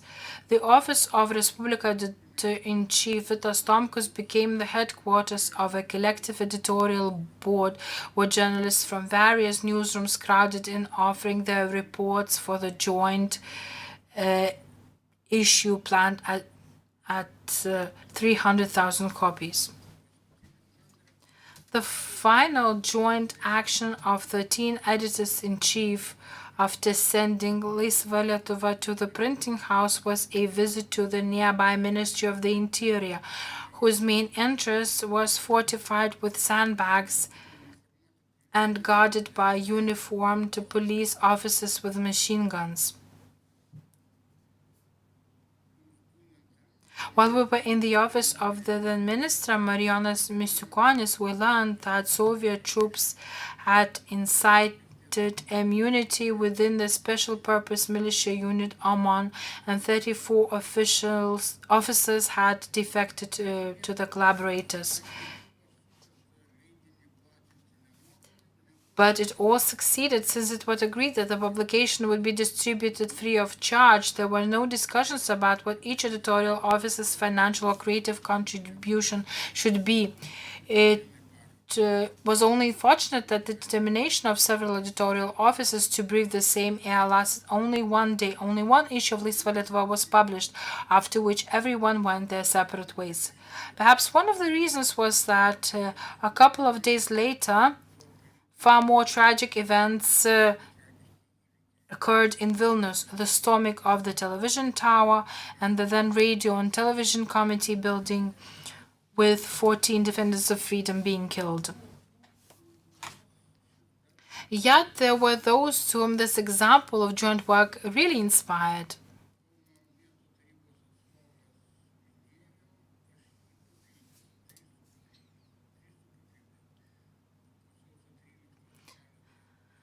For several days after the 13th of January, three Kaunas editorial offices, Kauno Tiesa, Tėviškės žinios, and Kauno Laikas, joined their forces to publish a joint newspaper, Laisvasis Kaunas. You can see the facsimile of one of the copies of one of the issues. This is Kaunas Tiesa, Tėviškės žinios, and Kauno Laikas. This fact, it seems to me, is too often unjustly forgotten. There were some awkward moments as well. So we've thought then, on the 12th of January, the chairman of the Supreme Council of the Constituent Seimas Vytautas Landsbergis spoke on television. He emphasized that the Soviet action at the press house was futile. The regular issue of the state newspaper Lietuvos Aidas had been published and reached its readers. However, he did not say a single word about Laisva Lietuva, which had been produced by journalists from 13 other newspaper editorial offices. This left an unpleasant aftertaste for them. The politicians either failed to notice our work or did not want to notice it. Incidentally, on the 14th of January, the head of the press department under the government of the Republic of Lithuania, Pranas Demionaitis, invited the leaders of the major newspapers for a consultation. But the consultation was essentially held only to inform that due to the state's limited capabilities and resources, which is quite understandable, official institutions would concentrate efforts to ensure the publication of the state press, namely the state newspaper Lietuvos Aidas. All others were wished good luck in figuring out how to cope with the situation on their own. This was certainly not a pleasant acknowledgement of our collective efforts in producing Laisva Lietuva. Moreover, during the January crisis, Lietuvos Aidas was published only on the 12th of January and then on the 15th of January, at the time when private media outlets were publishing and distributing their newspapers free of charge in the most important locations across the country where the defenders of freedom stood guard. Competition, often quite harsh, prevailed in the media market even then, but Laisva Lietuva was born not out of competition, but out of the sense of freedom that journalists, editors, and media managers had then, as I've mentioned earlier.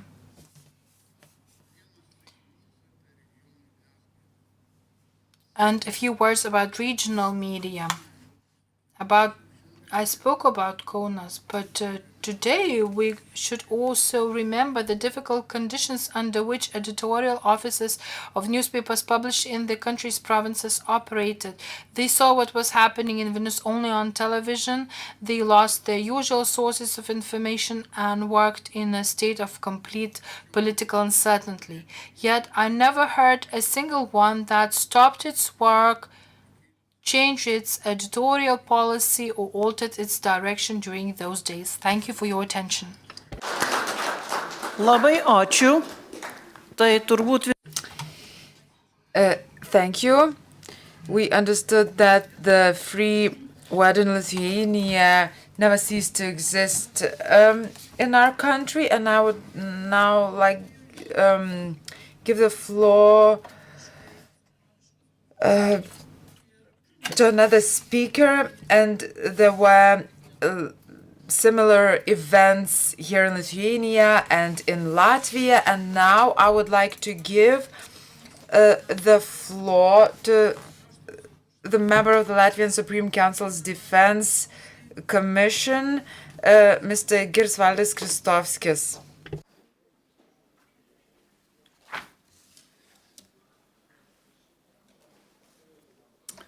Dear colleagues, okay, it works, yeah.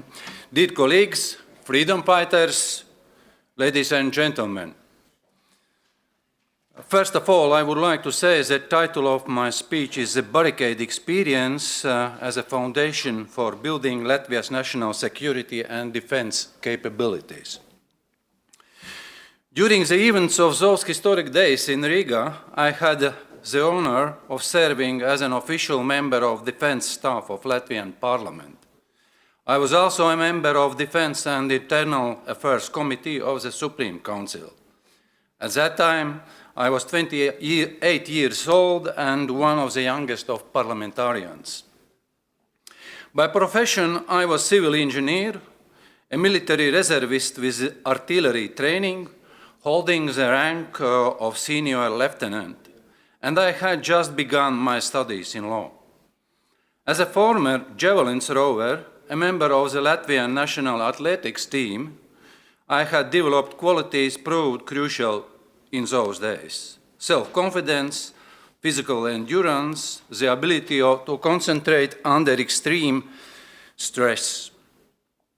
I had already demonstrated these abilities in my hometown of Ventspils as a leader of the National Awakening movement and as an organizer of demonstrations, rallies, and pickets. As a member of the Parliament's Defense Committee, from the autumn 1990 onward, I was directly responsible for maintaining contacts between Parliament and the leadership of the volunteer units. At that time, these units constituted essentially the only structured self-defense formation in Latvia. Unlike the militia, approximately 75% of whose personnel were Russian-speaking, the volunteer units were organized explicitly to defend Latvia's independence under conditions of occupation. Through close cooperation with these units, I gained a realistic understanding of both their actual capabilities and the many unresolved issues surrounding their organization and preparedness. At the same time, I became increasingly aware of the likely inaction of militia during the potential X hour. This attitude became especially evident on the night of January 15, when the defense staff of the Parliament and senior state officials convened to solve the situation following the ultimatum used by the so-called Rescue Committee. The ultimatum demanded the removal of the barricades and the authorization of Rescue Committee rally near the Supreme Council in Dome Square, where to take over power in Latvia was to be announced. During the night meeting, after a long and heavy silence, the Minister of Interior Affairs, Mr. Vaznis, stated that in such situation, he had no militia personnel available to reinforce the security of the barricades. "You will have to deal with yourselves," he said, and then, in the middle of the night, he stood up and left. Under these circumstances, we were forced to develop our own plan to prevent direct clash between the barricade participants and the hostile forces organized by Interfront and the security institutions of USSR. Within the defense staff of Parliament, I was formally responsible for cooperation with the media. However, I was compelled to make many of the operational decisions required for the daily functioning of the Supreme Council's defense efforts. This was largely due to my constant presence at headquarters, where the internal military command center was located. This included the command center of the volunteer units also. Thus, the continuous flow of operational information through their mobile communication channels, updates received via public telephone networks, required the constant need for essential intuition and immediate proactive action. As part of my media responsibilities during the barricades, I frequently addressed the nation with the words encouragement on Latvian state radio. Beyond that, I also use the national radio network to issue direct instructions to the barricade guards stationed in various posts throughout Riga's defense zone. The military experts and analysts within the Parliament's defense staff soon realized that radio was an exceptionally powerful operational tool. As a result, requests from defense staff practitioners to transmit operational orders and information via Latvia state radio increased. Naturally, this also increased the danger of provocations associated with acting on unverified information. On several occasions, KGB and their assistants successfully triggered false alarms through the defense staff's open communication channels. Following these incidents, senior state officials revoked my access to the live radio broadcasts. Nevertheless, I continued to work day and night at the Parliament's defense staff, managing operational routines, participating in all major high-level decisions, and contributing to the preparation of operational regulations for various barricade sites. Through this experience, I witnessed firsthand both the causes and consequences of organization shortcomings. By the end of the first week, it was evident that people's strength has been depleted. Fatigue and apathy were setting in. In such circumstances, my remaining hope was that we would survive and a conditional ceasefire might emerge. It would be imperative to immediately improve the organization of people's self-defense measures based on barricade model.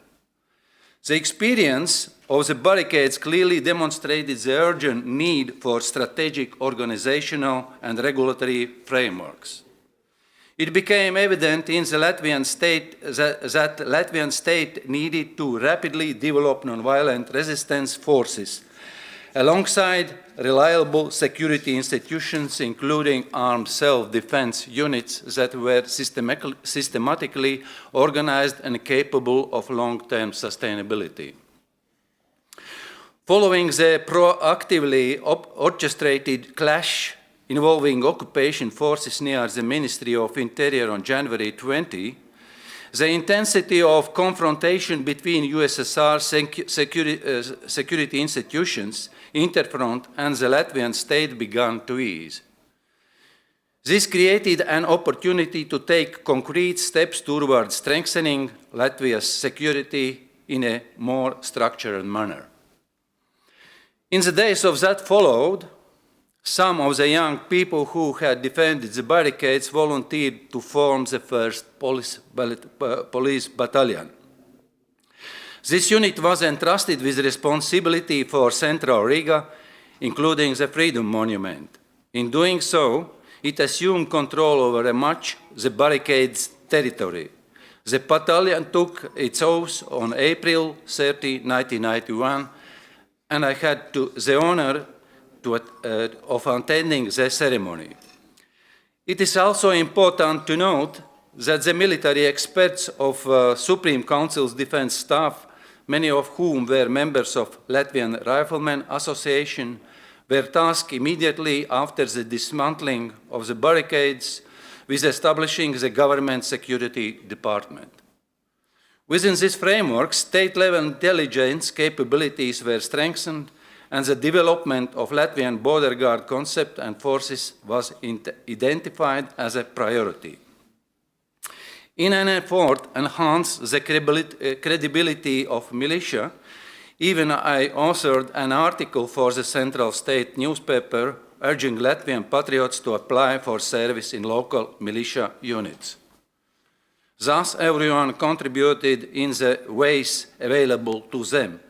Meanwhile, the Defense Working Group of the Latvian Popular Front sought to contribute to the development of the concept of nonviolent resistance and the National Guard, as well as to other initiatives aimed at strengthening national security.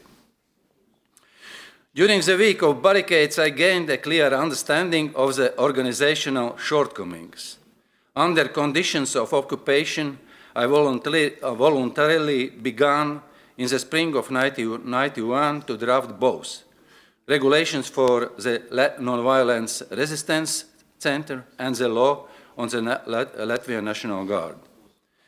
This one was an immense challenge, not only because I lacked strategic or operational level military experience and sufficient academic grounding in nonviolent resistance theory, but also because the two approaches, nonviolent resistance and armed self-defense, were inherently in tension with one another. After contracting Gene Sharp, the world-renowned expert on nonviolent resistance, I received a large shipment of academic literature from the United States. However, translating and mastering this material would have taken a time simply we do not have. As a result, the Nonviolent Resistance Center's charter had to be based largely on empirical experience gained during the barricades, combined with forward-looking strategic vision. Paradoxically, these documents had to be drafted under occupation conditions and debated in the parliament that still included deputies affiliated with the USSR armed forces. This required enduring open ridicule from opponents who regarded the effort as utopian, especially given that it unfolded under the constant scrutiny of Soviet security services. At the same time, there were persistent practical questions. How to obtain weapons, equipment, communications, transport, logistical support, and how to establish a training system for the National Guard. These issues had to be carefully considered while drafting and defending the National Guard law. By the time of the August coup attempt in Moscow, the National Guard law was already prepared for its final reading. The regulations for the Nonviolent Resistance Center were approved at the end of June, and responsibility for its implementation was entrusted to parliamentarian deputy Odysseus Kostanda, one of the key initiators of January barricades.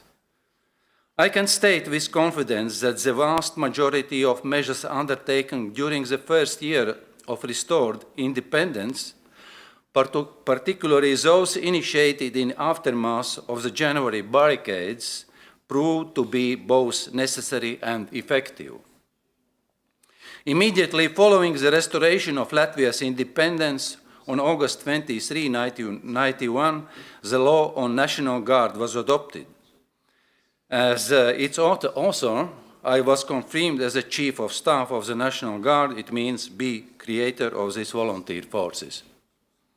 This marked the beginning of an extraordinarily demanding period, involving the resolution of countless organizational, logistical, armament, training and supply challenges, often in direct confrontation with occupation forces still stationed in Latvia.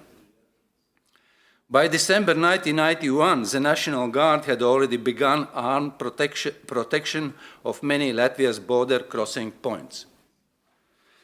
The first Latvian police battalion formed during the barricades was gradually transformed into security service of the state of President and Parliament. In November 1991, the Ministry of Defense was established on basis of Public Security Department, whose work have been instrumental in initiating the creation of border guard and compulsory military service. The head Parliament's defense staff, Deputy Tālaus Junzis, became the Defense Minister of Latvia. As Latvia's security and defense concepts evolved rapidly, the national framework for non-violent resistance was not further developed. It should also be acknowledged that transforming the former militia into police force loyal to the Latvian state and grounded in the Western democratic values was neither quick nor easy. It required patience and proceeded gradually over many years. Ladies and gentlemen, my presentation may have seemed highly personal. My experience, like the experience of each barricade participant, is a unique part of state's recent history. Having served for more than 5 years as a Minister of Defense during Latvia's preparation for NATO membership, also as Minister of Interior and a Minister of Foreign Affairs, also as a Deputy Chair of European Parliament's Committee on Security and Defense, I can state with confidence that the barricades of January 1991 were not only a powerful demonstration of the people's capacity for self-defense, they also laid the foundations of Latvia's modern security and defense system.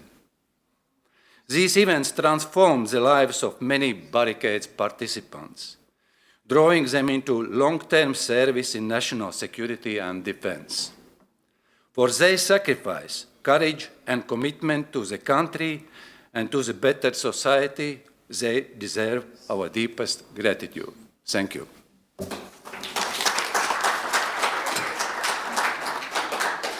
Dėkojame pranešėjui ir dabar.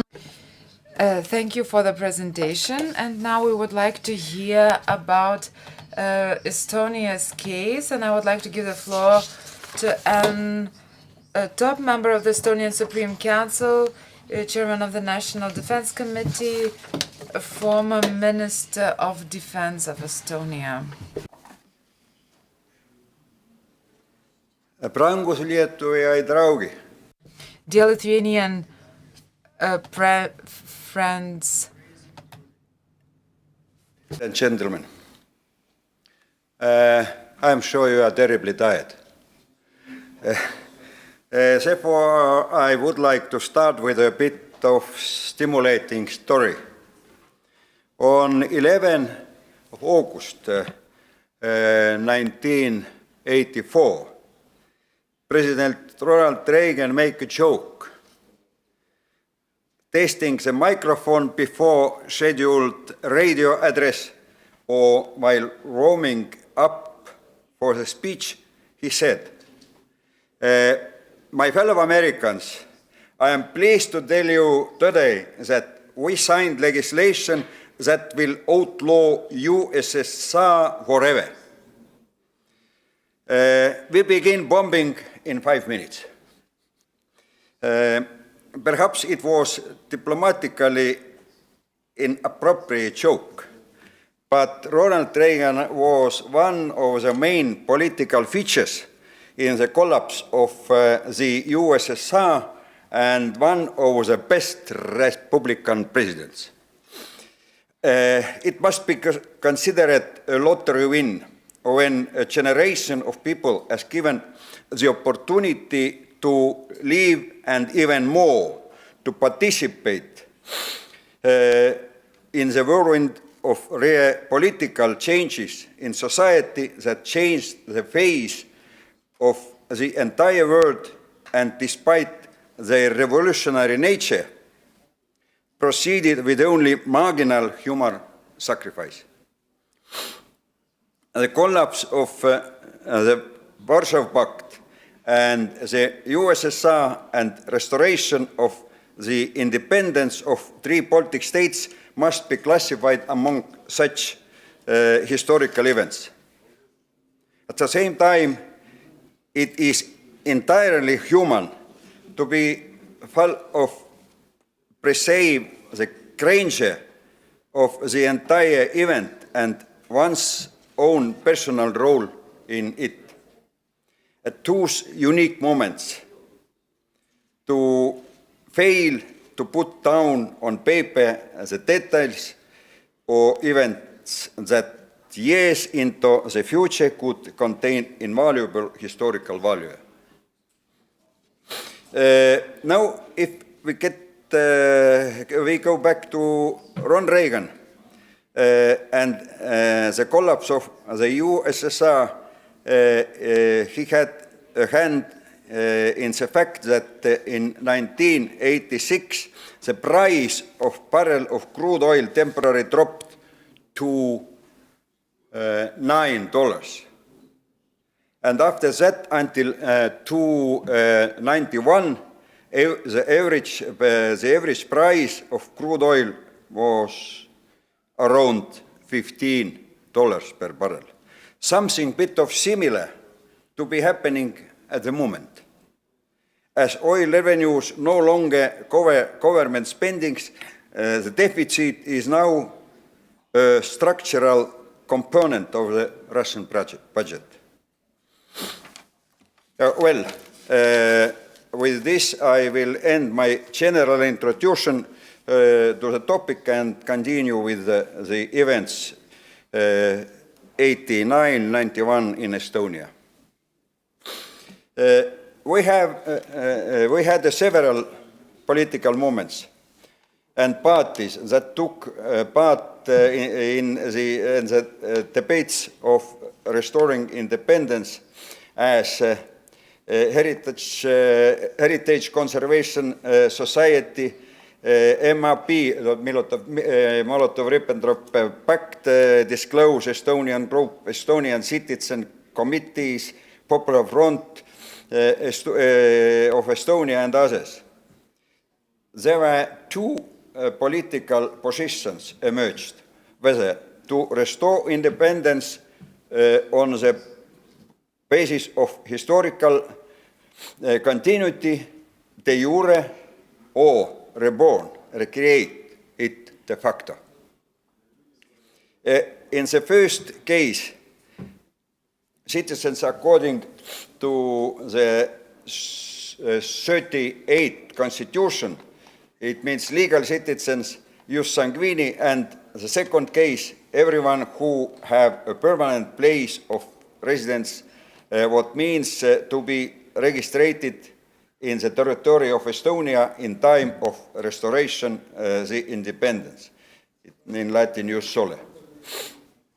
This was hotly debated between Supreme Council and the Estonian Committee. The Estonian Committee, it was institution of the representative of Estonian citizens by 38 Constitution. Despite the fact that a large proportion of the members of these institutions overlapped, I would like hasten to add that the later Constitution Assembly was elected on an equal basis of members of both of these bodies. Suitable for merging one proverb. The dogs of their own village fight, but when foreign dogs attack, they become friends and again and fight back together. But actually we had a pretty serious common enemy, and it was so named Interfront, which largely formed by the managers of all union industrial enterprises located in Estonia and include the employees of these enterprises. They warmly supported Gorbachev's perestroika e-glasnost, but in real life were opposite any democratic reforms. They formed their own combat squads whose demonstrative exercises as propaganda were occasionally published in newspapers. As a counterbalance to this, in February 17, 1990, we re-established the Estonian Defense League. Soviet military units stationed in Estonia were generally neutral during these pivotal events. The best confirmation of this were the words of the garrison commander, Admiral Yuri Belov, to our police chief. I want to act here in such a way that my descendants could no lower their eyes when walking on the streets of Tallinn in the future. Among the military units was anyway one exception.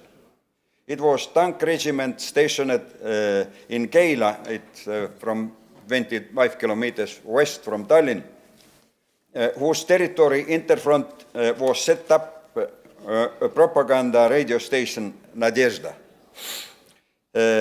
We did not have OMON units. First of all, our Ministry of Internal Affairs claimed to Moscow that they could handle it on their own. Secondly, the personalities who were really ready to establish OMON were sent away from Estonia to Moscow. At first, the secretary of the CK Communist Party was transferred to Moscow in 1988, and secondly, the chairman of the KGB would go to the same way 2 years later, early spring in 1990. On May 15, 1990, the Interfront had managed to gather a crowd of several hundred people on Toompea Hill, the square in front of the parliament. After fiery speeches by the leaders, the truck attacked the gates of the parliament building, which broke open, and the crowd, against which were only about 20 police officers, were powerless, poured into the palace courtyard. They ended up to the large courtyard, but by reason that all the doors were strong and locked, they could not do anything at once. They don't have any real plan because it was a spontaneous attack. Edgar Savisaar, who was at the time Prime Minister, called to the people over the radio, attention, Toompea is under attack. I repeat, attention, Toompea is under attack. And in less than a quarter of an hour, a few hundred and later even some thousand people supporting the parliament and government gathered on the castle grounds. And the Interfront members left with downcast eyes. The gathered people cleared the corridor about 1 meter for them. No physical force was used, exchanged expressions only verbally. To swear words are well known in Russian language. At the beginning of January 1991, by our rather rudimentary intelligence, yet we learned about the Interfront attack to the parliament building in Toompea Castle that was planned around the January 15, plus minus. And we planned 3 means of protection. Firstly, we placed granite and concrete barricades on the streets leading to Toompea. Secondly, on January 12th, 3 days before the estimated Interfront protest meeting, a company of the fresh Estonian border guards had been brought to protect of the castle.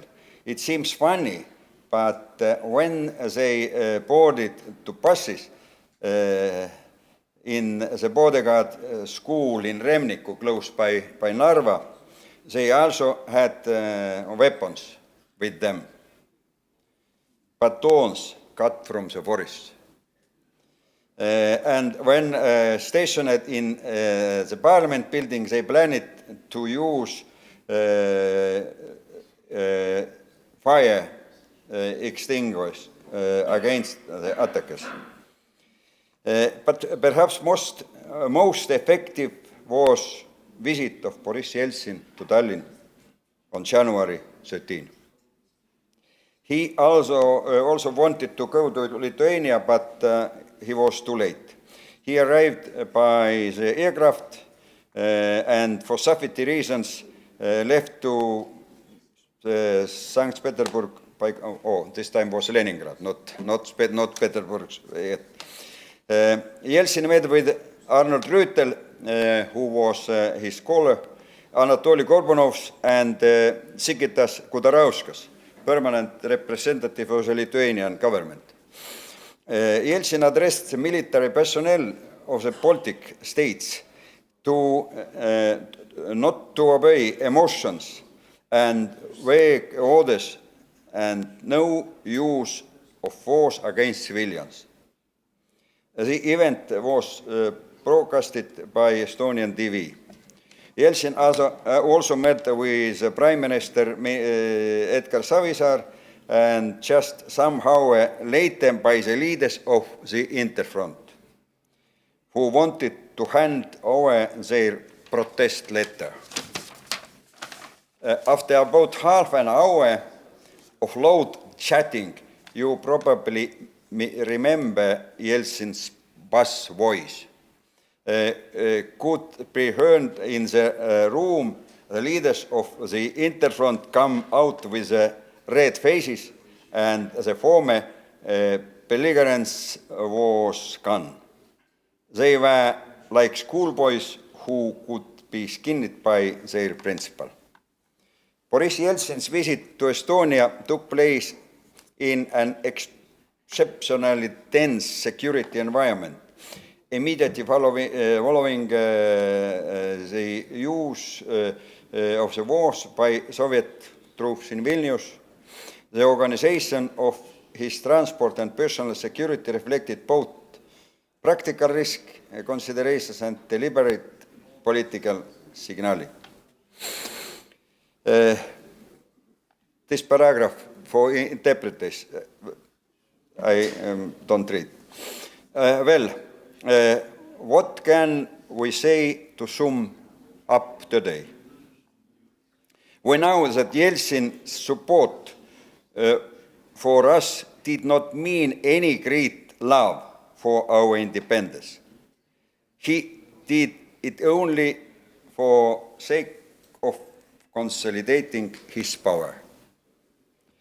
30 years back later, we see that Saul did not become Paul, but instead become Cain, because when we look at the world today, we see that the ideology of the Interfront has become the ideology of the Ruski Mir, supported by orthodoxy instead of Marxism.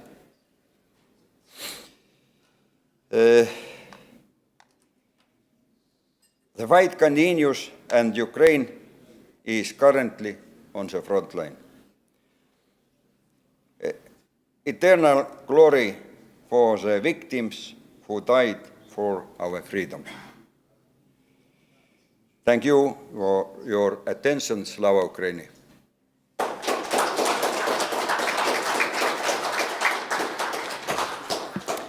Labai ačiū. Thank you very much. And now it is a great privilege for me to give the floor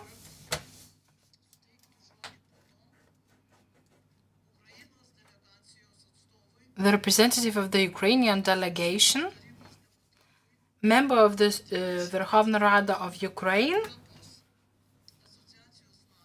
member of the Association of Deputies of the Ukrainian Association of People's Deputies of Ukraine, the 24th of August, who was the witness of the events of January 1991. He was one among the delegation here in Lithuania. Yaroslav Kenzor, he had camera with him then, and he made a film there. And now we will see a short film made by him on the events of January in Vilnius. And this video was played on Ukraine's television.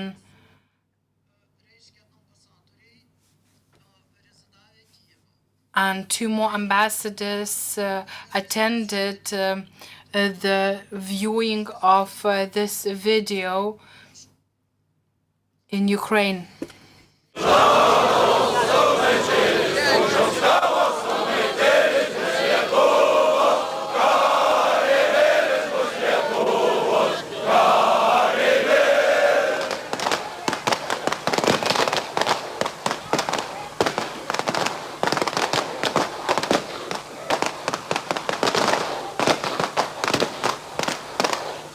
Першою і наймогутнішою зброєю комуністичної ідеології, комуністичної партії є дезінформація, є брехня. Після неї вони роблять відповідно. There's no translation from Ukrainian. А потім ідуть десантники, потім починають гарцювати танки. Подивіться, як браво наші танкісти, бачите, гарцюють на тих виплаканих, викоханих газонах, зелених ще й досі. Такою шаленою атакою був підданий будинок преси Литви. Тут зосереджені були усі газетні редакції Литви, і демократичні, і комуністичні. Ось вже танки стоять під буквально під входом у будинок преси. Уже випущено було кілька автоматних черг по фасаду будинку. Люди, котрі зібралися тут, блокували вхід до будинку преси. Славний радянський полковник, який хвилиною тому вистрілив в обличчя оцього юнака, котрий із шланга поливав водою солдатів, які рвалися туди в приміщення будинку, і облив необачно і цього полковника. Він, не задумуючись, вистрілив йому в обличчя. Це зйомки литовських. Це зйомки, так, литовських журналістів. Оці люди у масках ховають свої обличчя від литовців. Ви знаєте про те, що була захоплена поліцейська академія, і 38 чоловік-зрадників перейшли на бік десантників і стали у ряди цієї окупаційної армії. Решта всі перейшли на сторону литовського. Я була вот такая, я молоко 2 ведрами несла, поила этих солдатов, их отцов, а их сыны теперь мне пенсионерку автоматами угрожают. Какие чувства вызывает это у вас? Я просто не знаю, это не то, что возмущение. Я не могу даже высказать все свои слова. Нету слов. Это просто-напросто возвращение диктатуры и сталинских времен. Это уже очевидно, что происходит переворот. Конец всей демократии. А вы что скажете? Это фашизм и все. Šaunuolių motinos, kad jų sūnus pakėlė ginklą, atsuko jį į taikius Lietuvos gyventojus. Фашизм. Коли я згадував вже про це, коли ми називали деякі акції Weapons were used against peaceful Lithuanian citizens. Ну вот, вы откуда? Из Москвы приехали, но сам вы русский? Да. И как вы смотрите на такие дела? Ну что, это имперская политика в действии, только всего.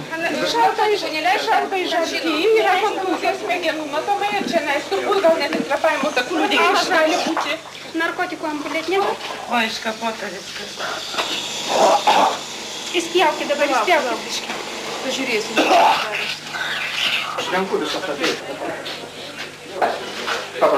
Правда, я atvažiavo, pradėjau sieną šaudyti. Nereikia tų durų prieš.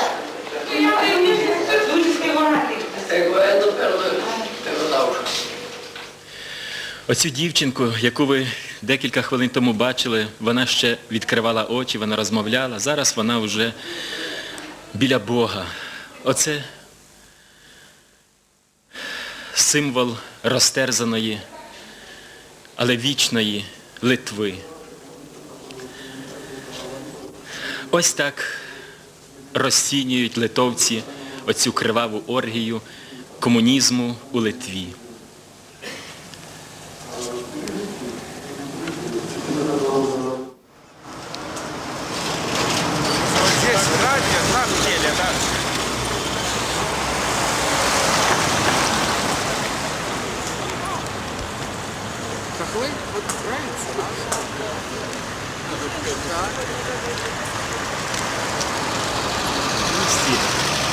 Особливо радісно було побачити наш національний український прапор і групу людей з України. Тут якраз зібралася група із Дніпропетровська.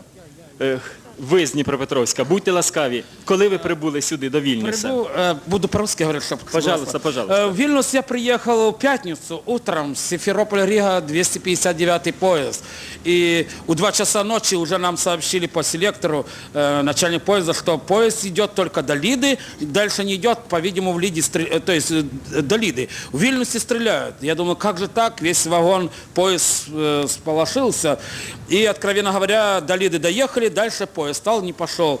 И мы оттуда в срочном порядке на такси доехали до Вильнюса. И в Вильнюсе я уже увидел всю картину, что это случилось. Конечно, здесь уже раненых я не видел, потому что я не был на том месте. Но я уже видел, как здесь обстрелы были, вот, ну и бесчинство, жгли литовское знамя, вытаскивали ковры, зонтики, имущество, вот, и, по-видимому, они еще и грабили, потому что они только камуфляж делали, что якобы не палят, но все самое ценное они увозили и, ну, как пираты грабили все там. Вчера были похороны, литовский народ хоронил своих героев. Так они что сделали? Офицеры заставили солдат, чтобы сжигали литовское знамя, из здания вытянули знамена и сжигали. Включили громкоговорители и играли Modern Talking.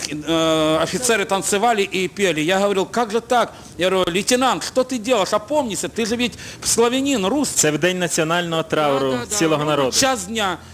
Тем более, я говорю, вы вывесили красное знамя, я говорю, и черной лентой повязано. Это значит уже траур, нельзя это делать. Он говорит, иди сюда. Я говорю, я-то могу подойти. Ну и что с того? Я тебе с легкой душой выстрелил в лоб.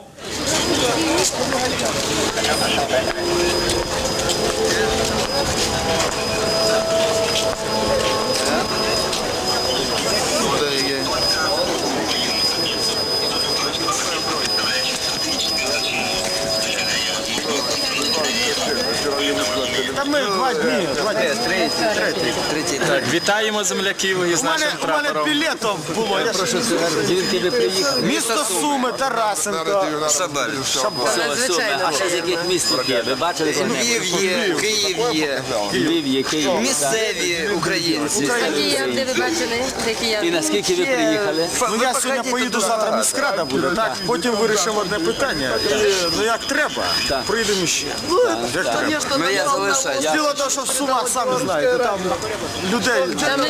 Я вам скажу, що те, що ви приїхали сюди, це доказ того, що ми розуміємо, наша свобода і тут вирішується.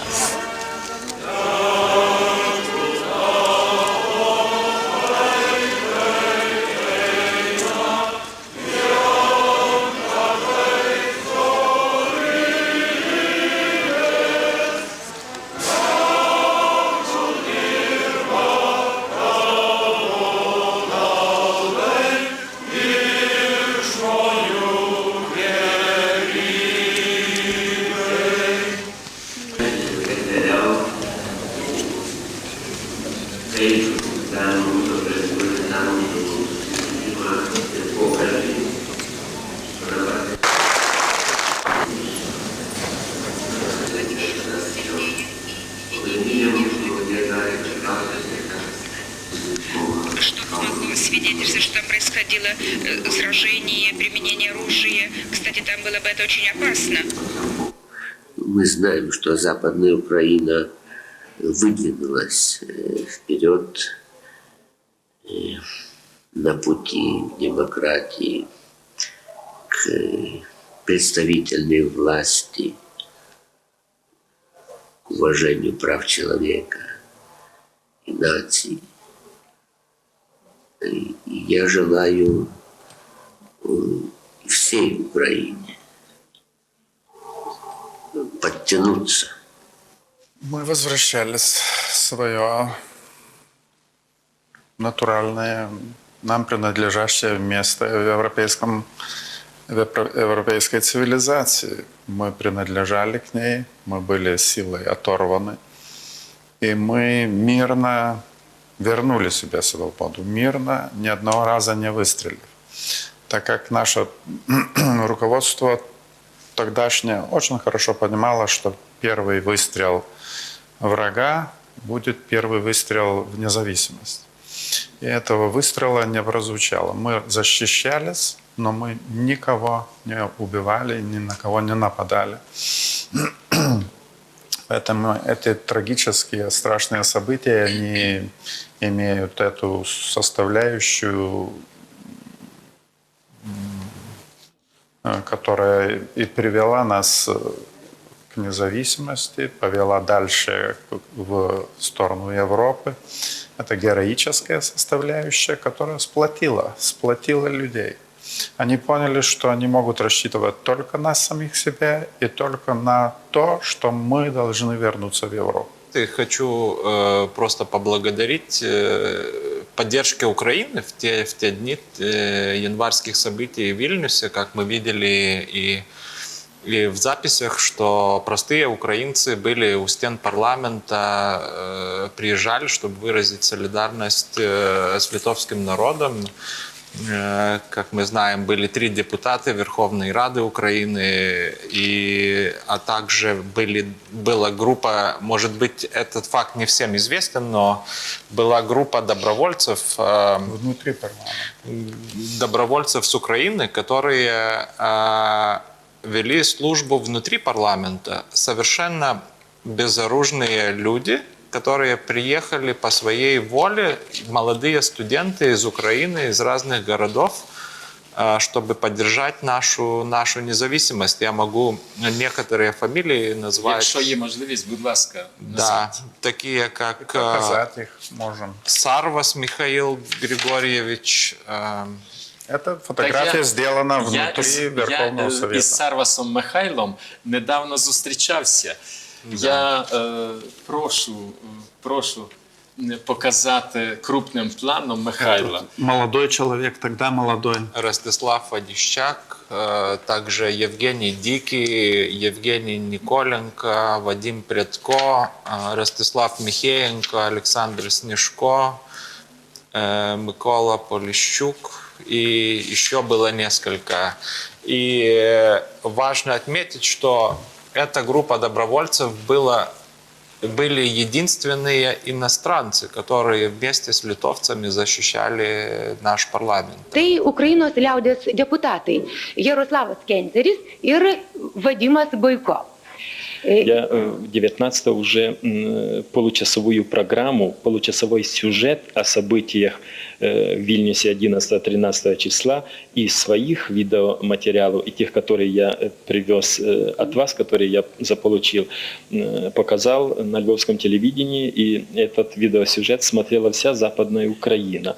И, конечно, впечатление, влияние на общественное мнение было просто колоссальное. Но я знаю, что другая часть Украины никак не могла посмотреть этого материала. Может, вы расскажете, как там было? Вы знаете, когда Ярослав приехал в Киев, он обратился ко мне и говорит, что вот я привез 4 часа материалов из Вильнюса, свои собственные съемки, а также съемки других людей. Мы отсмотрели это все и решили подготовить такой фильм, осмыслить это все и подготовить фильм для украинского телевидения.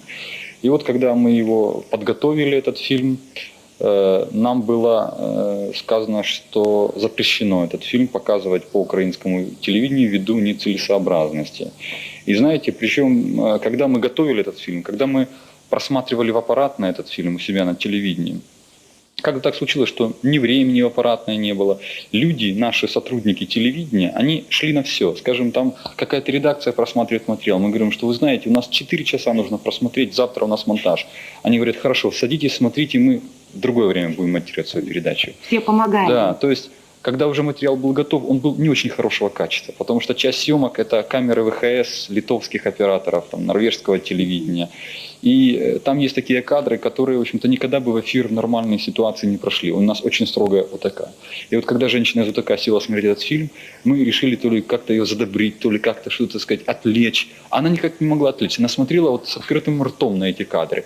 И потом, когда пришло время ставить оценку, она поставила «хорошо». Мы были удивлены. Она говорит, дай Бог, хлопчики, чтобы цей материал пришел в эфир, дай Бог. Но, к сожалению, он увидел эфир только лишь после ГКЧП, после августовских событий в Москве. Но вместе с этим сюжетом увидел эфир еще и другой сюжет. Как нам запрещали показывать этот сюжет.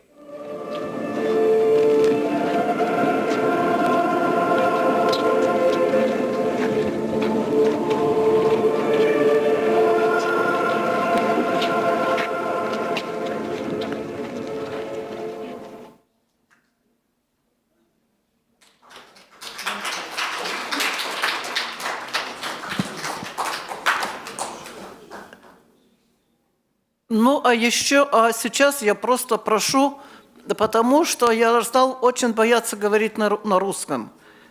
Я говорю, говорите на украинском, а он мне говорит. There's no translation from the Russian language. Поняли. Потому что то, что вы понимаете по-украински, это не то, что я хотел бы передать. Вам слово.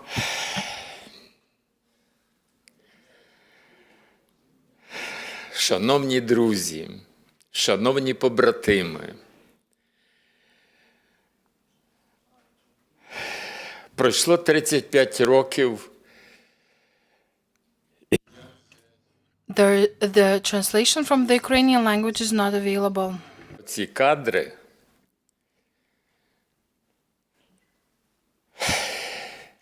і в мене в очах бринять сльози.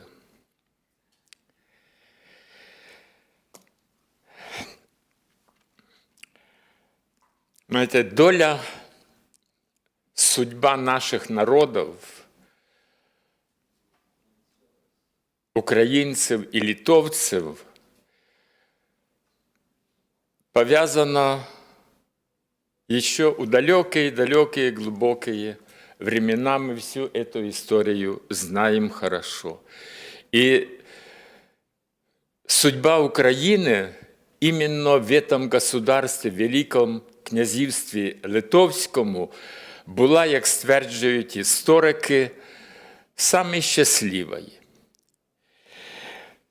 І от судьба балтійських трьох народів – Естонії, Латвії і Литви – я можу сказати, как эта среда, в которой я общался я среди разных людей, и особенно среди украинской интеллигенции, которая в начале 60-х годов сотворила в Украине такое общественное движение, как шестидесятники, то есть поэты, художники, люди с высшим образованием, все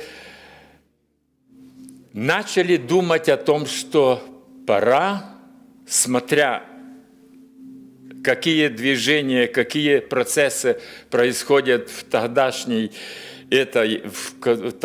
концлагере в Советском Союзе, конечно, мы не могли как-то быть отсторонены от всего этого.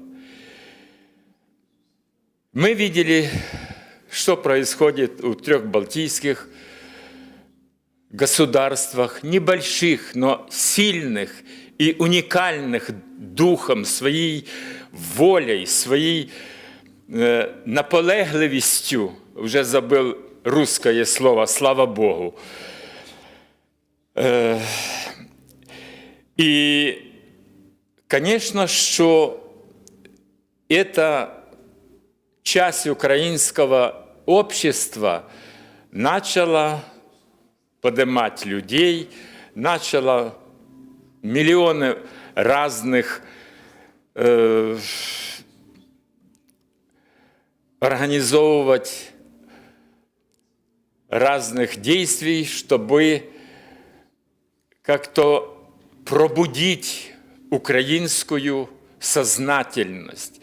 Вы знаете, наверное, хорошо, что я лично не могу найти другого народа, чтобы в 20 веке прошел через такие Голгофы. Вот за нашим исследованием наших украинских историков и социологов, Украина, начиная с 17 года, когда победила Октябрьская революция, до возрождения нашей независимости 24 августа 1991 года, мы, украинцы,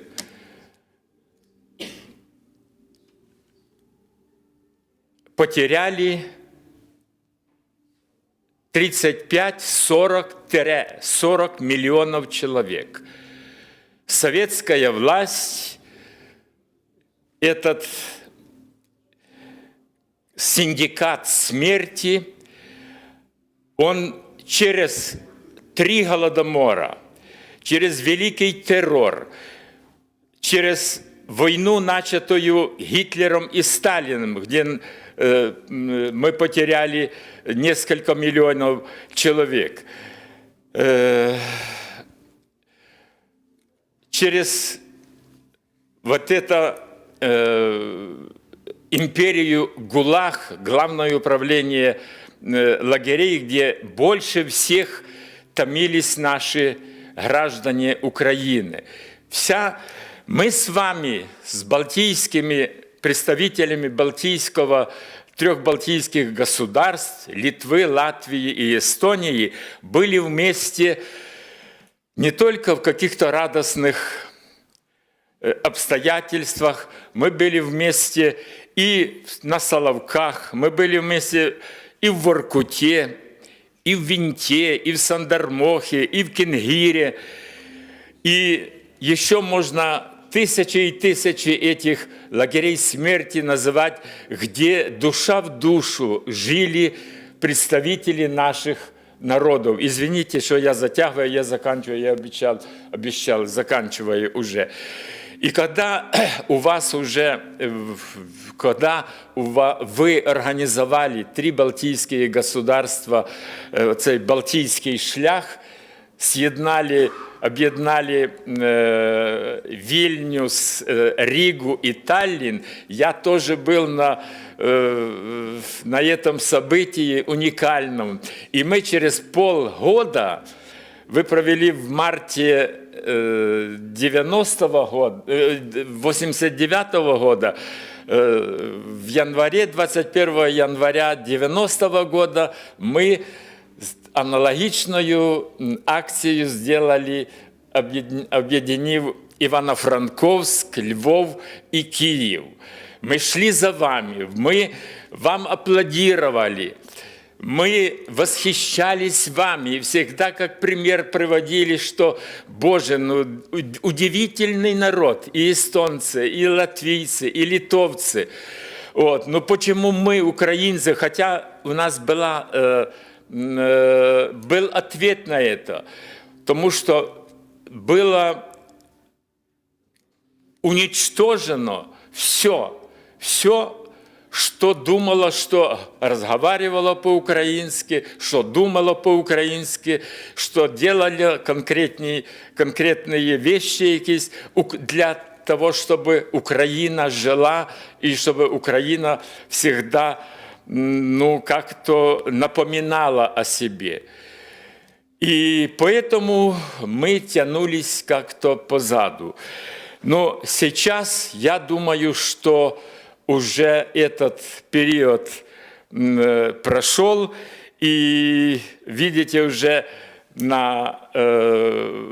Вильнюс в 91 году, люди никто не посылал. Мы трое народных депутатов не были официально посланы руководством нашего парламента. Мы заходили к Кравчуку, к председателю Верховного Совета, он сказал: нет, я не могу официально делегации отправить. Мы самостоятельно уехали, и люди, были много украинцев.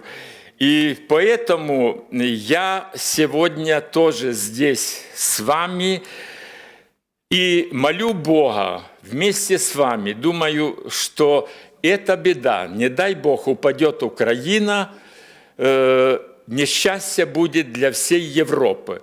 Это начали понимать и в Европе.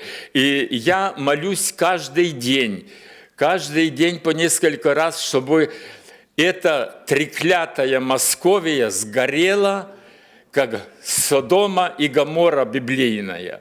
Потому что это создание дегенеративное какое-то, оно никогда не будет другим. Оно будет всегда такое, каким мы его знаем. Когда я читаю какие-то материалы о движении татаро-монгольской орды с востока на запад, на Карпаты, и смотрю, что тогда, читаю, что тогда орда оставляла за собой, за спиной, все сожжено, все уничтожено, все переорано. И сегодня, если вы посмотрите на Украину, на оккупированные территории, это абсолютно одно и то же. Это уже в генетике этого страшного создания. Это не люди, там нет никого, нет хорошего русского. Я везде это громко говорю. И поэтому, слава Богу, что Европа начинает понимать. Вот. И спасибо, сегодня у меня есть возможность, заканчиваю свое выступление. Я хочу поблагодарить, искренне поблагодарить 3 балтийские государства. Эстонию, возле меня как раз сидит представитель Эстонию, Латвию и Литву. Вы нам очень помогаете, потому что вы лучше, вы были в одной казарме вместе с нами в этом треклятом союзе. И поэтому я понимаю источник того, что толкает вас понимать наше украинское состояние.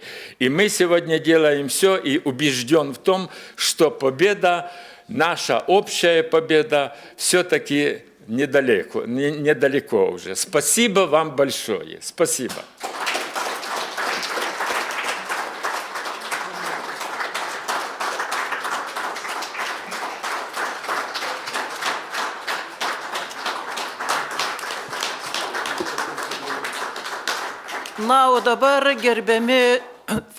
And now, ladies and gentlemen, participants of the forum, I wish to thank all the speakers.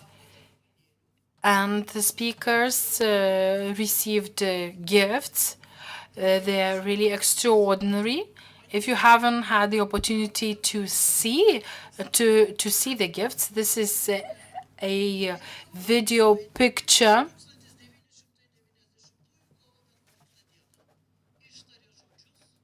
where the words the 11th of March were pronounced by a girl who was born on 1990.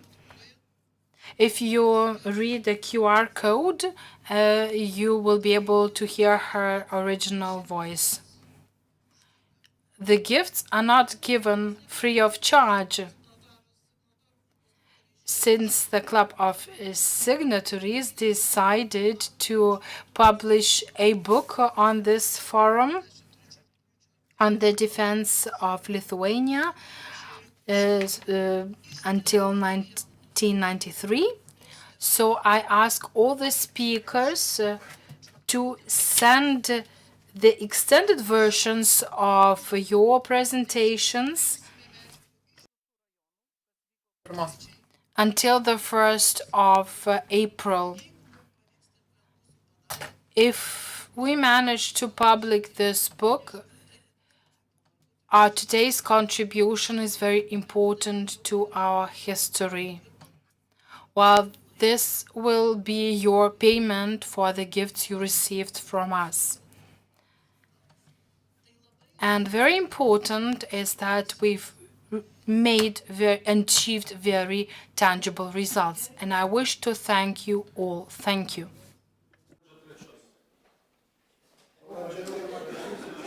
Taigi, labai ačiū visiems. Thank you. Thank you once again.